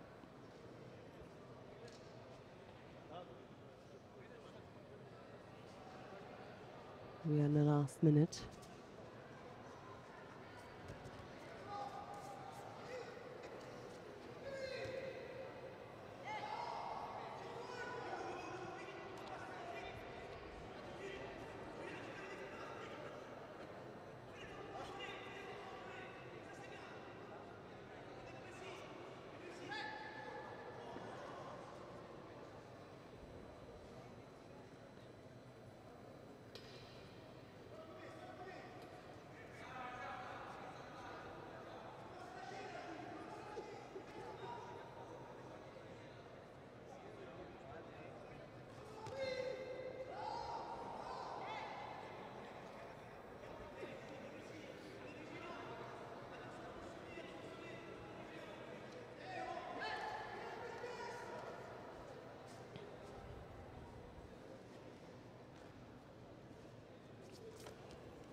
Do we see a golden score then? Ooh! No, we won't. I hoped it when I said it. Because Marcel Cercea just scored by Vasari. First finalist. The number 1 seed here.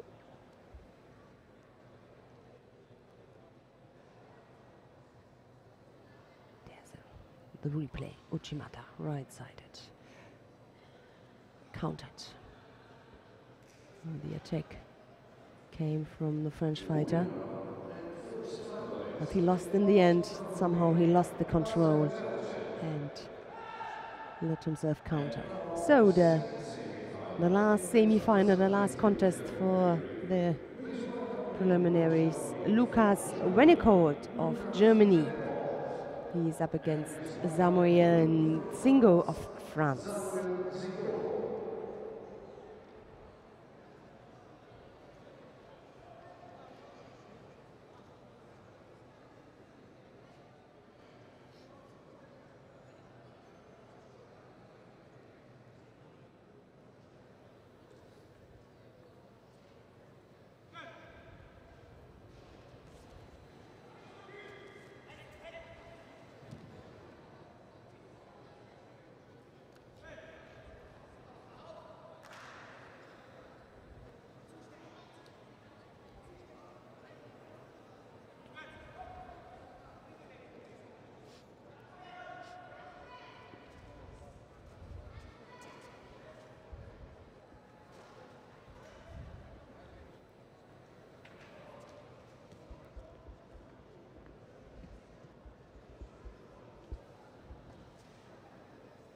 Lukas Wennekold won one contest before against his teammate Martin Setz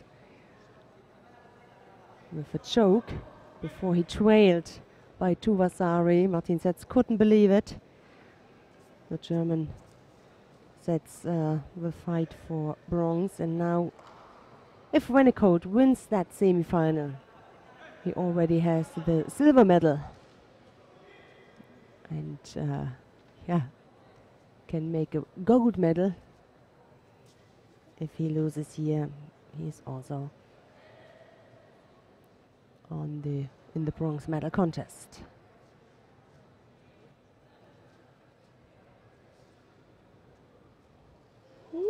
Uchimata.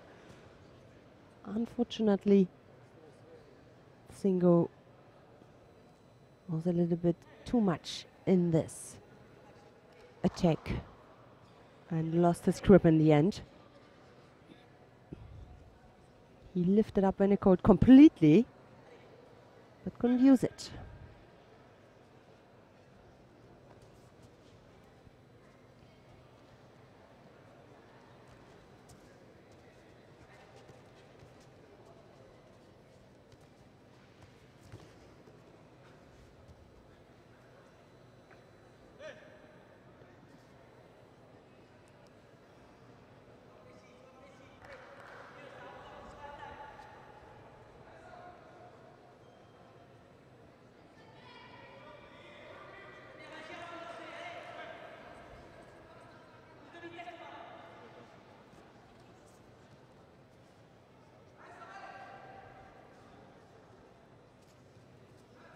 Side attack, wow, a big one.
One and a half minutes, still no score, but already some really good attacks. Still waiting for the really big one, the successful one. Outside, oh, that was dangerous. Dangerous for the German.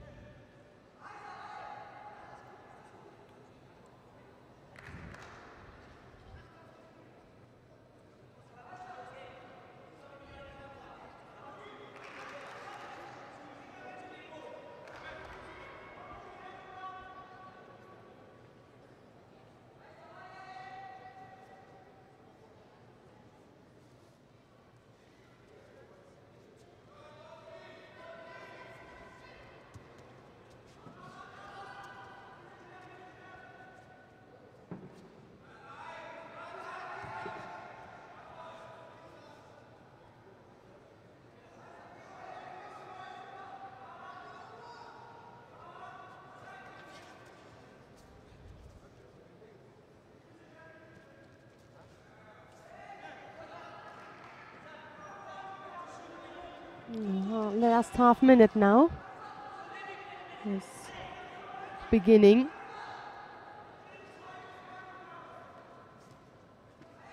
Oh yeah, now they come close to each other. Can somebody take it as an advantage?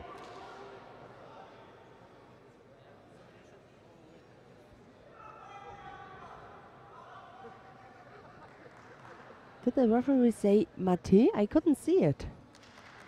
I was focused too much on the action. I mean, I think both are surprised.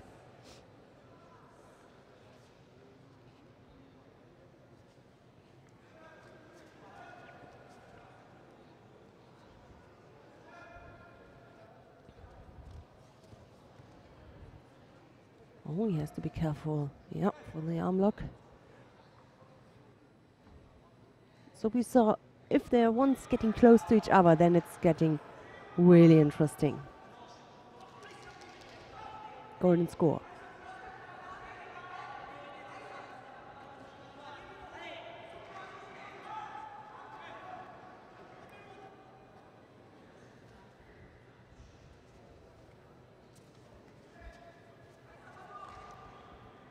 maybe a motivation to come up with something. Oof, the Uchimata. Huh? The attacks from the French fighter are really dangerous.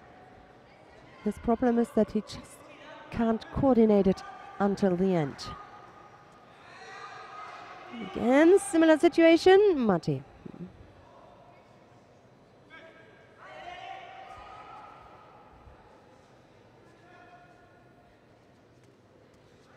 Put everything into it.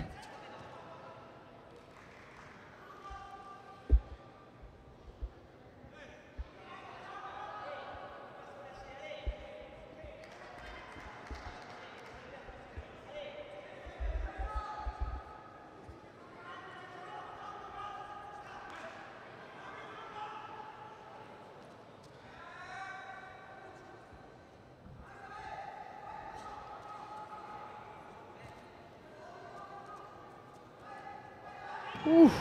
And no doubt that was the score. Nzingo is going into the final. Renicold will fight for the bronze medal. So that concludes the preliminary round. That was the last contest, and yeah, we will have first of all a nice replay of it. That's good. Nice, lovely. Well done from the French fighter. Well, that was the last contest so far from the preliminaries. We will be back at 5 o'clock local time with the final block, and before at half past 4 we will have the opening ceremony.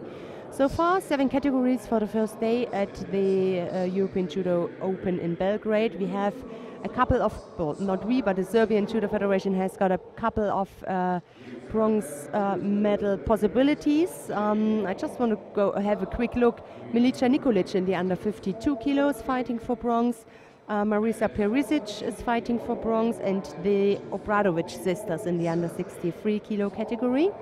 And we have, the Serbians have a big chance here with a gold medal. Silver they already have with Strahinja Buncic, the Serbian fighter. So have a nice break, have a nice afternoon, and we're going to see us later.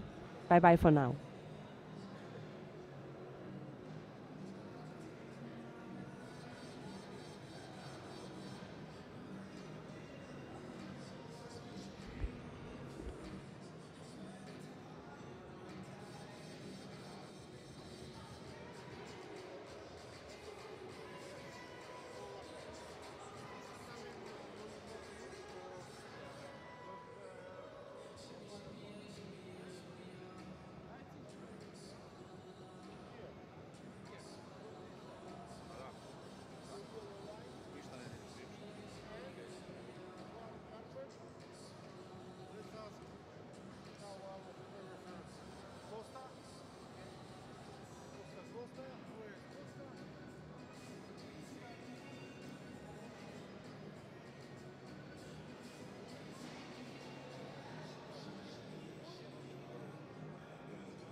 uđi na tatami.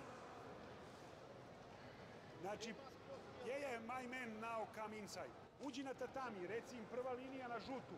Znači, kad otvorite... Ne, prva linija na žutu.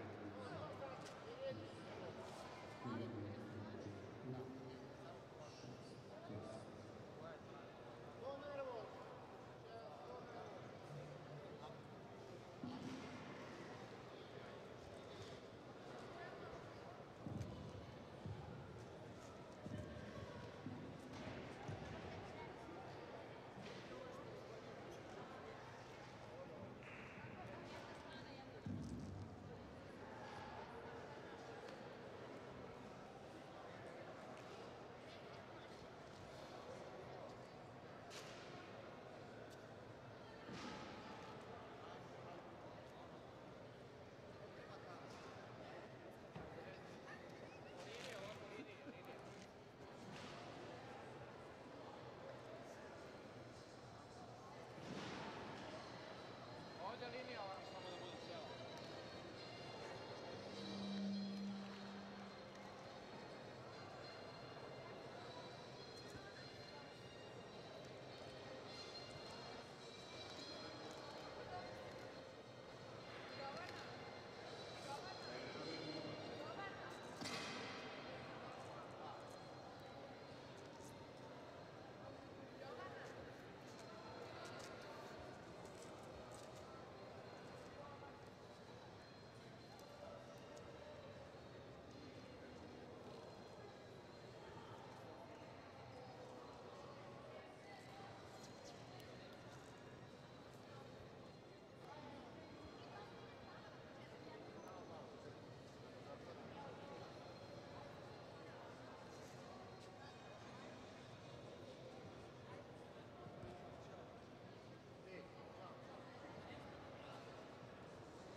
i ti Sonji, ba.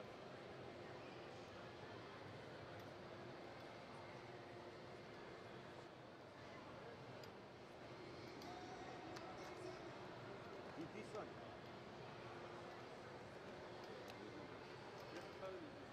Evo je tu crveno. Da, imamo ovaj. Nema da se uzuva, ne? Da.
svi ti naši momci su dobri šampioni. Šampioni se nalaze i u rukama bivših šampiona, koji su sada vodioci, koji su sada treneri, čak su i roditelji sportista bili veliki šampioni. Drugo, ovaj grad, ova sala koja nosi ime moga učitelja, profesora Aleksandra Nikolića, i jeste dobra za ovako jedno veliko takmičenje. Ja vam želim sve najbolje i siguran sam da će Beograd još jedan put u istoriji da dokaže da je najbolji organizator u Evropi velikih takmičenja. Citiram reči Antoniosa Morana, koji je to jednom prilikom to rekao. Svima dobro zdravlje, bez povreda i da sve bude najbolje da redu. Živjeli.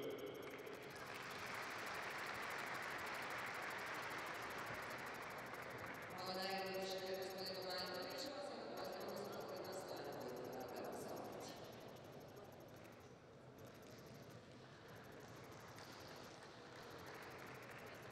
Dragi prijatelji judova, dragi prijatelji sporta, želim da vam u ime Judo kluba Crvena zvezda poželim dobrodošlicu u Beograd i na 10. jubilarni Srbija Open. Isto tako želim bih svim sportistima da poželim dobre večere, da pokažu najbolje što mogu i da najbolje ne mogu. Hvala.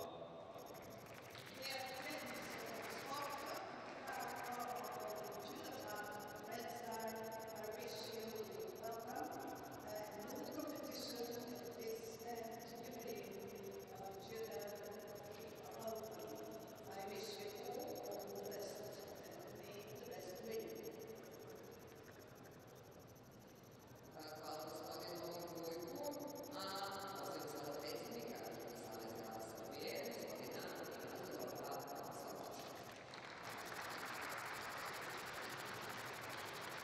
Dame i gospodo, uvaženi potpredsjedniče gospodine poštovani predsjedniče Komiteta Srbije gospodine Majkoviću, predsjedniče Kluba Crvena zvezda, danas mi je čast i zadovoljstvo da vas sve pozdravim, a ujedno da podsjetim šta smo sve uradili u nezavisnosti Srbije proteklih 10 godina.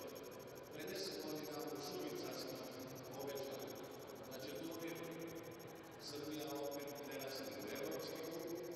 Evo danas, 10 godina kasnije, na svetski klub.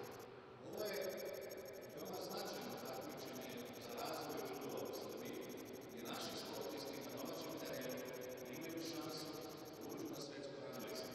Ovo takmičenje se boduje za svetsku rang listu i mogu se pohvaliti da 69 sportista iz Srbije se nalazi na svetskoj rang listi. Uvijek htio da se podsjetim sve zajedno ovdje na rezultate koje smo postizali u zadnjih 10 godina i sa ponosom mogu da kažem da smo u zadnjih 10 godina imali rezultate koji prevazilaze rezultate istorije srpskog juda u prethodnih 50 godina. Ovom prilikom htio bih da čestitam našim sportistima koji su zaista fanatičnim radom, sa fanatičnim trenerima i naravno uz drugu savez koji ih je podržavao postigli svetske rezultate. Ovom prilikom imam čast i zadovoljstvo da čestitam Hrvatu Evrope u Kolju,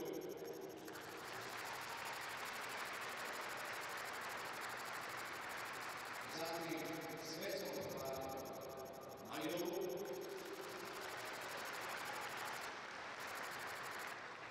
i naravno Milici Nikolić koji je bila peta na svetskom prvenstvu, peta na svetskom prvenstvu.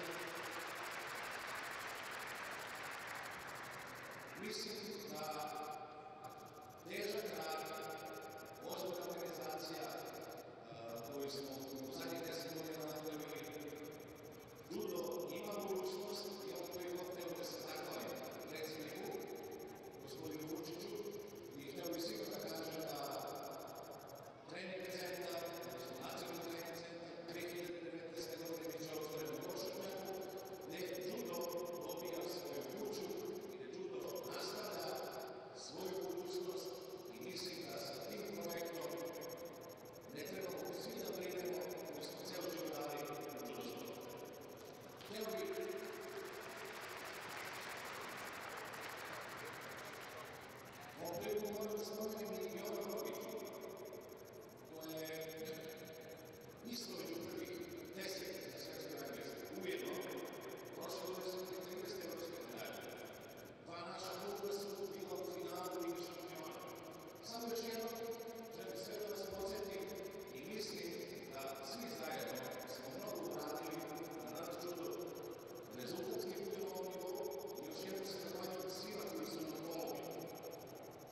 Naše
svima. Next quality and second to the back line.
So welcome everybody to the final block, the first day of the European Judo Open in Belgrade. And in a few seconds we're gonna see on 2 mats the final contests. As usual, we're gonna start with the under 48 kilo category. On both mats you have the chance or the choice of which bronze contest you want to watch, you want to follow. And after that one we're going to show the final. And we're going to start with mat number 2. Christina Tatar, the Romanian, is fighting against the Azerian Gultai Mamadalieva, beg your pardon, the Azeri fighter in blue.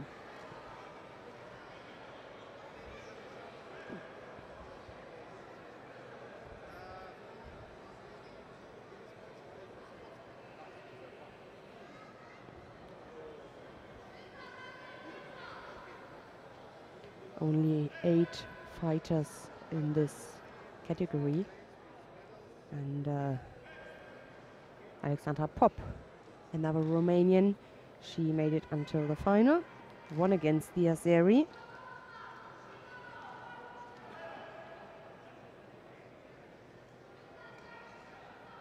And against Mamadalieva. And Christina Tatar lost her first contest against Kelly Stedden, who's in the final. And yeah, both now with chances here for the bronze medal. Lovely attack there.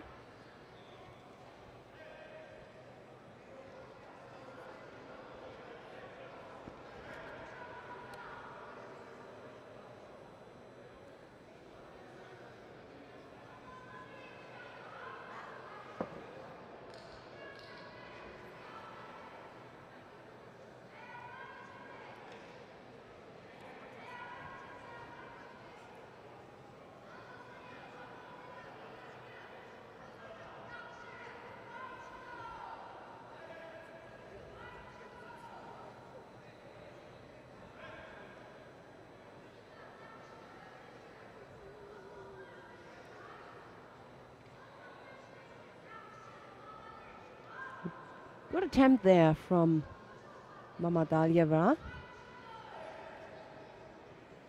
It looked a little bit slowly, but she attacked. That's the reason why the Romanian, it's one of the reasons why the Romanian just received a penalty.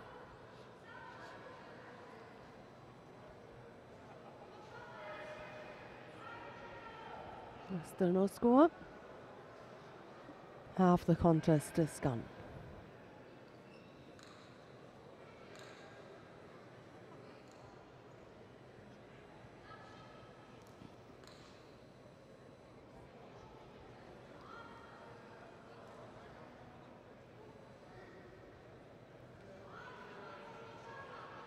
Good reaction there from Tatar. Not the best position there for the Asekomi. She got no control there about her opponent.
Nope, not strong enough to work out an Asekomi or an arm lock. Looks like we're gonna see a golden score. The last seconds now are on the scoreboard.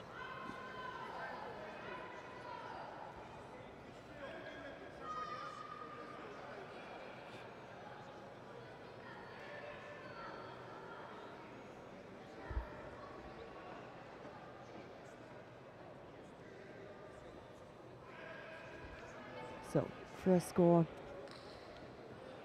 or the second penalty against Kristina Tatar would be the decision.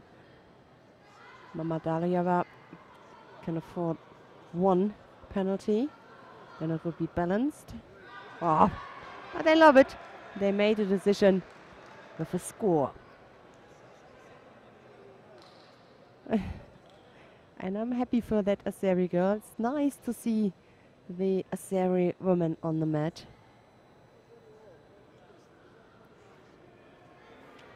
And there's the replay. It's Gultai Mamadalieva who wins bronze. On the other mat, it's Elisa Adrasti of Italy who won the bronze medal. Two Azeri girls, or Azeri women by the way. Rufat Mamadov Rufat on the other mat ended up with a 5th place. So we go straight into the final.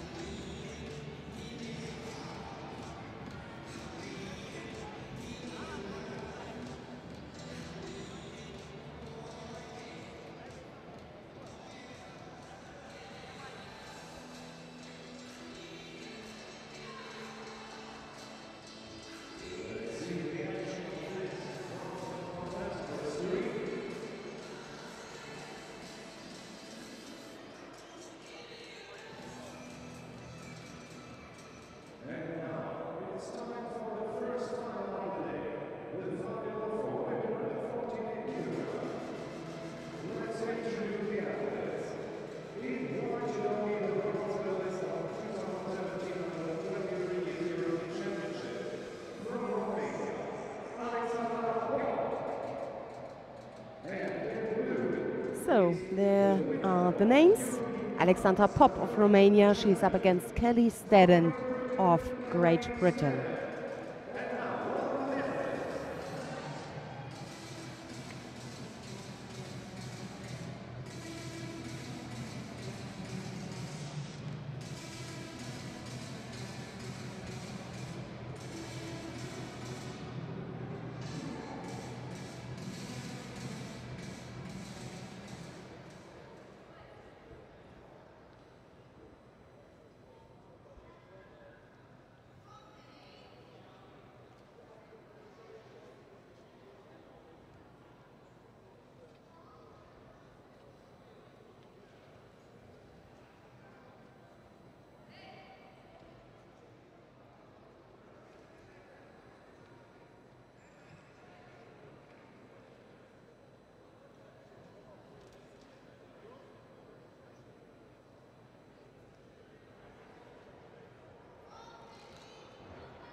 First final of the day.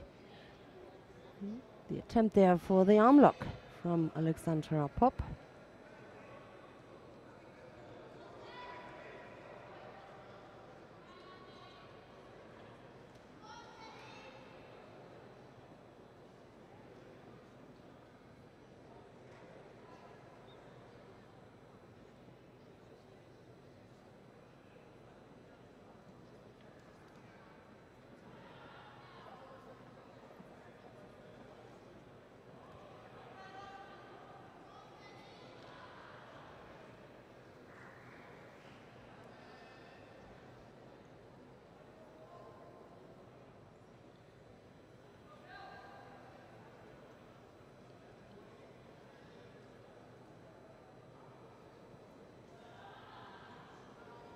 She tries to get her on the ground to involve her on the Nevasa.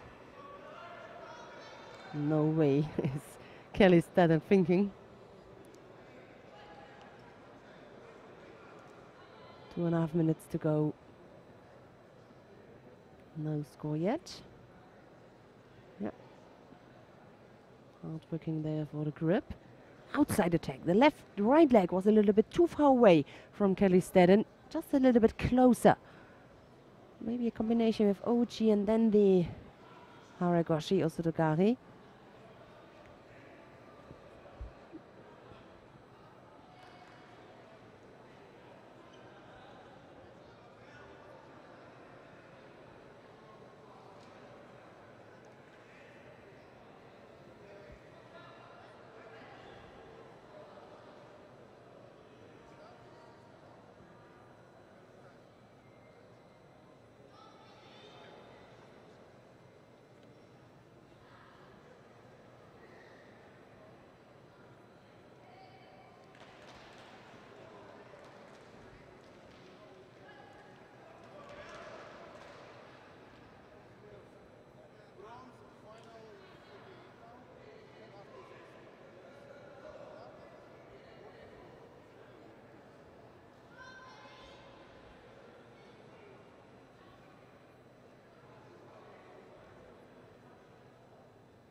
So minute 19 on the scoreboard.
Yeah, it's a good grip now.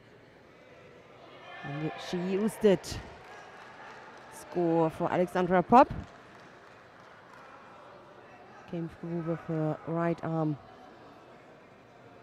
on the back from Kelly Stedden. And with the cross grip, she threw the Makikomi. This is now really difficult for Kelly Stedden because she scored late. Well, the score was late against her in the last half minute.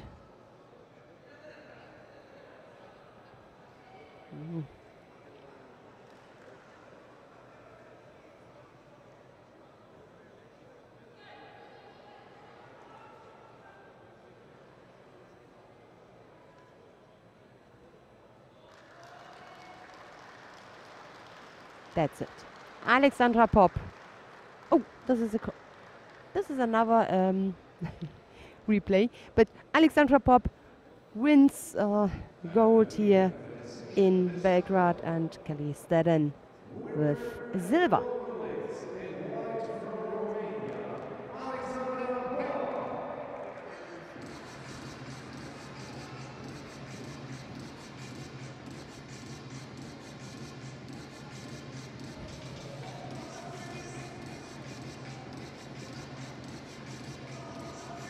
So we go to the next category, and the under 60 kilo. Yep, we stay here. We have a Nazari contest, all Nazari contest on mat number 1, and we're gonna watch the fight between Israel and France. It's time for the next bronze medal contest. The bronze medal contest of men under 60 kilogram. Please welcome the athletes for mat 1. In War, Germany, from Azerbaijan, Darius Zamanov. And in blue, also from Azerbaijan, Rufat Mamadov. Please welcome for mat 2. In white, for Israel, Alon Rahimov. And in blue, for France, Vincent Malek. And now, one of the athletes.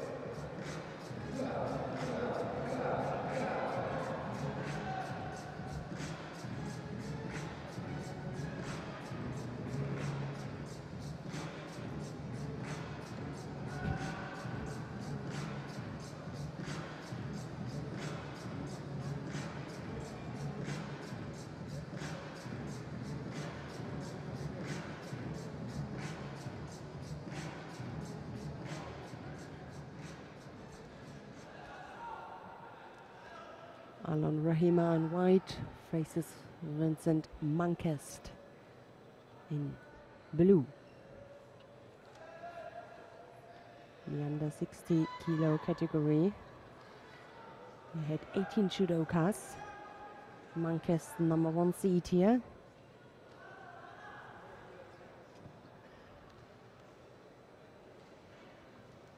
"23 years old.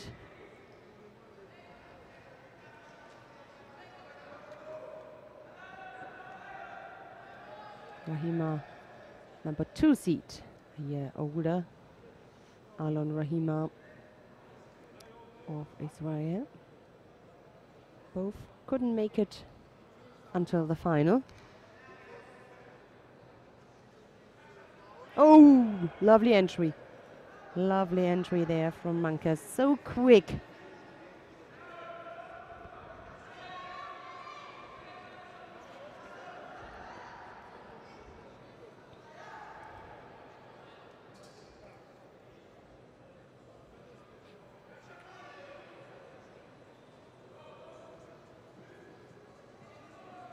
Really hard working on it, the Frenchman.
The other bronze medal contest is already decided. Zamanov.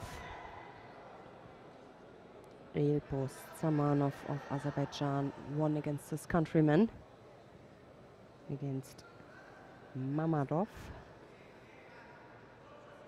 And here it's still, everything is open, no score yet, just a single penalty. 1.5 minutes to go.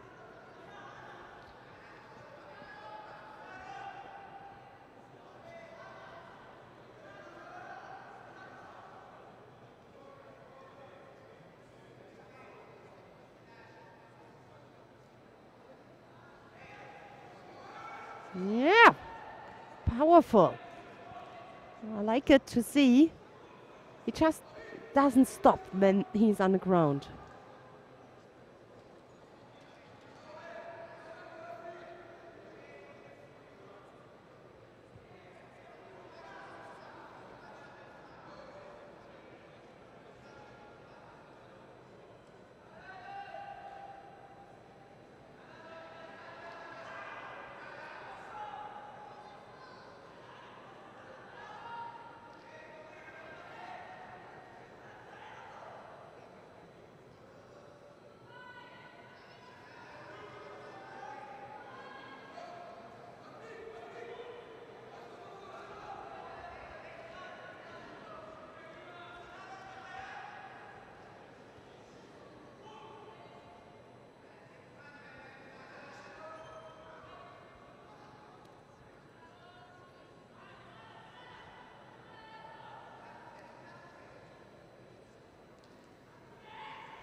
So we are on the last 10 seconds.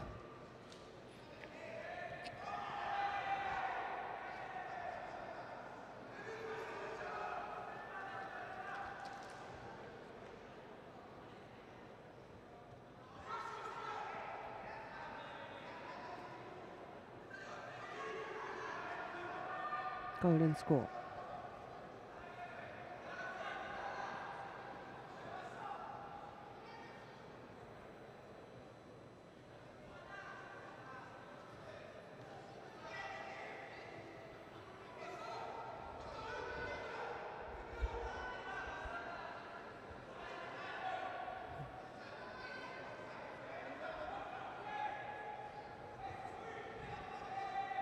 Oh, these are not the best attacks from the Frenchman. Must be careful not being penalized for these kinds of attack. Better to come up with a really big attack from the upright position.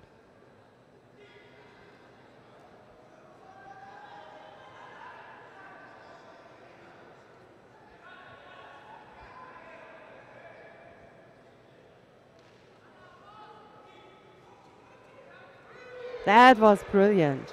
But it looked like that Alon Rahima just stopped.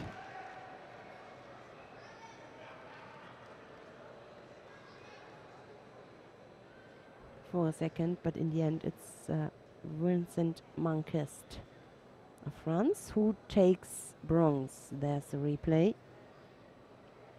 Hard fight for a grip. Checked on the one side and then just on the other side. Maybe that confused the fighter from Israel.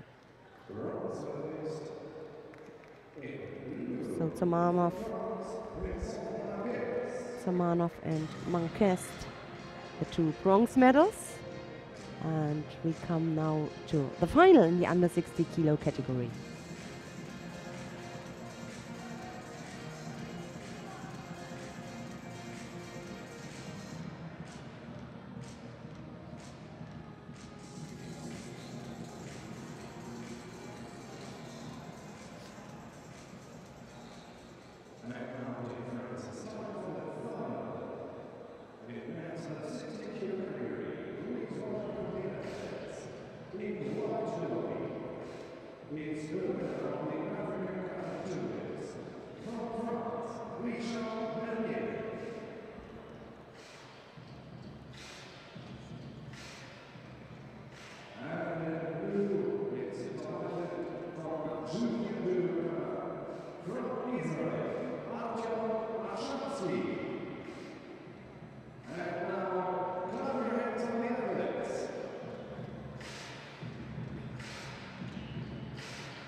So the final in the under 60 kilo category between Richard Vergnes of France and Artyom Arshansky of Israel.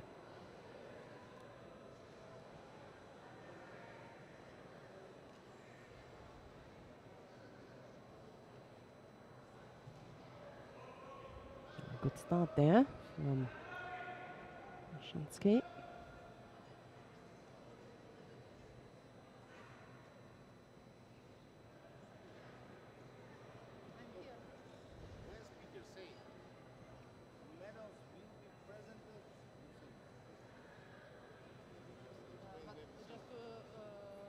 Immediately after this final, okay, I will now.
Yeah, almost.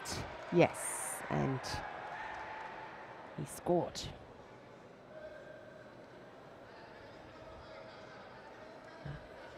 About 1.5 minutes to go. Leading now. Oh, Ashansky has taken the lead. Oh, another good-looking, promising moment.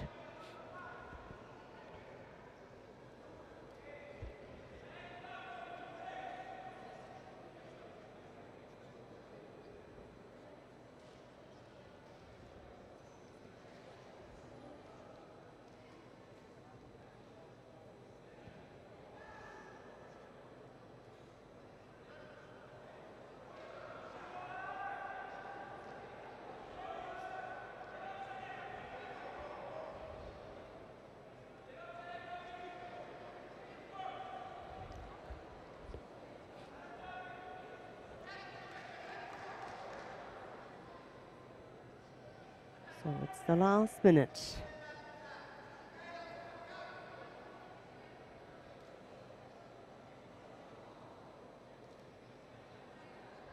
And the referees are checking if it was Vasario or not. So they took it back. Still the lead for the Israeli fighter. Nice Ashivatsa attack there. And also a nice transition.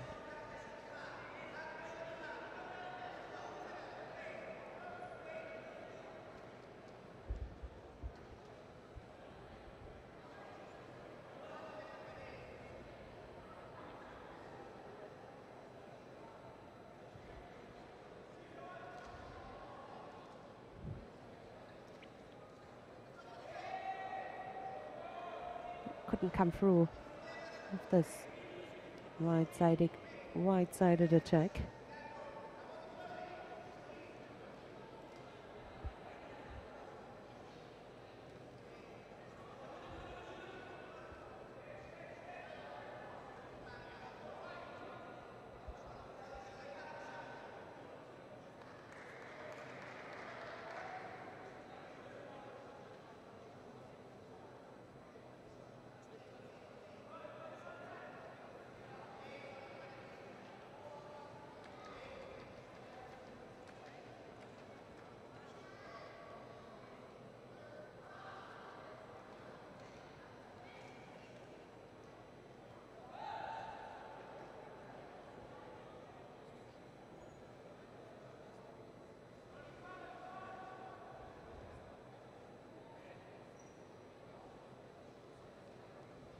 So I think the last second won't change anything on the result that Artem Ashansky is leading and takes that gold medal home. Yeah. Artem Ashansky, gold medalist in the under 60 kilo category, and Richard Vernes wins silver. That was the Vasari, the score and the final decision about gold or silver.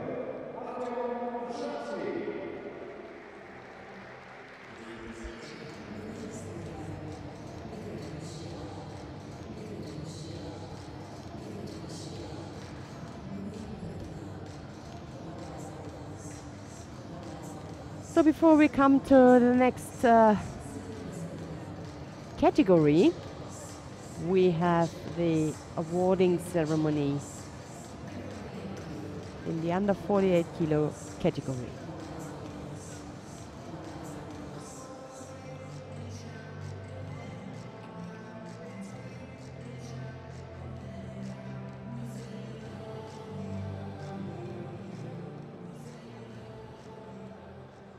Ladies and gentlemen, now the award ceremony of women under 48 kilograms.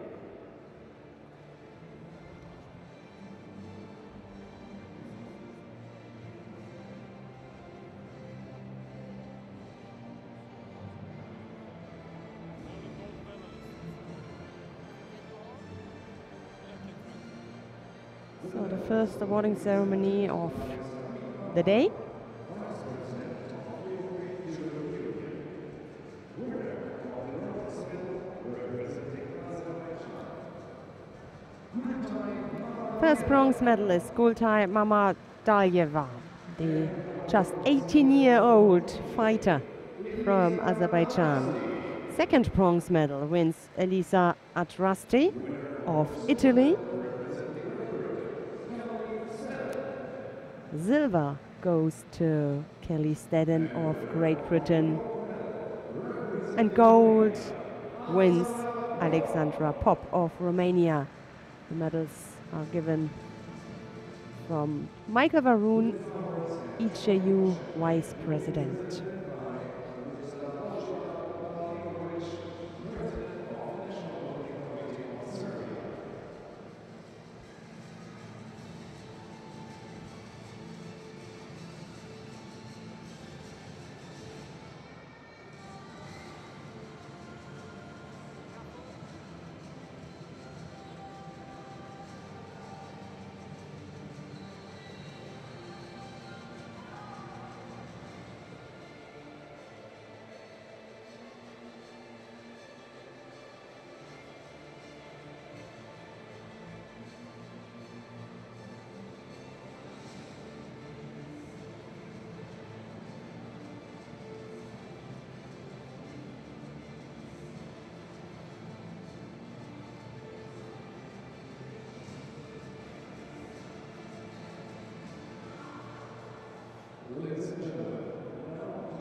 Now we're gonna listening to the national anthem of Romania.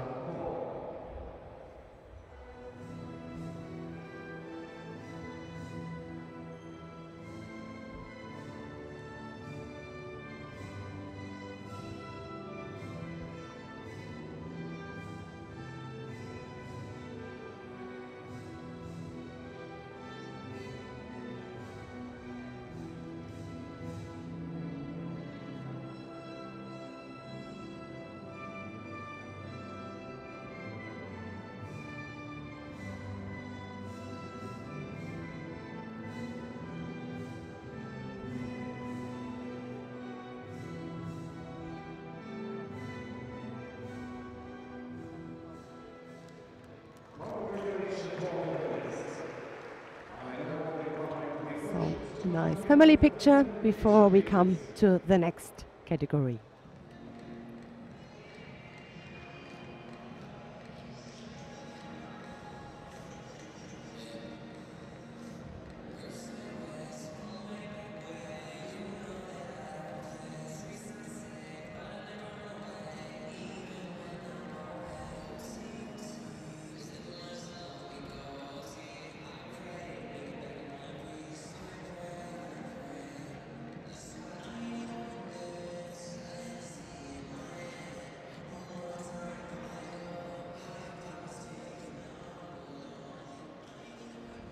So, back to the action on the tatami, and I would like to go to mat number 1.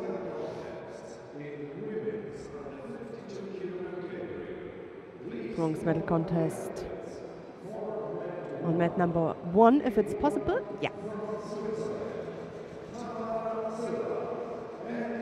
And we're going to see Tamara Silva of Switzerland. She's up against Milica Nikolic, the home favorite here of Serbia. Nikolic, normally in the category lower, underway, in the under 48 kilo category. Today they decided for the 52 kilos category.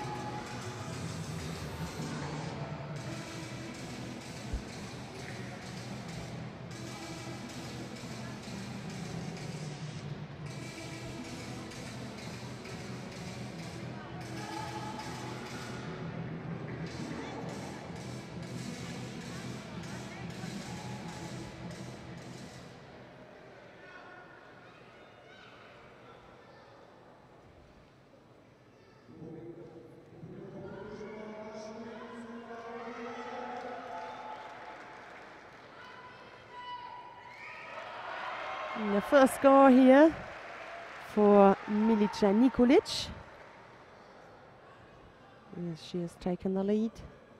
All pressure now on her opponent from Switzerland.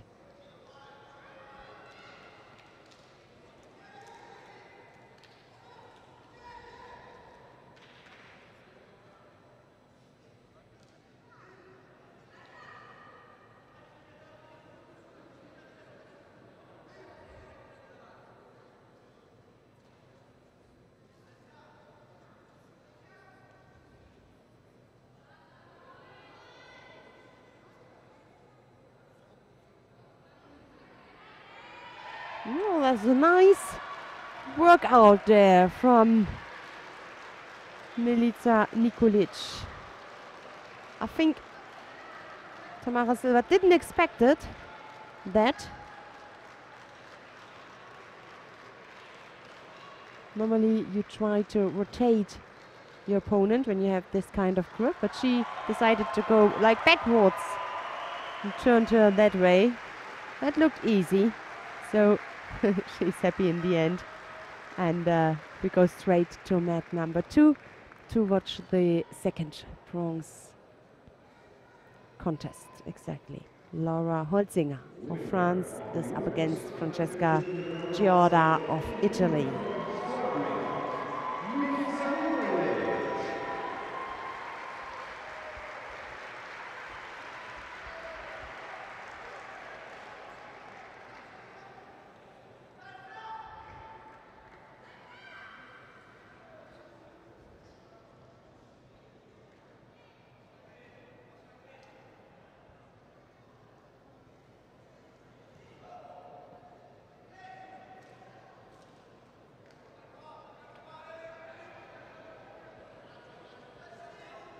Chances there for the arm lock. If she can control her opponent. She just grabbed the right leg. Makes it more difficult to put on some pressure.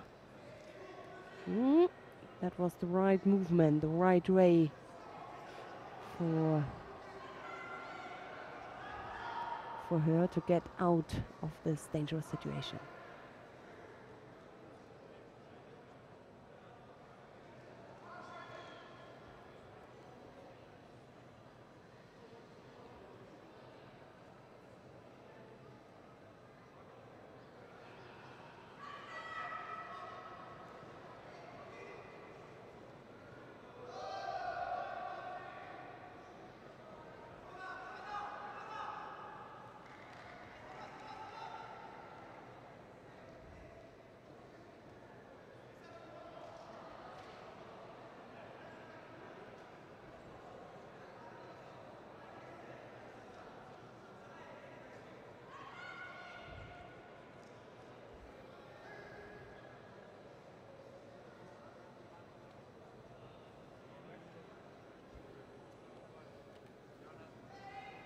Oh.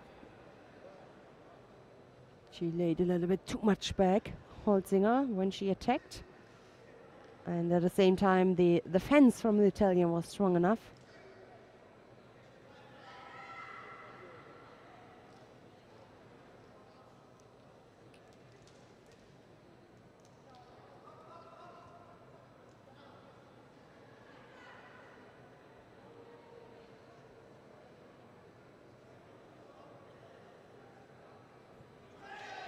A good one on the right side.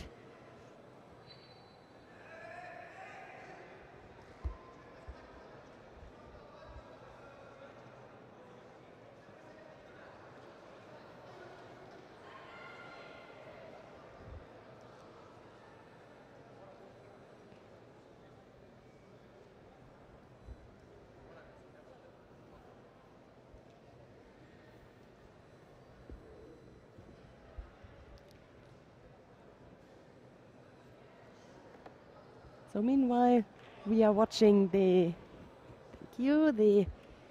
bronze medal contest. I have the pleasure now to sit next to a current world champion, Nemanja Majdov. Hello. Yeah, hello. Now you are again in the suit. A few minutes ago, you were in the judogi for the awarding. Yeah. Yeah, it's like. What is better, suit or judogi? What do you like more? I think the judogi, Right now, suit. Or maybe the judogi after such a victory. And yeah, I'm really happy to have you here next to me. You look, yeah. Make a little. It's my first time to comment it. Yeah. Ah, it's nice to have you here. We already saw or mentioned today the success of the Serbian judo team. It is incredible. And you and Alexander, did you think maybe to spread your potential into 2 categories? I mean, you're both 90 kilo, but Yeah, we are world ranking leaders. Yeah, it's Yeah. history because Serbia this year has the European champion and the world champion. That's like yeah. that's amazing. That's strong, huh? You really determined that category. Yeah. But Now, it's first time in history that two Serbians are yeah. world ranking leaders, and Do you train together?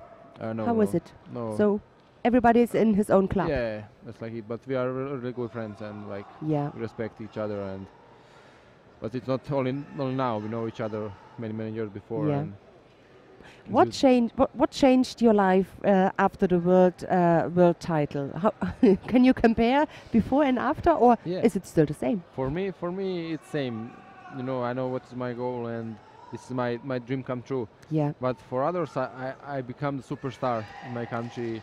Yeah, of course, with a reason, huh? For a Yeah, reason. Yeah, because I'm first ever world champion Mm-hmm. In Serbia, and also when I was born in Sarajevo in Bosnia in the Republic of Srpska. Yeah. And in that country, no one ever become world champion in any sport. Yeah. Now I'm first world champion. in You any wrote sport. history, yeah? Yeah, now like I'm superhero there, and like every day I have business meetings with president and something like that. Yeah. Like it's good, but it's something new for me. I can imagine, and still you have on the one side you are really a favorite now.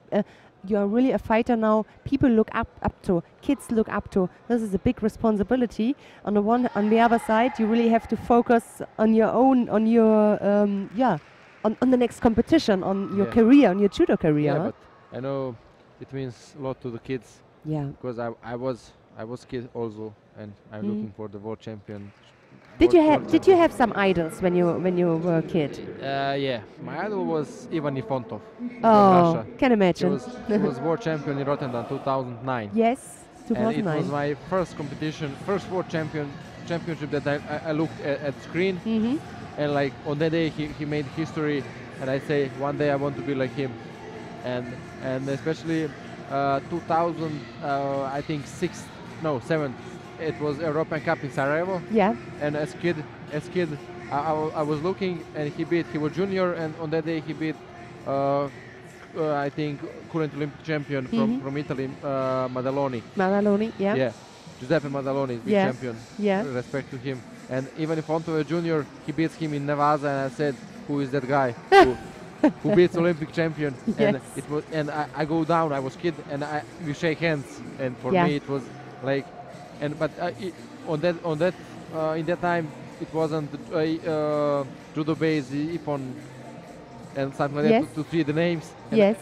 But I heard in hall Mim Hoto. Yes. Not Nifonto, Mim Hoto. And I go and I went to the home, and I wrote on the picture. I was in school second class. Yes. And I have picture together, and on other side I wrote Mim Hontov, Russia, champion of Sarajevo 2007, and I'm watching Rotterdam, and I saw Europe world champion Ivan Nifontov, but I wasn't sure. Is Yes. that Mim Hontov and Nifontov? Yes. I And understand. then I asked some friends after, and it was like amazing for me to know world champion, and then I meet him also, Yeah. and he, before 10 days he write me message, congratulations. Yes. For me, like I wrote him like you was my idol, and Yeah. on the day, and last post on my Facebook before I go to world championship, it was like Facebook memories from 6 years ago when I say watching Rotterdam world championship, and like Ivan Nifontov make history. Yes. And I share it like, and I say I wrote it's my time now to be like him, and I become world champion like 20 Yes. with 21 years old. Mm. Young. Second youngest in 19 category. Yeah. It was only Korean before me. It's incredible. What did you expect on this morning, before your competition day? Right on your competition day, when you warmed up. Yeah, today. When you warmed up at the Worlds. Today. Yeah. I was sure that I will be world champion. Yeah. Really, because I was like 8 weeks before world champion when I started preparation. Yeah. For basics, I posted on Instagram the next world champion. And like it was like for me motivation, but for some people it was crazy. Yeah. And like you are young, you first year of seniors, you change category from 81 to 19, and you was good. I was 2 times European champion juniors, but juniors and seniors is a little bit different. Yeah, a little bit. Not so. Now I showed that it's not big difference. Like only in your hand and in confidence. If you believe in yourself, you can do it. And like I wrote the post next world champion, and every week like it was counting 4 weeks, 5 weeks, 3 weeks, 2 weeks, 1 week, and then the world champion. Yeah. But and a lot of people say you predicted. Like, and you become that. But you know what? It remembers me to a story. Fabio Basile, the Italian who became Olympic champion.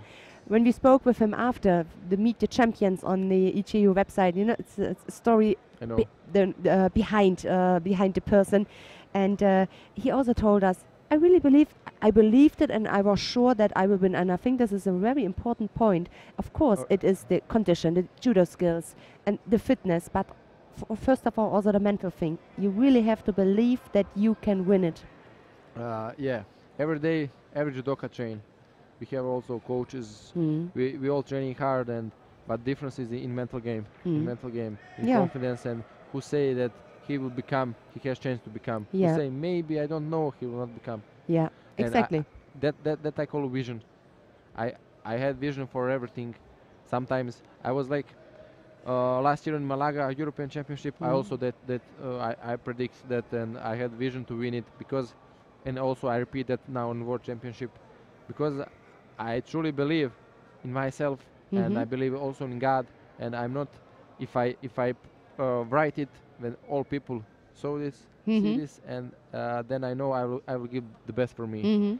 Because you know when no one know you go on some tournament, you can say in yourself like someone know that I come, someone don't know, doesn't know, and if I lose, how people will know, how people will know that I didn't come, and you make a vision of the loser. Yeah. Now you need to have vision of the champion, and only option is winner. Yeah. Is win, and that's it. We can lose, of course, it's sport, but we need to have vision. Exactly. Nemanja, I will never forget when I got to know you. I think it was 2014 at the Junior European Championships in Budapest. And I got to know you. Bucharest. In Bucharest, yes. Yeah. I got to know you, your brother, your father. It was a family. It was a family thing. I was really impressed. I remember after the fight, seeing you happy. I think you had a blue eye, so we saw all your fights in your face. Yeah, it was like I was first year of juniors, and I become European champion. For me, that was like always first years are the hardest one, and But for me, the first year now are the most successful years. First year juniors European champion. First year seniors world champion. Yeah. No. I need to wait first year of veterans. Yeah, yes. But and Nemanja, what do you think? I mean, you can tell me next year, I know. But from now, what do you think is harder, to win the title the first time or to defend it? It's a hard question. It's really I mean, we will know it in 1 year. Yeah, no doubt. But it's just a feeling, for you. I don't know. Maybe to defend it. Maybe to defend it. Yeah. But. I don't know. I will see. But for juniors, I defended. Yeah, exactly. But not first year I won. Second year I was injured. 1 year I was out. I injured my knee, and it was 9 or 10 doctors said me that I'm finished with career and everything. It was like terrible for me. But I was come back after 1 year, and then I again won the European Championship for juniors. And for me, it was really mental. The mental thing, yeah? Yeah, the mental thing, because it was like I didn't know, can I do it or not? Because when 9 or 10 doctors say you in face to face, you're finished. You cannot be like you was before. Yes. That was hard, but I come back and. How is your knee now then? Now it's good. It's good. It's good. Yeah. Nice to hear, but I know that injuries is part of the sport, and we need to have strong mind. Yes, exactly. Strong mind about that, and because I know that, and when that doctor said me I will not come back but I believe I didn't start to believe that I will come back. I have dream. I want to be the best in the world. I want to be Olympic champion. That's for me the most important, and I believe God, and that's my power. And then I come back. And I a lot of in 2 years I become European champion. I become world champion. yeah, I only need one more day to become. yeah, One more day to be my day. That's the Olympic Games in Tokyo. yeah, exactly. So so far you will wear the red back patch for 1 year, at least 1 year. We will see. It was my dream. It's a pressure, huh? Yeah, it's really pleasure because Yeah. for me the But also a dream. most beautiful one is the red one. Golden is more important, but because you have 4 years. But you have it for 4 years. For the eyes, for me, red back number is it's perfect, and I know one day I will become the best in the world. That was my vision, but Yeah. I didn't know that I'll become in first year of seniors in Yeah. year when I changed categories, and Yes, it's two all big these difference. things. Yeah, but you know that day I had 7 fights. It was like It's incredible. first time in history that some world champions have 7 fights. Yeah. But I think on that day that if I had 10 more fights, I'll win them all. Yes. Because Yeah. I was like, I don't know, too confident, too calm. That I don't know. Never in fights in golden score. I have 3 golden score, but I can fight like 1 hour. Yeah. And Yeah. it was like I need to win, and that's it. Incredible. Do or die. Yeah, and you see on this match, the final, it is Rubenstein, the Norway. I think it's also her first. It's you can't complete it with her championships, but for her it's her first medal, her first gold medal and medal at all at the European Open. I think she will be happy today too. Yeah, that's history. That's history. Yeah, To you know, become everybody first time. has the Yeah, same because different if anyone touches. Yeah, if anyone becomes that after, he'll be second.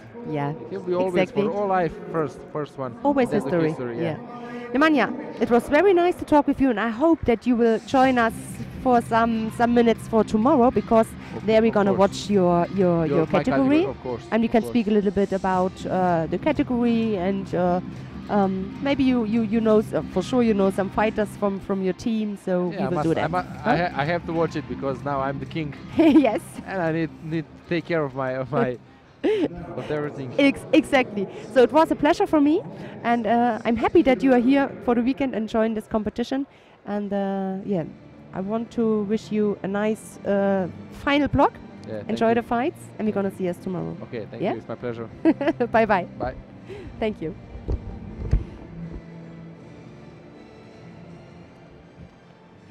So, and we continue with the medal ceremony in the under 60 kilo category.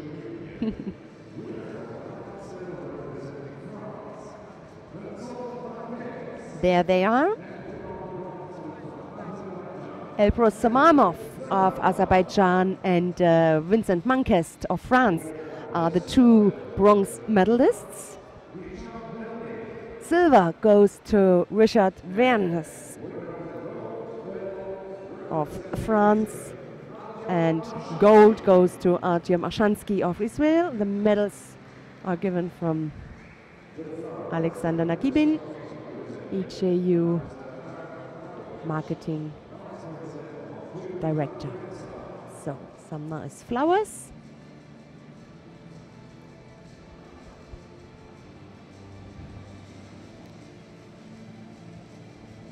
Really nice conversation with the 2 Serbian heroes and legends, both wrote history, Alexander Kukol and Nemanja Maidov. Incredible which potential this nation have, not only with them, but these are 2 really good examples. So now we are gonna listening to the national anthem of Israel.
Oh, nice family picture.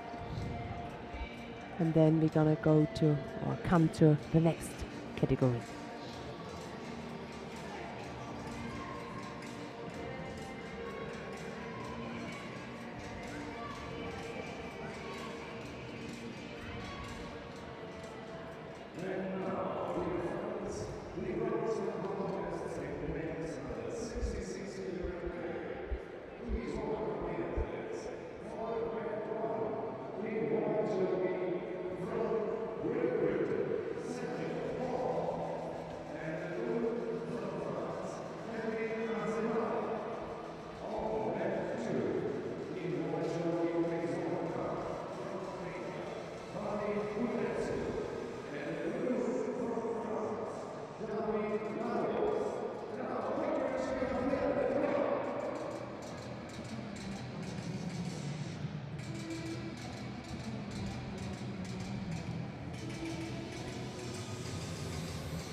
Vadim Bunescu of Romania. He is up against David Larose of France.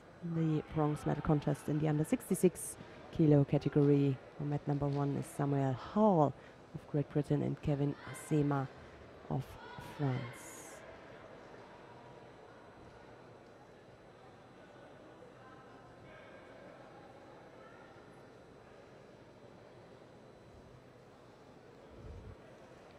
David Larose, I spoke with him, together with him during the break.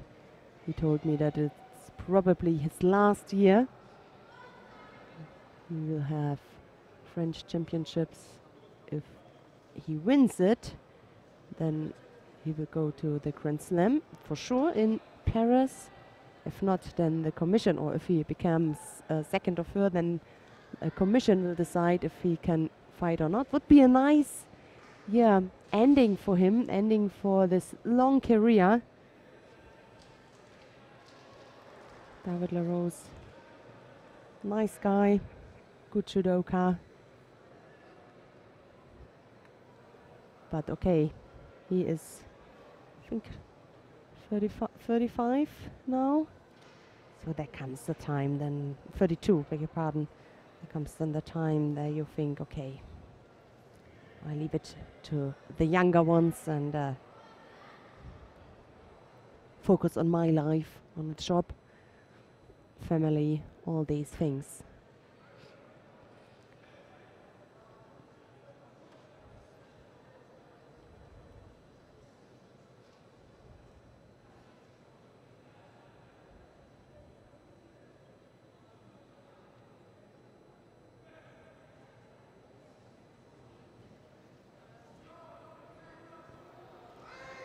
Good reaction there.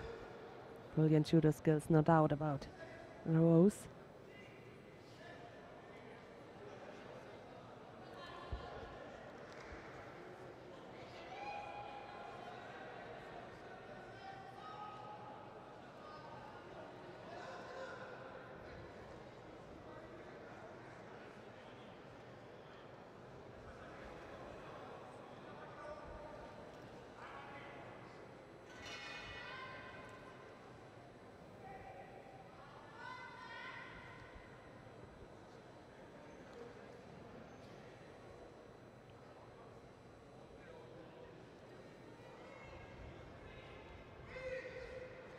Koji.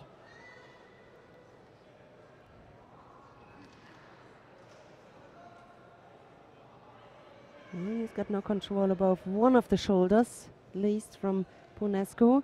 Couldn't control him on the ground. Could fix him. 1.5 minutes to go, no score yet. 2 penalties.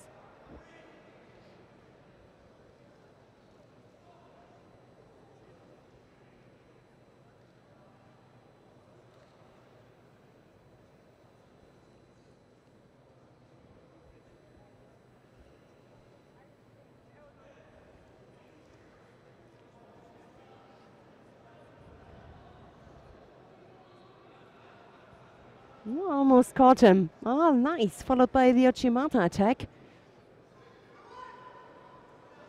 I think just a little bit more pressure from the Frenchman with his hip when he tries to come up with a feint for backward or tries to break the balance. I think he will get a reaction from his opponent when he uses a little bit more his hip.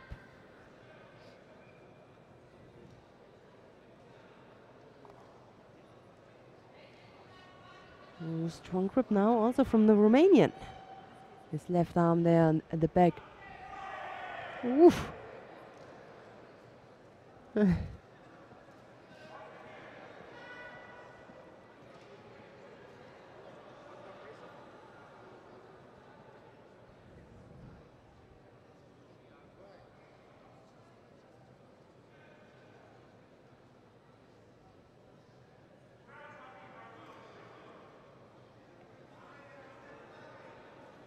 So no score.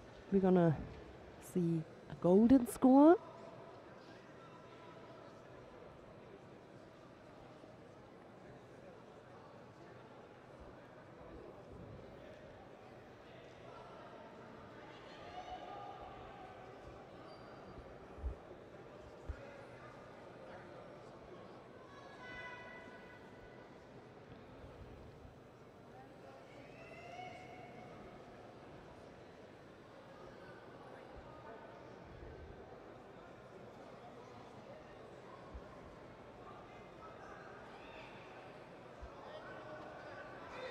Uchimata again.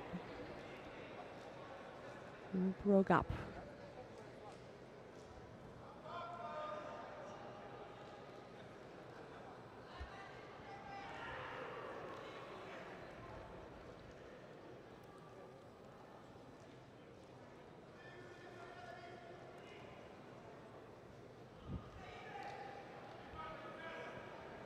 Well, now also some pressure from Brunescu. Good to see. The Ashiva's attempt combined with the Uchimata. He got long legs. He should use it for the Uchimata.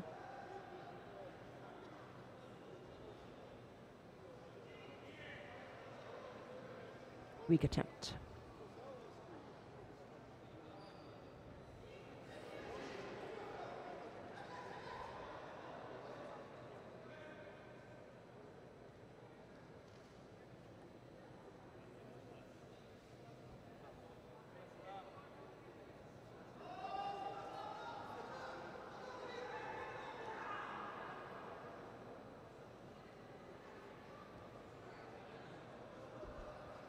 No, can he turn him? Can he use the transition? No.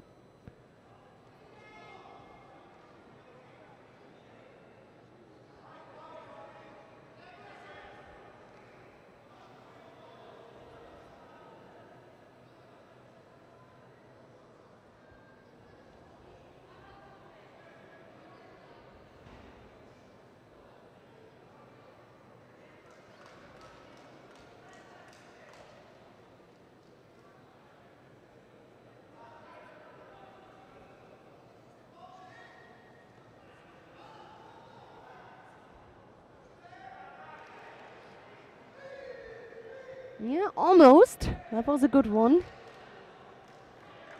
2 minutes already. David Laros can afford one more penalty. Not so Vadim Bunescu. Ooh, yep. The Ashivas attempt just in the right moment. Oh, in mat number 1 there's also a golden score, but Samuel Hall just won that one.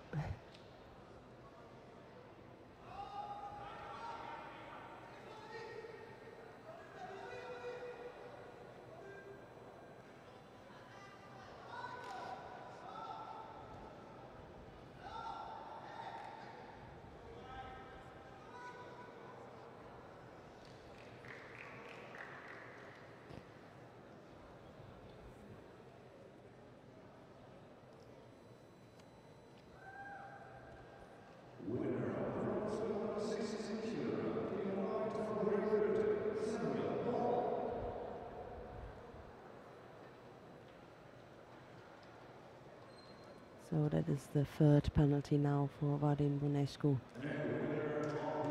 And David LaRose takes bronze. His opponent ends up with the 5th place. LaRose and Hall, the 2 bronze medalists. Now we come to the final.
So there are the 2 finalists in the under 66. Matteo Piras of Italy is up against Strahinja Buncic of Serbia.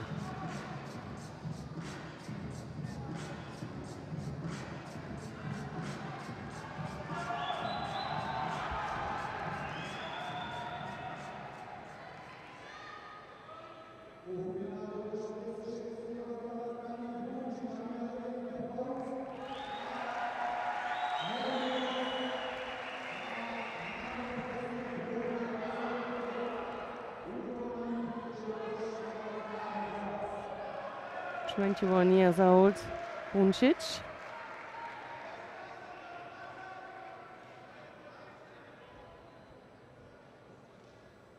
Long time ago when he became cadet bronze medalist at championships, at the European Championships 2013.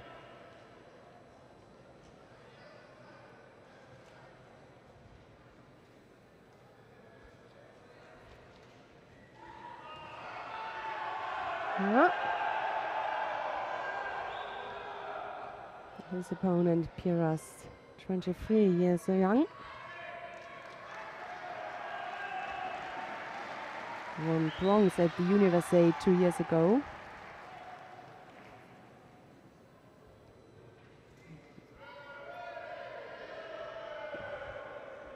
He got a little bit more results, and that means also experience. But nevertheless, I mean, I saw Strahinja Buncic today in a good shape. And at home, everything is possible, I think.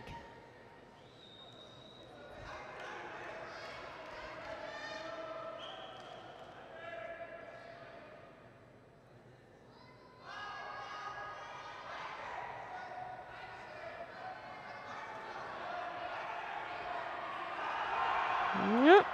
Can he come through? He just needs to lift up his leg. He got so long legs, Buncic. Don't hesitate. Just go in and lift your opponent up.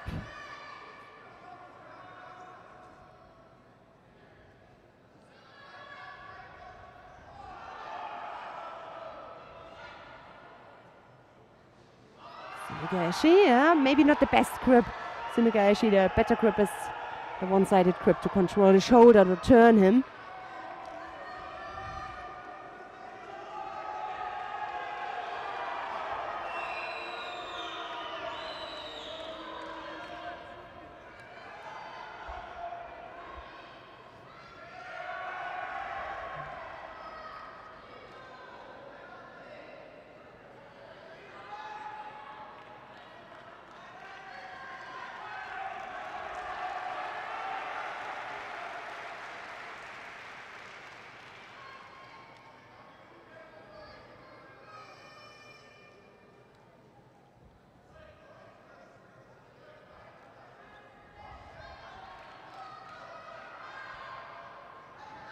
Both hands on the lapel.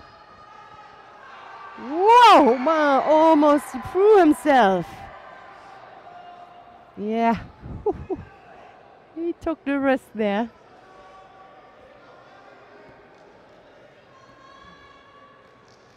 Maybe we can have a replay of this one. We'll see. Well, that was spectacular.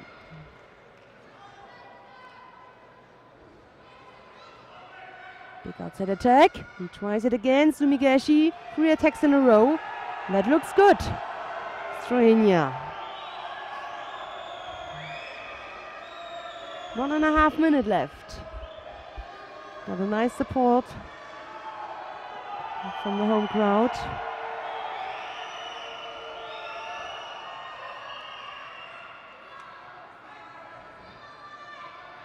Yep, one-sided grip. I think he's looking again for the Sumigaeshi. A little bit too far away. Huh? Try to come up with the Uchimata.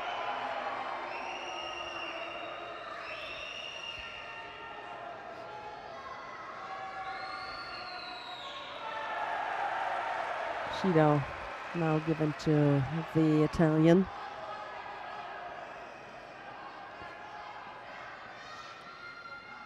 Whoa, whoa, whoa, whoa.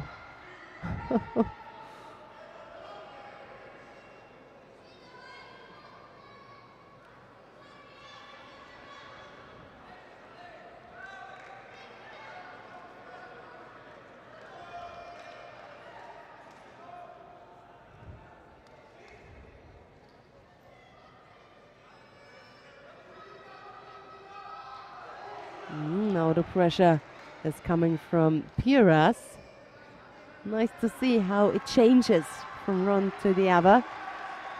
That means now for Strahinja Buncic to come back with something to increase the pressure.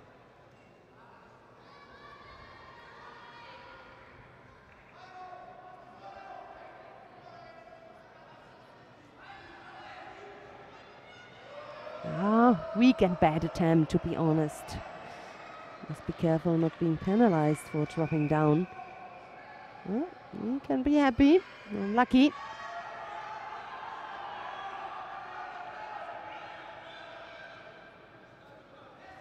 Oof.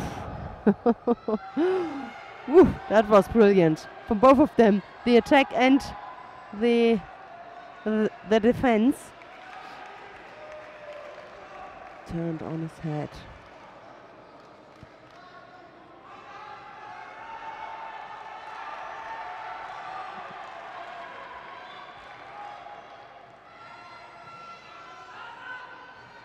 I think Sumigaeshi is not working anymore. Buncic must come up with something else. 6 seconds to go.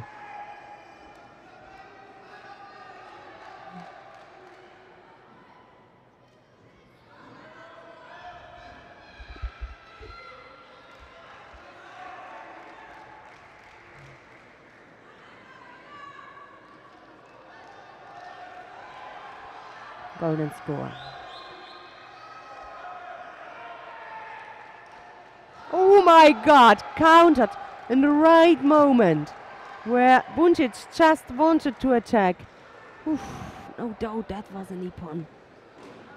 It's like a payback from, who was it? Manuel Scheibe, for Manuel Scheibe, who was thrown, yeah, different, similar kind of way when Buncic threw him there in the quarterfinal.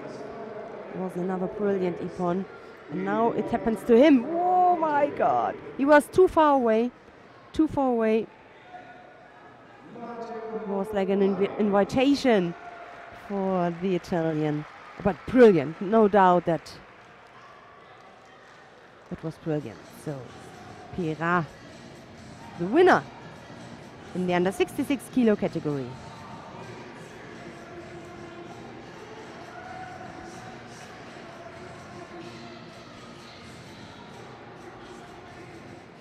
So we are coming, I think we are coming now to the next awarding ceremony. Under 52 kilo category. And Here they are.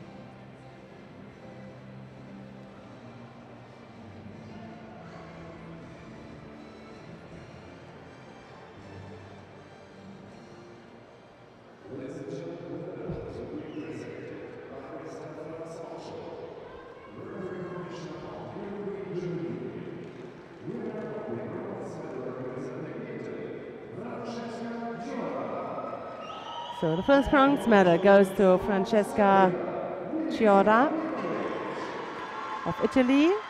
Second bronze medal to Milica Nikolic of Serbia. Silver goes to Giulia Rosso of France. And gold goes to the Norwegian Madeleine Rubinstein.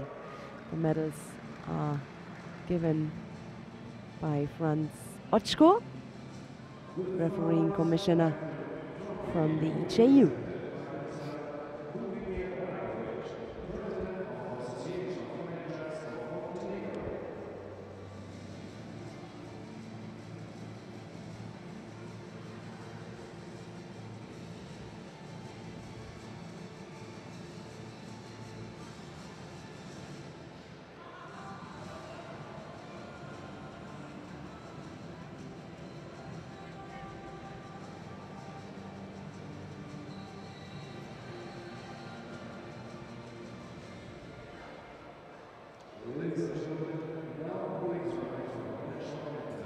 Now we're gonna listen to the national anthem of Norway.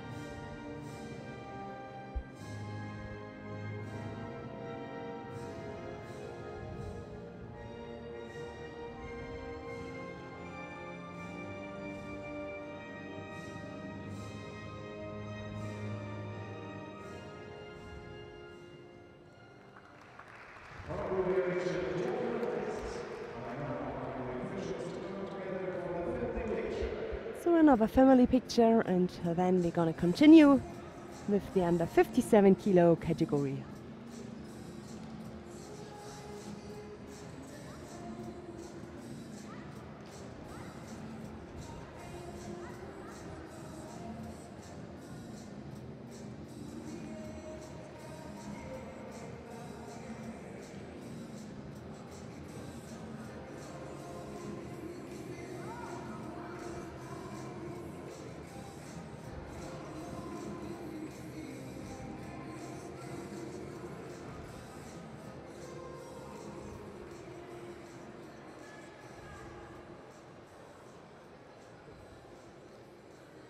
Dear friends and now, the bronze contest in women's under 57 kilo category.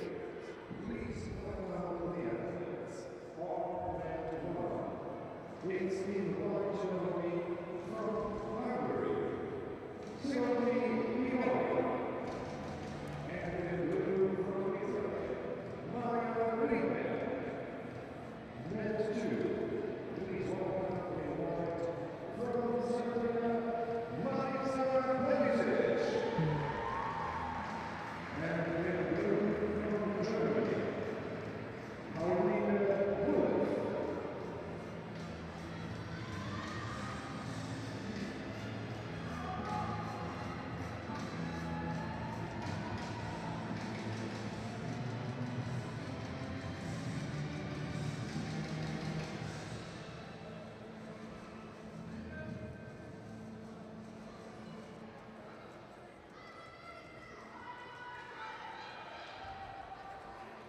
So the first bronze medal contest, Marisa Perisic of Serbia is up against Paulina Wolf of Germany. On med number 1 you have the choice.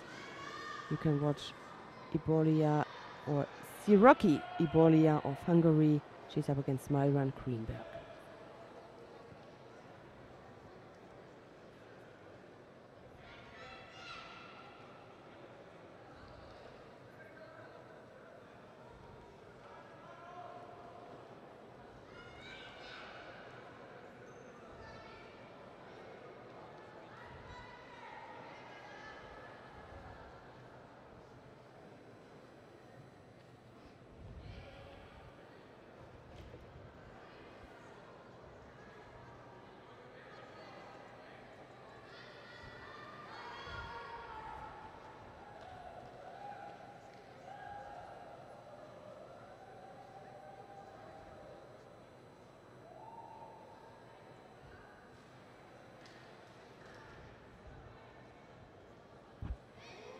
big attack, Vasari. Paulina Wolf.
Two minutes left.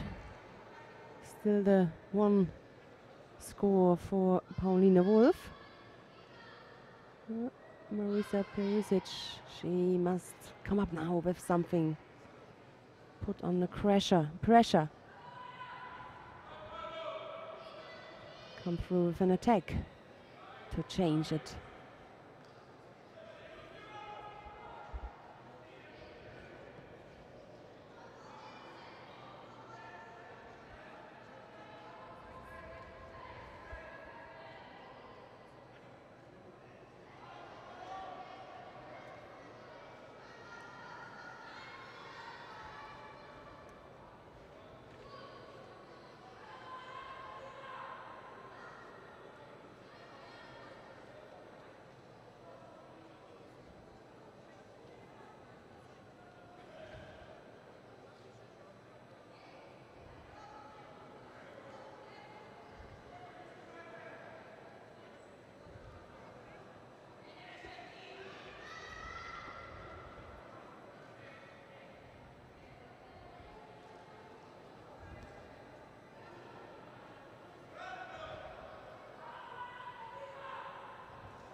Yeah, she turned. Almost had a second score. Last 45 seconds.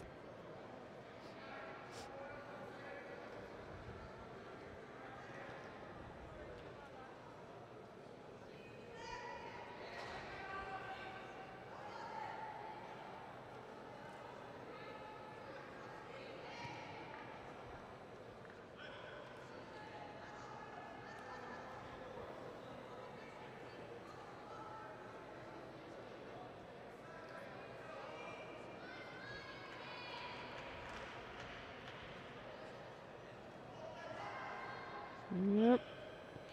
She's always second. She tries to put pressure on her opponent, is pushing her, and then Paulina Wolf is doing this cleverly. She attacks first, and then there's no chance for this time. She used it. Not powerful enough.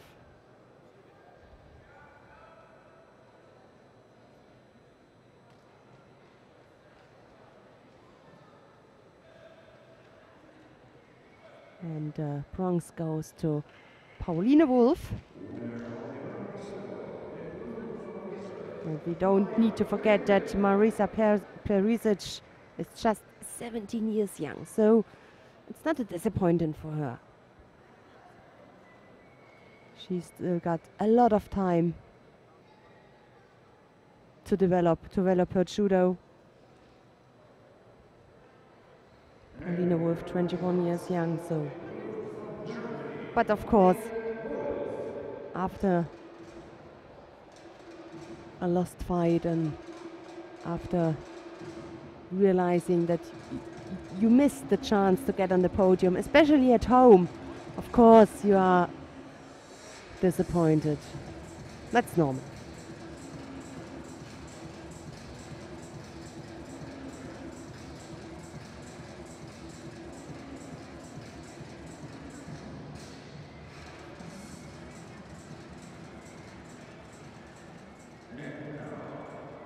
We have a bronze medal won Marianne Greenberg.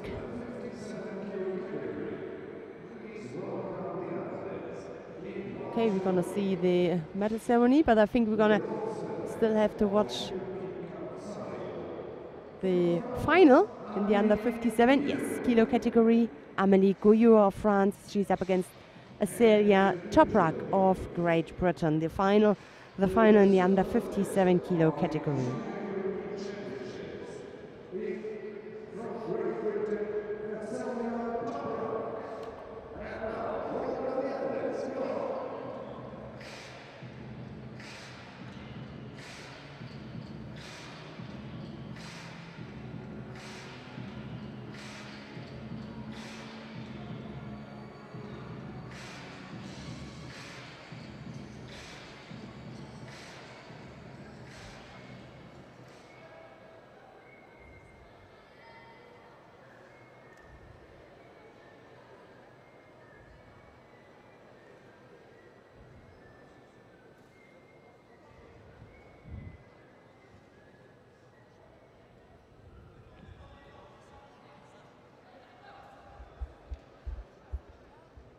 Puni sam, ja sam se ometnuo.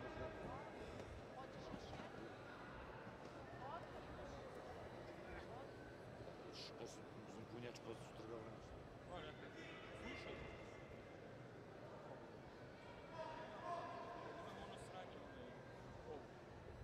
Ali nemam punjač. Ideš ovo? Nemam punjač, da. Sve zajedno i sutra vratiš. Mi imamo za svaku kameru pojedinu. Da. Da, imamo i mi u studiju, ali ti ne budeš kućno. Da, ne budeš u studiju mene u kuću. Jebi ga sam. Nije stvaranje, da. Baš ti, baš što si što. Važi. Naši smo jebot. Sutra vratim se s tobom.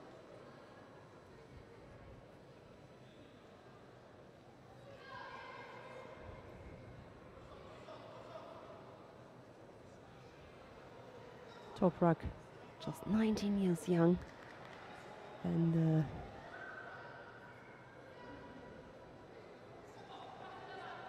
last weekend, just 1 week ago, she won silver at the Junior European Championships.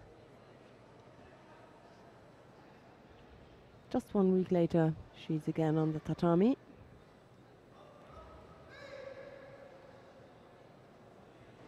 And at least not the same level, but at least the same result already, a silver, and it's up to her now to make it to the top of the podium to win gold here.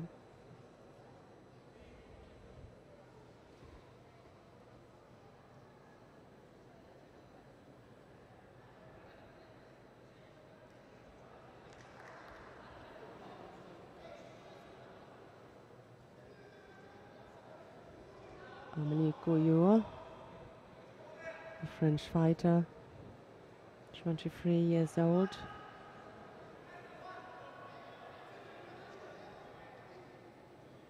It's a little bit longer time ago that she won a medal at European Junior Championships.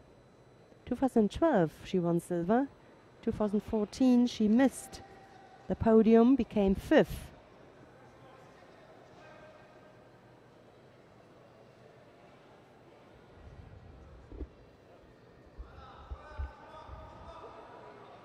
And now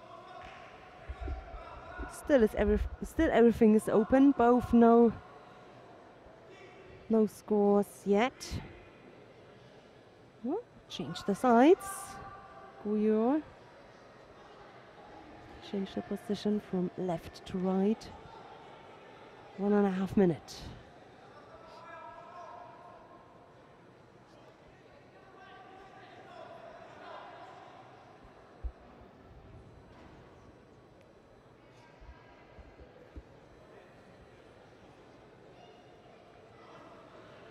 Yeah, put under pressure now.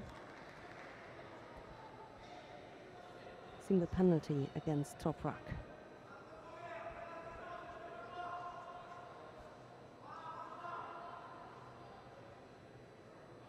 Oh, that was a weak attack. Lost completely the grip. I think she just wanted to escape from the situation. Yeah, well, for a reason there. The penalty now against Amélie Gouillot.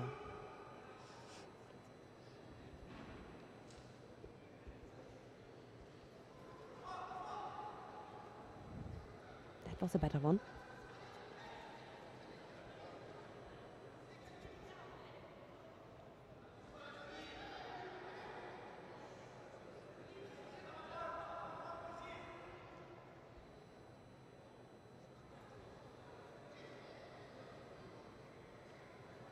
Sudokake attempt, yes! Close to. Really close to.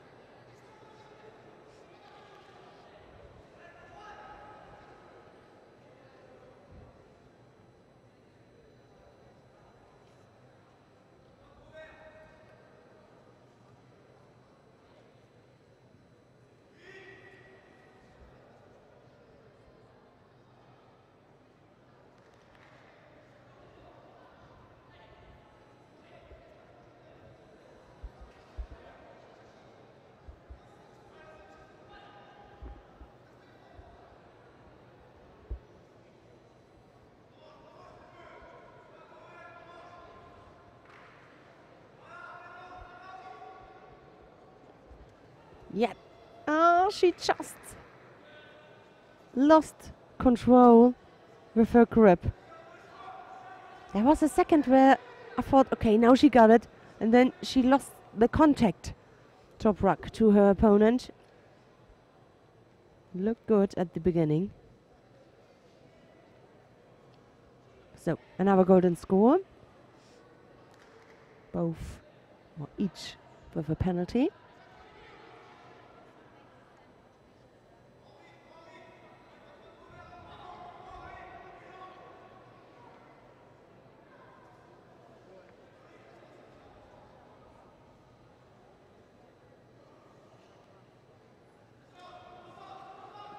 Mm.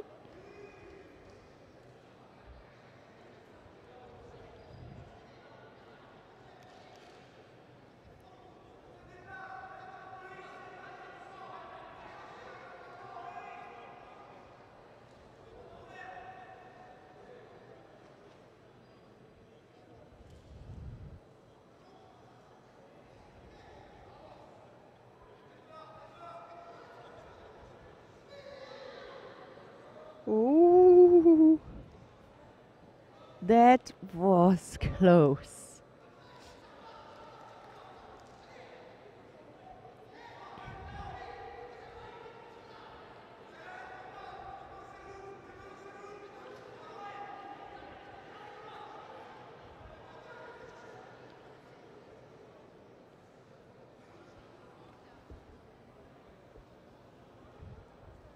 Outside.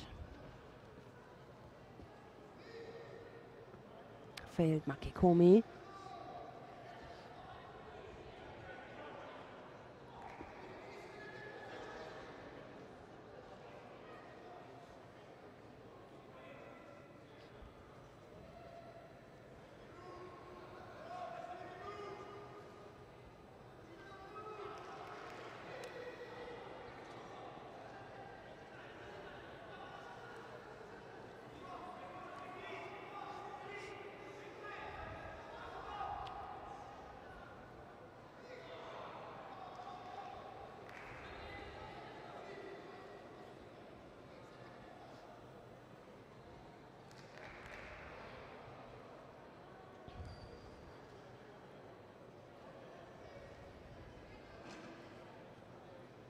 My colleague would say Sheldon Frankel Boots would Sheldon Frankel Roots would say a Nelson because of the time 1:11.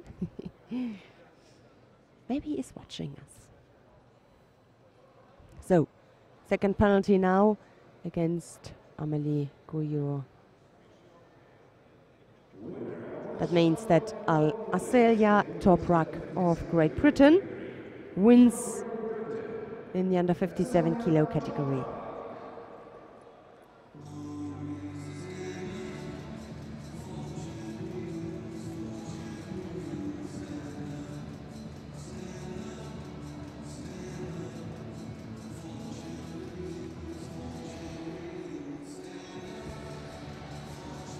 So, the Italian coach on the spot.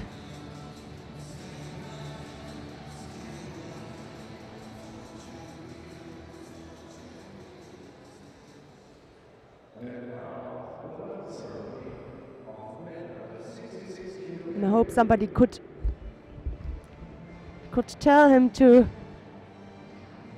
yes, our colleague. Okay, he can't know it. He don't know. He does not know which camera we are using. But now we're gonna see the fighters and the awarding ceremony in the under 66 kilo category.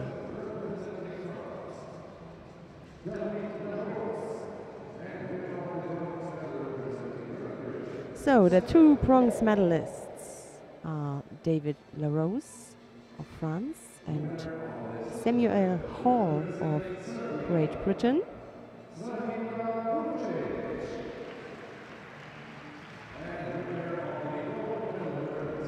Silver goes to Strahinja Buncic of Serbia and gold goes to Italy, Matteo Piras.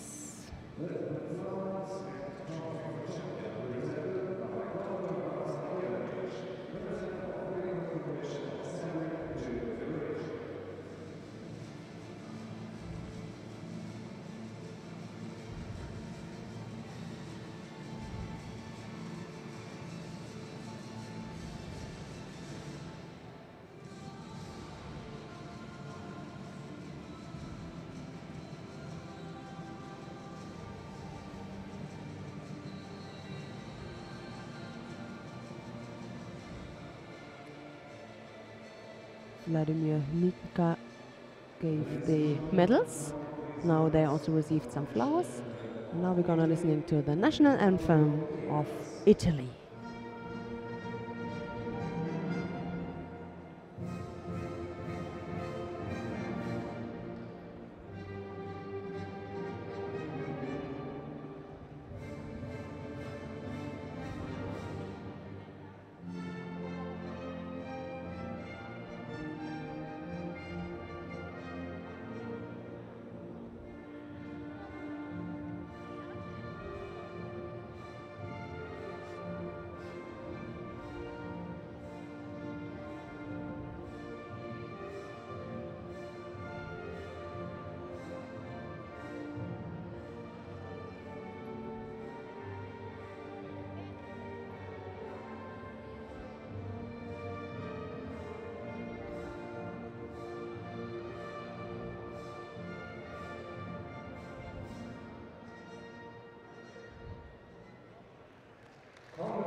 So, some nice family pictures, and then we come straight to the next bronze medal contests in the under 73 kilo category. Two young German here with the possibility of a bronze medal. We're going to watch Martin Setz against Julien Larocca of France. Lukas Venekold on the other mat against Terman Valiev of Azerbaijan. Please welcome the white judogi from Germany, Martin Zetz. And in blue from France, Julien Larocca.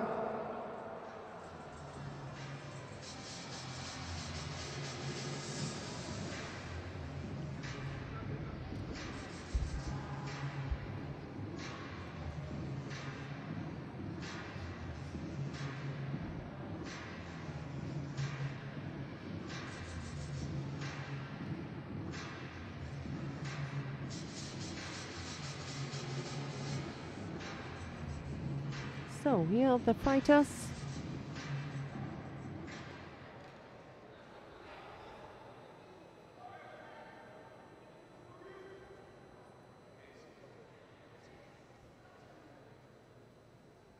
Second last category for today.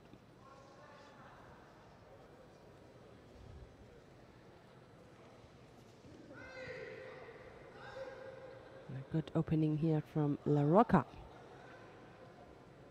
Martin Setz lost against his German teammate, Lukas Venekold. Then in the rapid charge contest, he won against the Israeli fighter Pollack.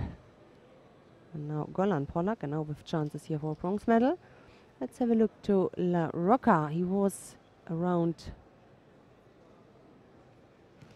more successful. He was in a semi-final, lost against Marcel Cercea, the Romanian, who was in the final, who we're gonna see after that contest. And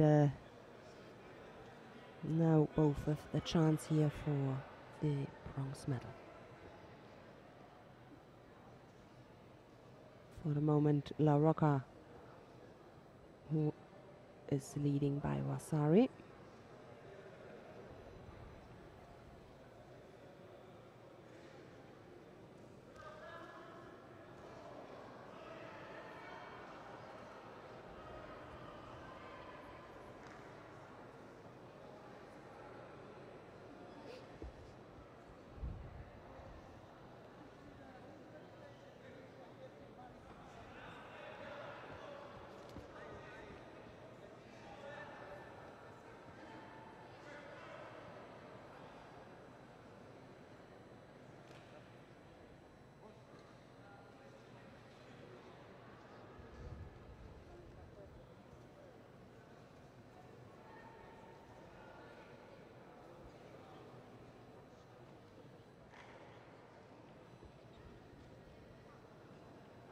Oh, that was a lovely entry. It was a good moment there, Martin. His coach, Sergio, who is, let's say, new in Berlin, is really only has good words about Martin Setz. His technical repertoire is fantastic.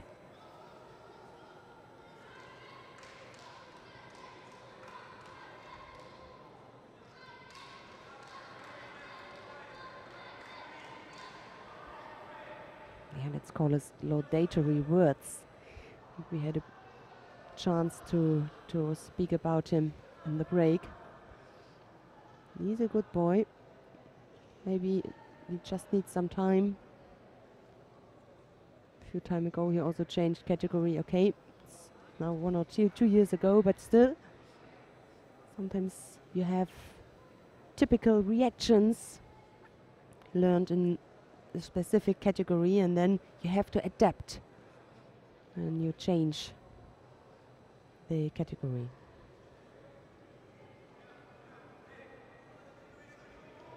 So we are already in the last minute.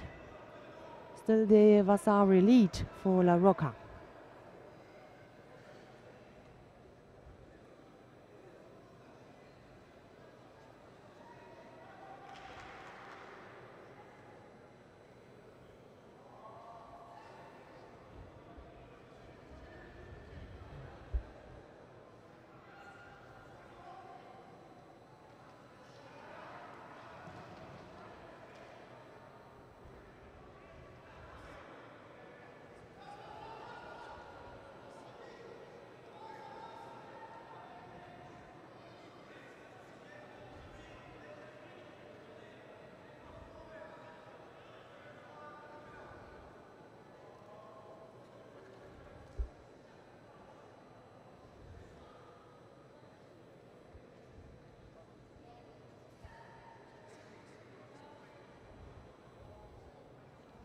Last 10 seconds. Difficult now for Martin Zetz.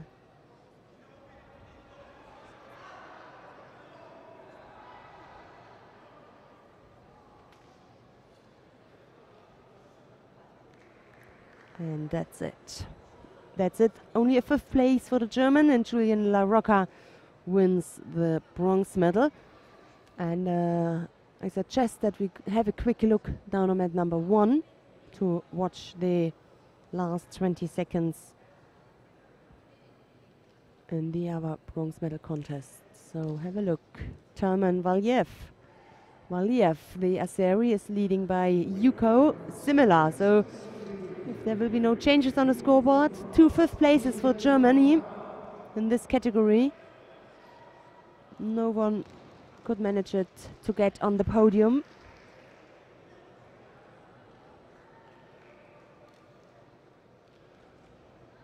Last attempt there from Lucas. In the end, it's Telman Valiev. Valiev and La Rocca are the 2 bronze medalists.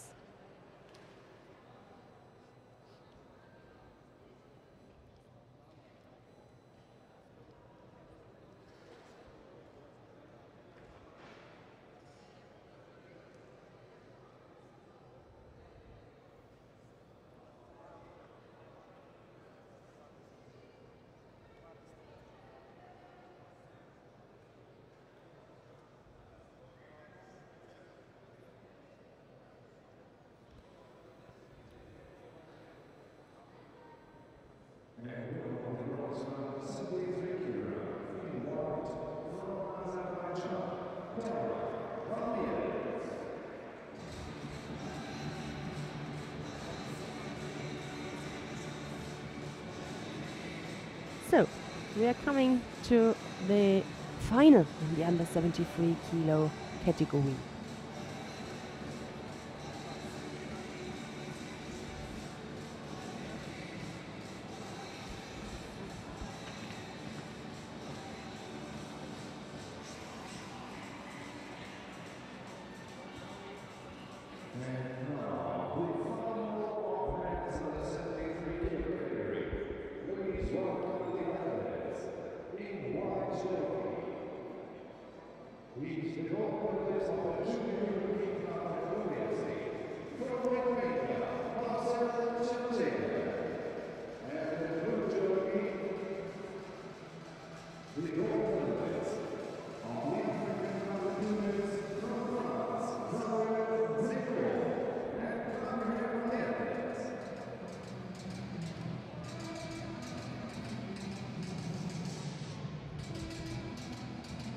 So 1 gold medal Romania has already with Alexandra Pop in the under 48 kilo category.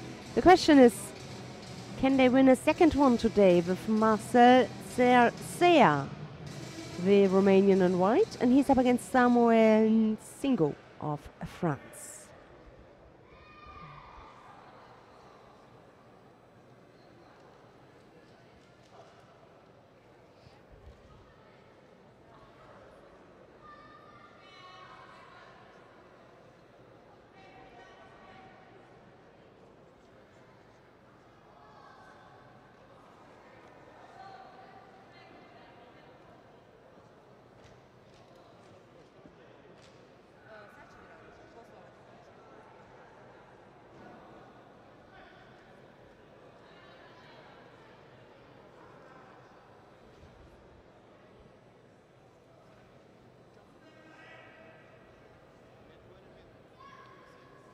Garcia, the number 1 seed here.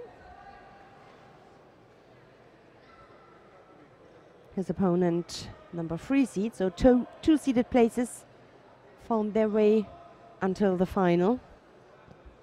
Let's have a look what happened to Alexandru Raicu, the 2nd Romanian. He was number 2 seed. Lost in his first fight. Yeah, he had a bye. Lost against Veneko, the German. We've just seen for the bronze medal contest. And number 4 seed was Robert Barwick of Germany. He lost against La Rocca, the Frenchman we have just seen in the other in the other bronze medal contest.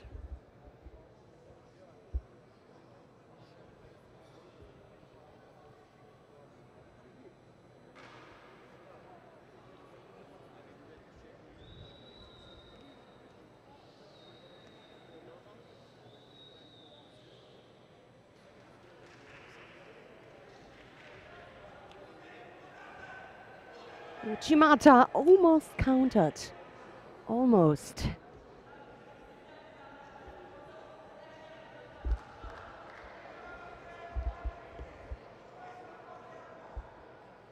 I think something hit him in his face.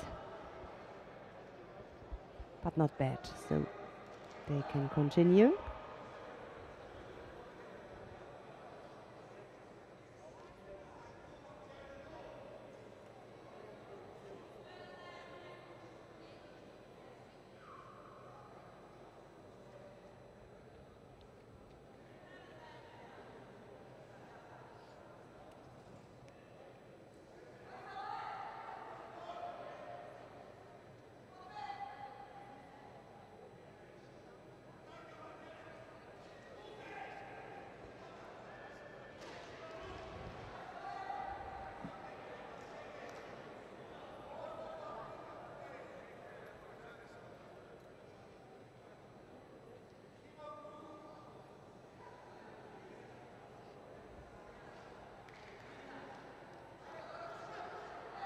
Penalty given now to the French fighter.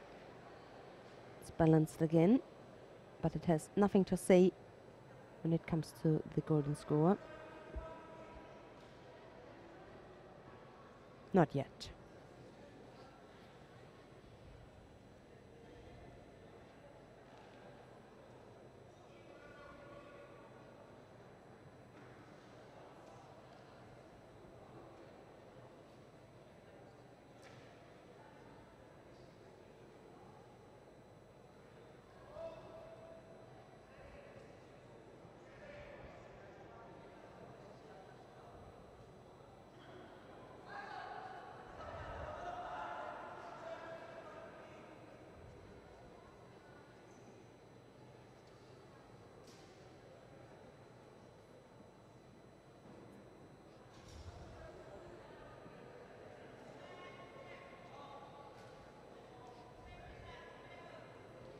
Big outside attack. Oh, what a beautiful counter.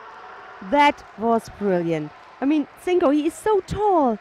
Of course, my advice would be to attack at the outside. But Marcel Cercea had such a good position, wasn't in danger a second, just turned him.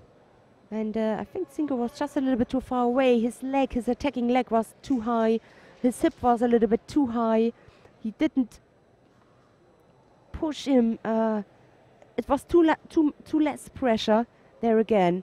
Outside too far away. Yeah, he walked backwards. Brilliant. Cercea just had to turn him and bring him onto the ground. It looked like he was waiting for it the whole contest. So Marcel Cercea, the Romanian, wins gold, and silver goes to Samuel and Cinco. So the under 73 kilo category is finished. And we come to the next awarding ceremony. Women under 57 kilo category.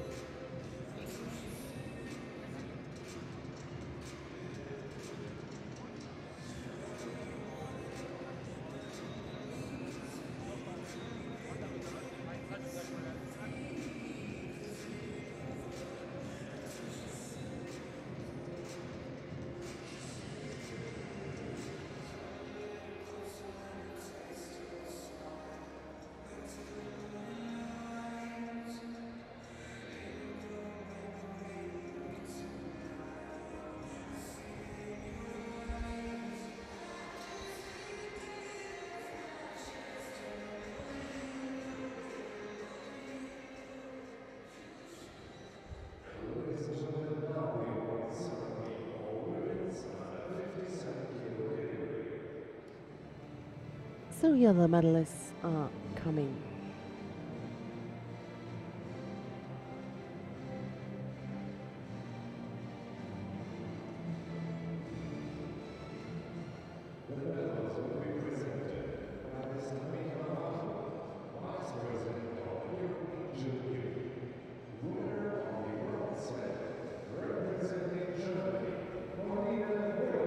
So the two bronze medalists, Pauline Wolf of Germany and Marianne Greenberg of Israel.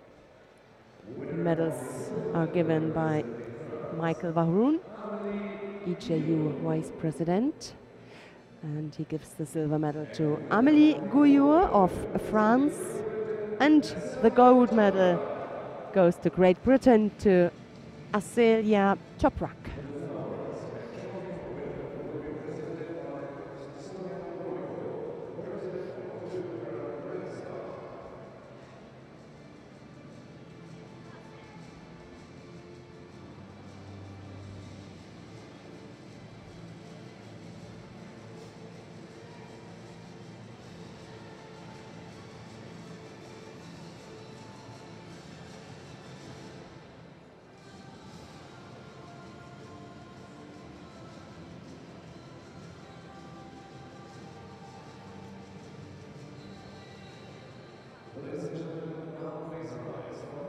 So now we are going to listening to the national anthem of Great Britain.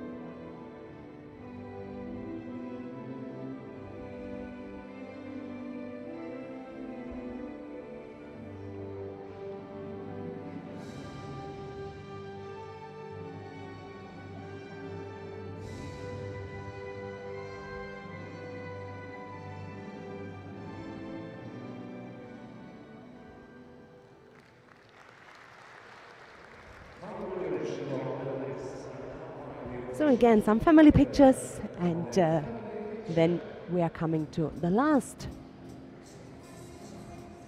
category of the day.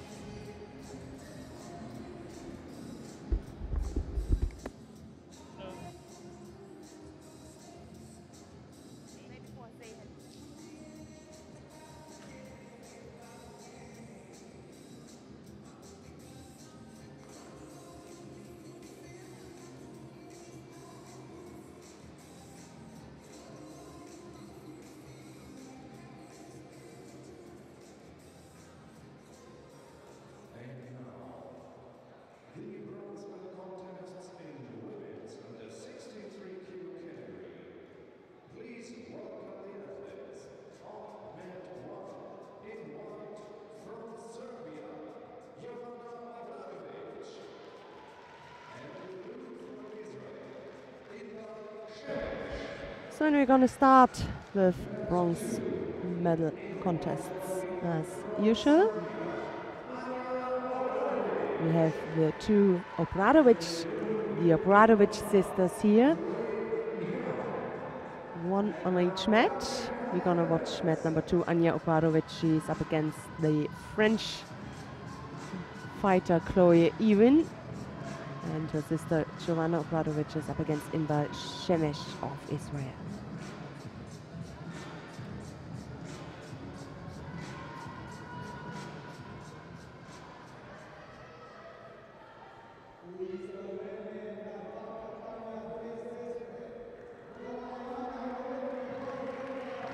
Oh, dangerous.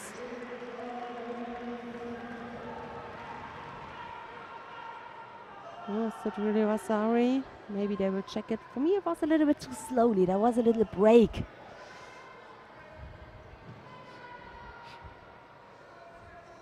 I mean, she didn't stop attacking, but still, it was just a feeling, if I had to describe it.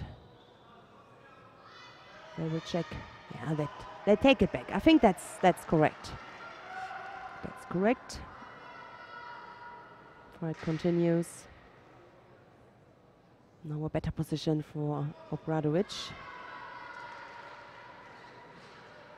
Oh, again on the ground first. She must be careful.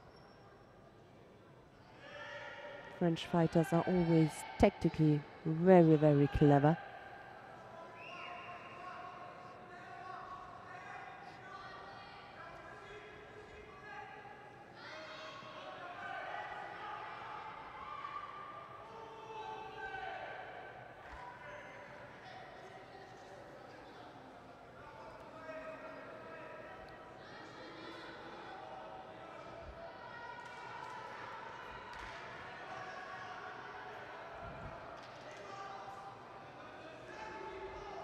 Perfect position for an attack for the French girl. French woman, why does she not lift her leg up, her left leg, which is already in between? Only reason for it can be that she's not an Uchimata thrower, but it's like a present. Just to lift the left leg up and then go for the Ken Uchimata.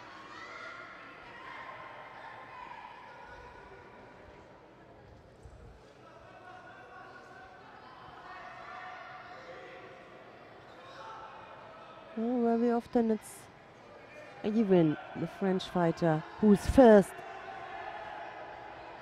and Obradovic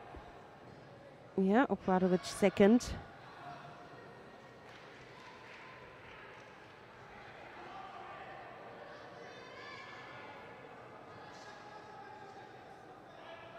Very tall, the Serbian fighter is. Oh, that was brilliant. That was brilliant. And she tried that at the very beginning of the contest. This time it was successful. This time it was successful, so she's taken the lead now. Received Vasari for it. With half the contest, which is gone. It was still dangerous for her.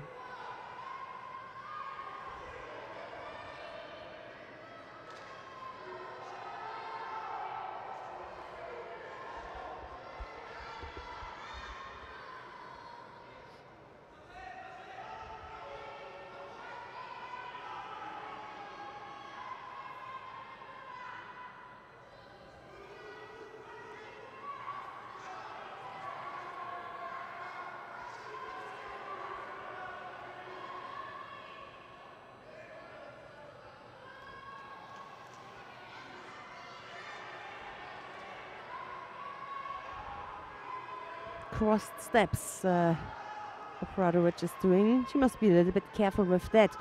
Maybe this is also a thing she will of course learn because she's still quite young.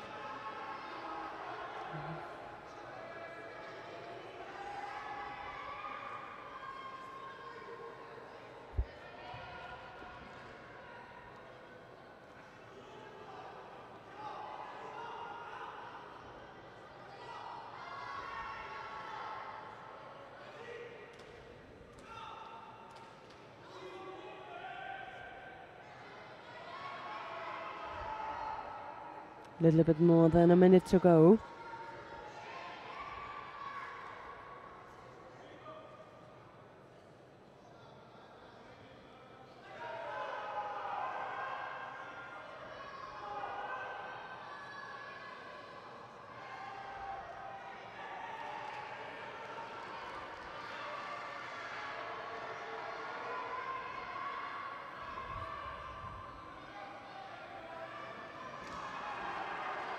Second one.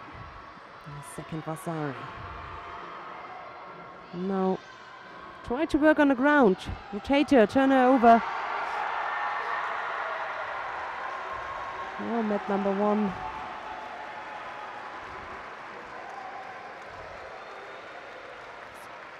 No, the scoreboard shows it. Jovana Obradovic wins by Ippon. Must have been in the last second. And if Anja Obradovic is able to defend her leading position,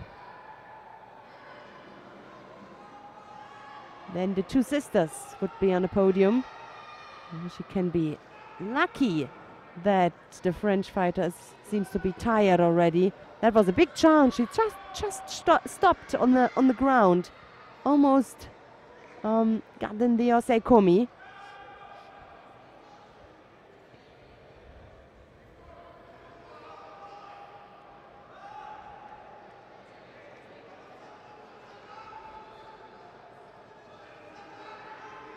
"11 seconds ago from the bronze medal, beg your pardon, from the podium."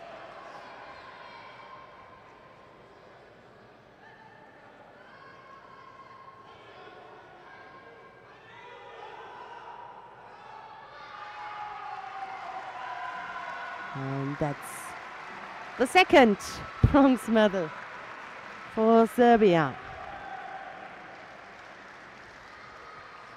Parents can be happy.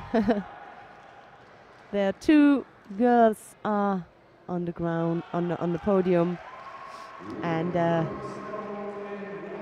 two with a bronze medal here at the Open in Belgrade.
So the last final, the last contest, the last final of day one at the European Judo Open Belgrade in the under 63 kilo category. Lucy Renshaw of Great Britain, she is in white, and Rotem Shore of Israel, she is in blue.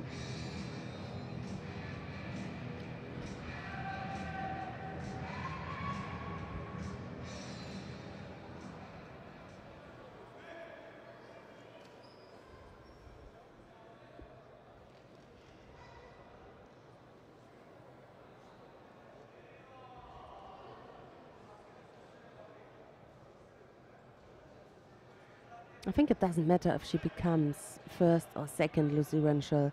It is a great comeback at the international stage after her long injury on her elbow. The first international competition after that. Some randori, some national competition, or one national competition. And but she told me she is tired all day. It's not only the fights, also mental. I think it's a big influence, and altogether that wasn't the easiest day for her. But at the same time, she knows that this is normal.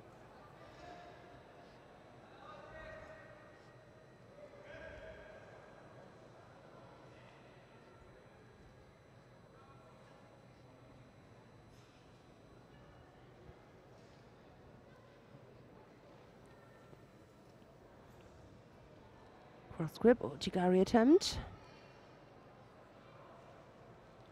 The ground is one of the things Lucy Renshaw likes. The Sankaku we have seen earlier on. But also Rotem Shore feels very comfortable in Nevasa.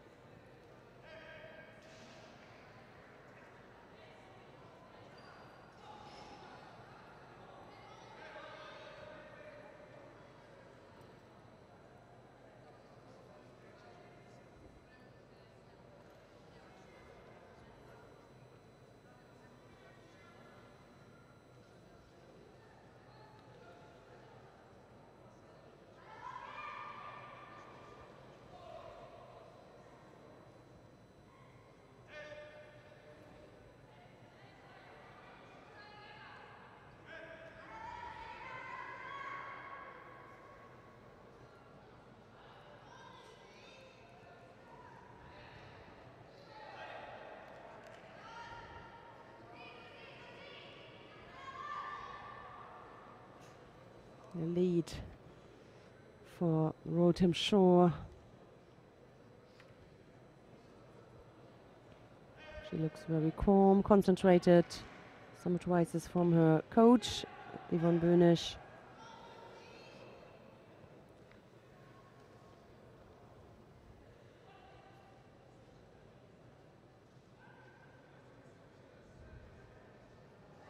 Big counter, another Vasari, and the possibility there, and no, she just couldn't use it. The possibility for the Oseikomi. Just could not take advantage of the situation to control her opponent. So to Vasari now. 1:12.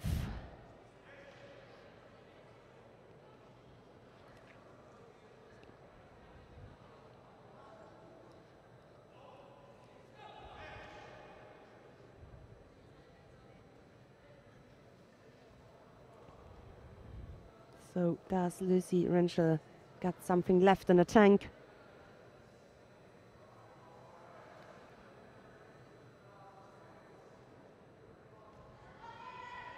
Yep, good grip. Left arm and now again the right arm. With problems there to keep the grip. Uchimata.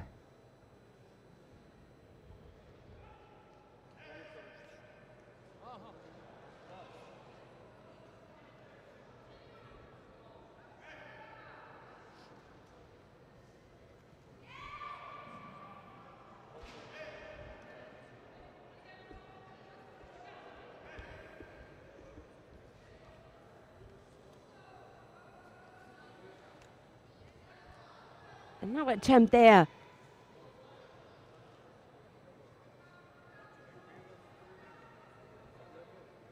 And her right arm, she must be careful.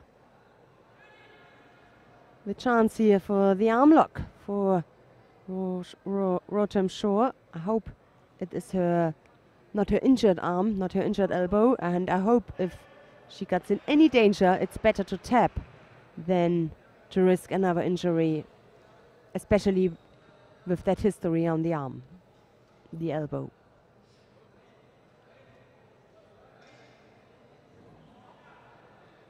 There's the Vasari, the first one. Nice. So, in that time, clock run down, and it's Rotem Shore who will win the under 63 kilo category, and Lucy Rentschel with, I think, a really good comeback at international business, international stage.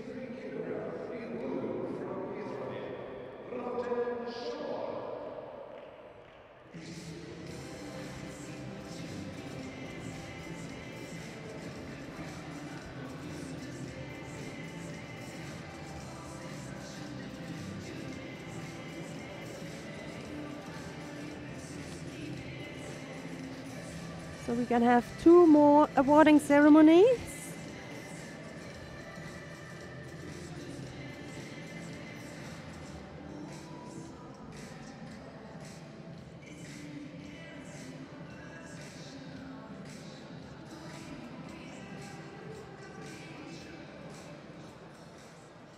Ladies and gentlemen, now the awarding ceremony of men's 70 kilo category.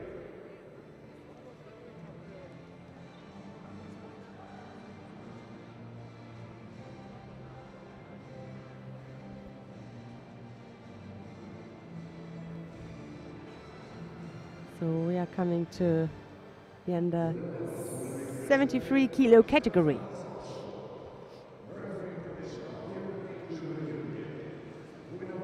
The bronze medalists are Julian Larocca of France and Telman Valiev of Azerbaijan. Silver goes to Samuel Nzingo of France.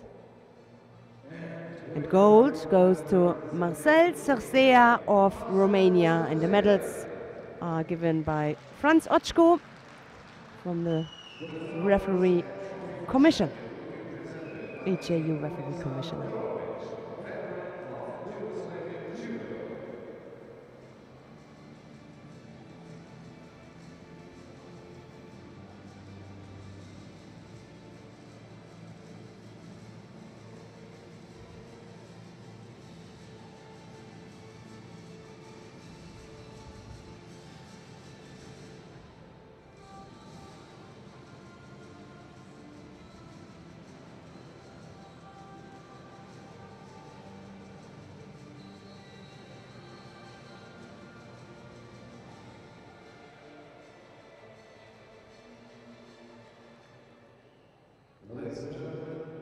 Now we are going to listening to the national anthem of Romania.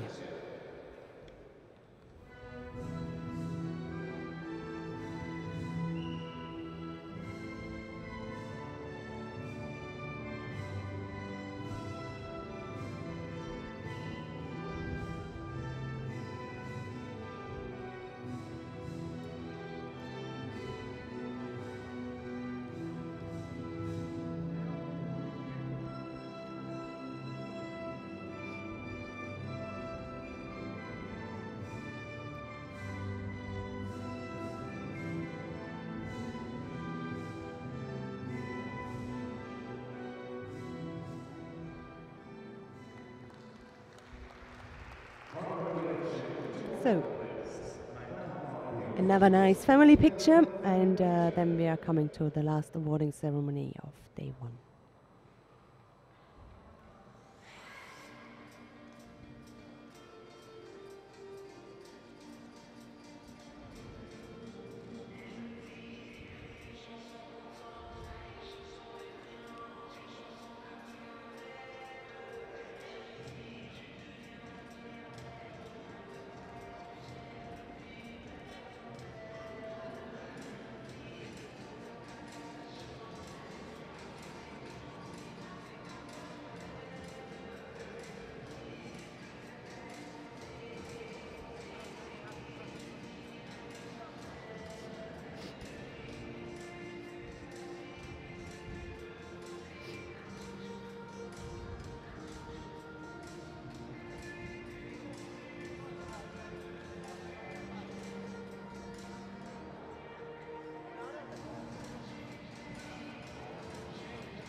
Ladies and gentlemen, now the awarding ceremony of women's 63 kilo category. So, last but not least, the under 63 kilo category awarding ceremony. Here the ladies are.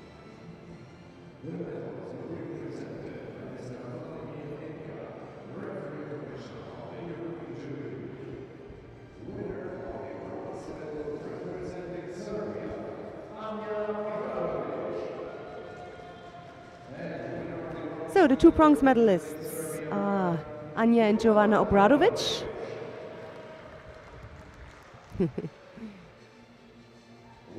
Silver goes to Lucy Renshaw of Great Britain.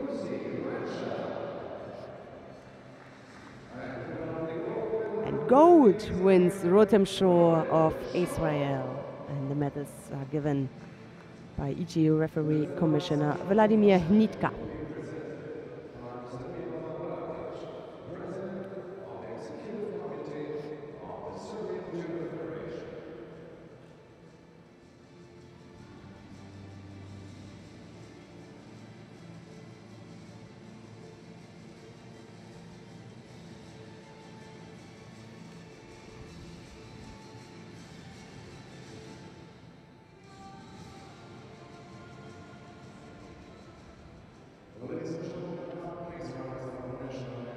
gonna listening to the national anthem of Israel.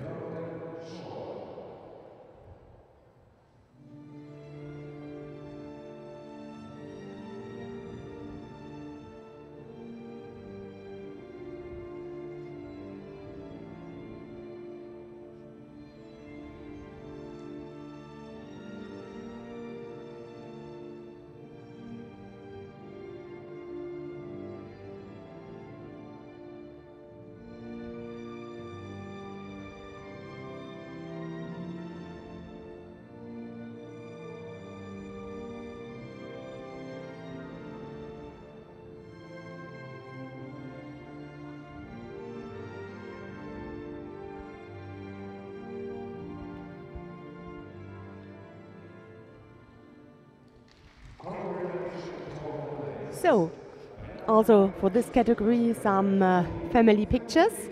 Well, I would like to congratulate all the medalists.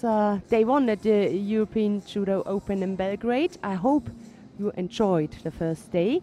The player of the day, if you're interested in, and the story of the day, you can find this evening on egu.net website. Yeah, that remains for me to say that tomorrow we're going to start at 10 o'clock local time. And don't miss the action on day 2 in Belgrade. I hope you enjoyed day 1. So have a nice evening. Bye bye and see you tomorrow.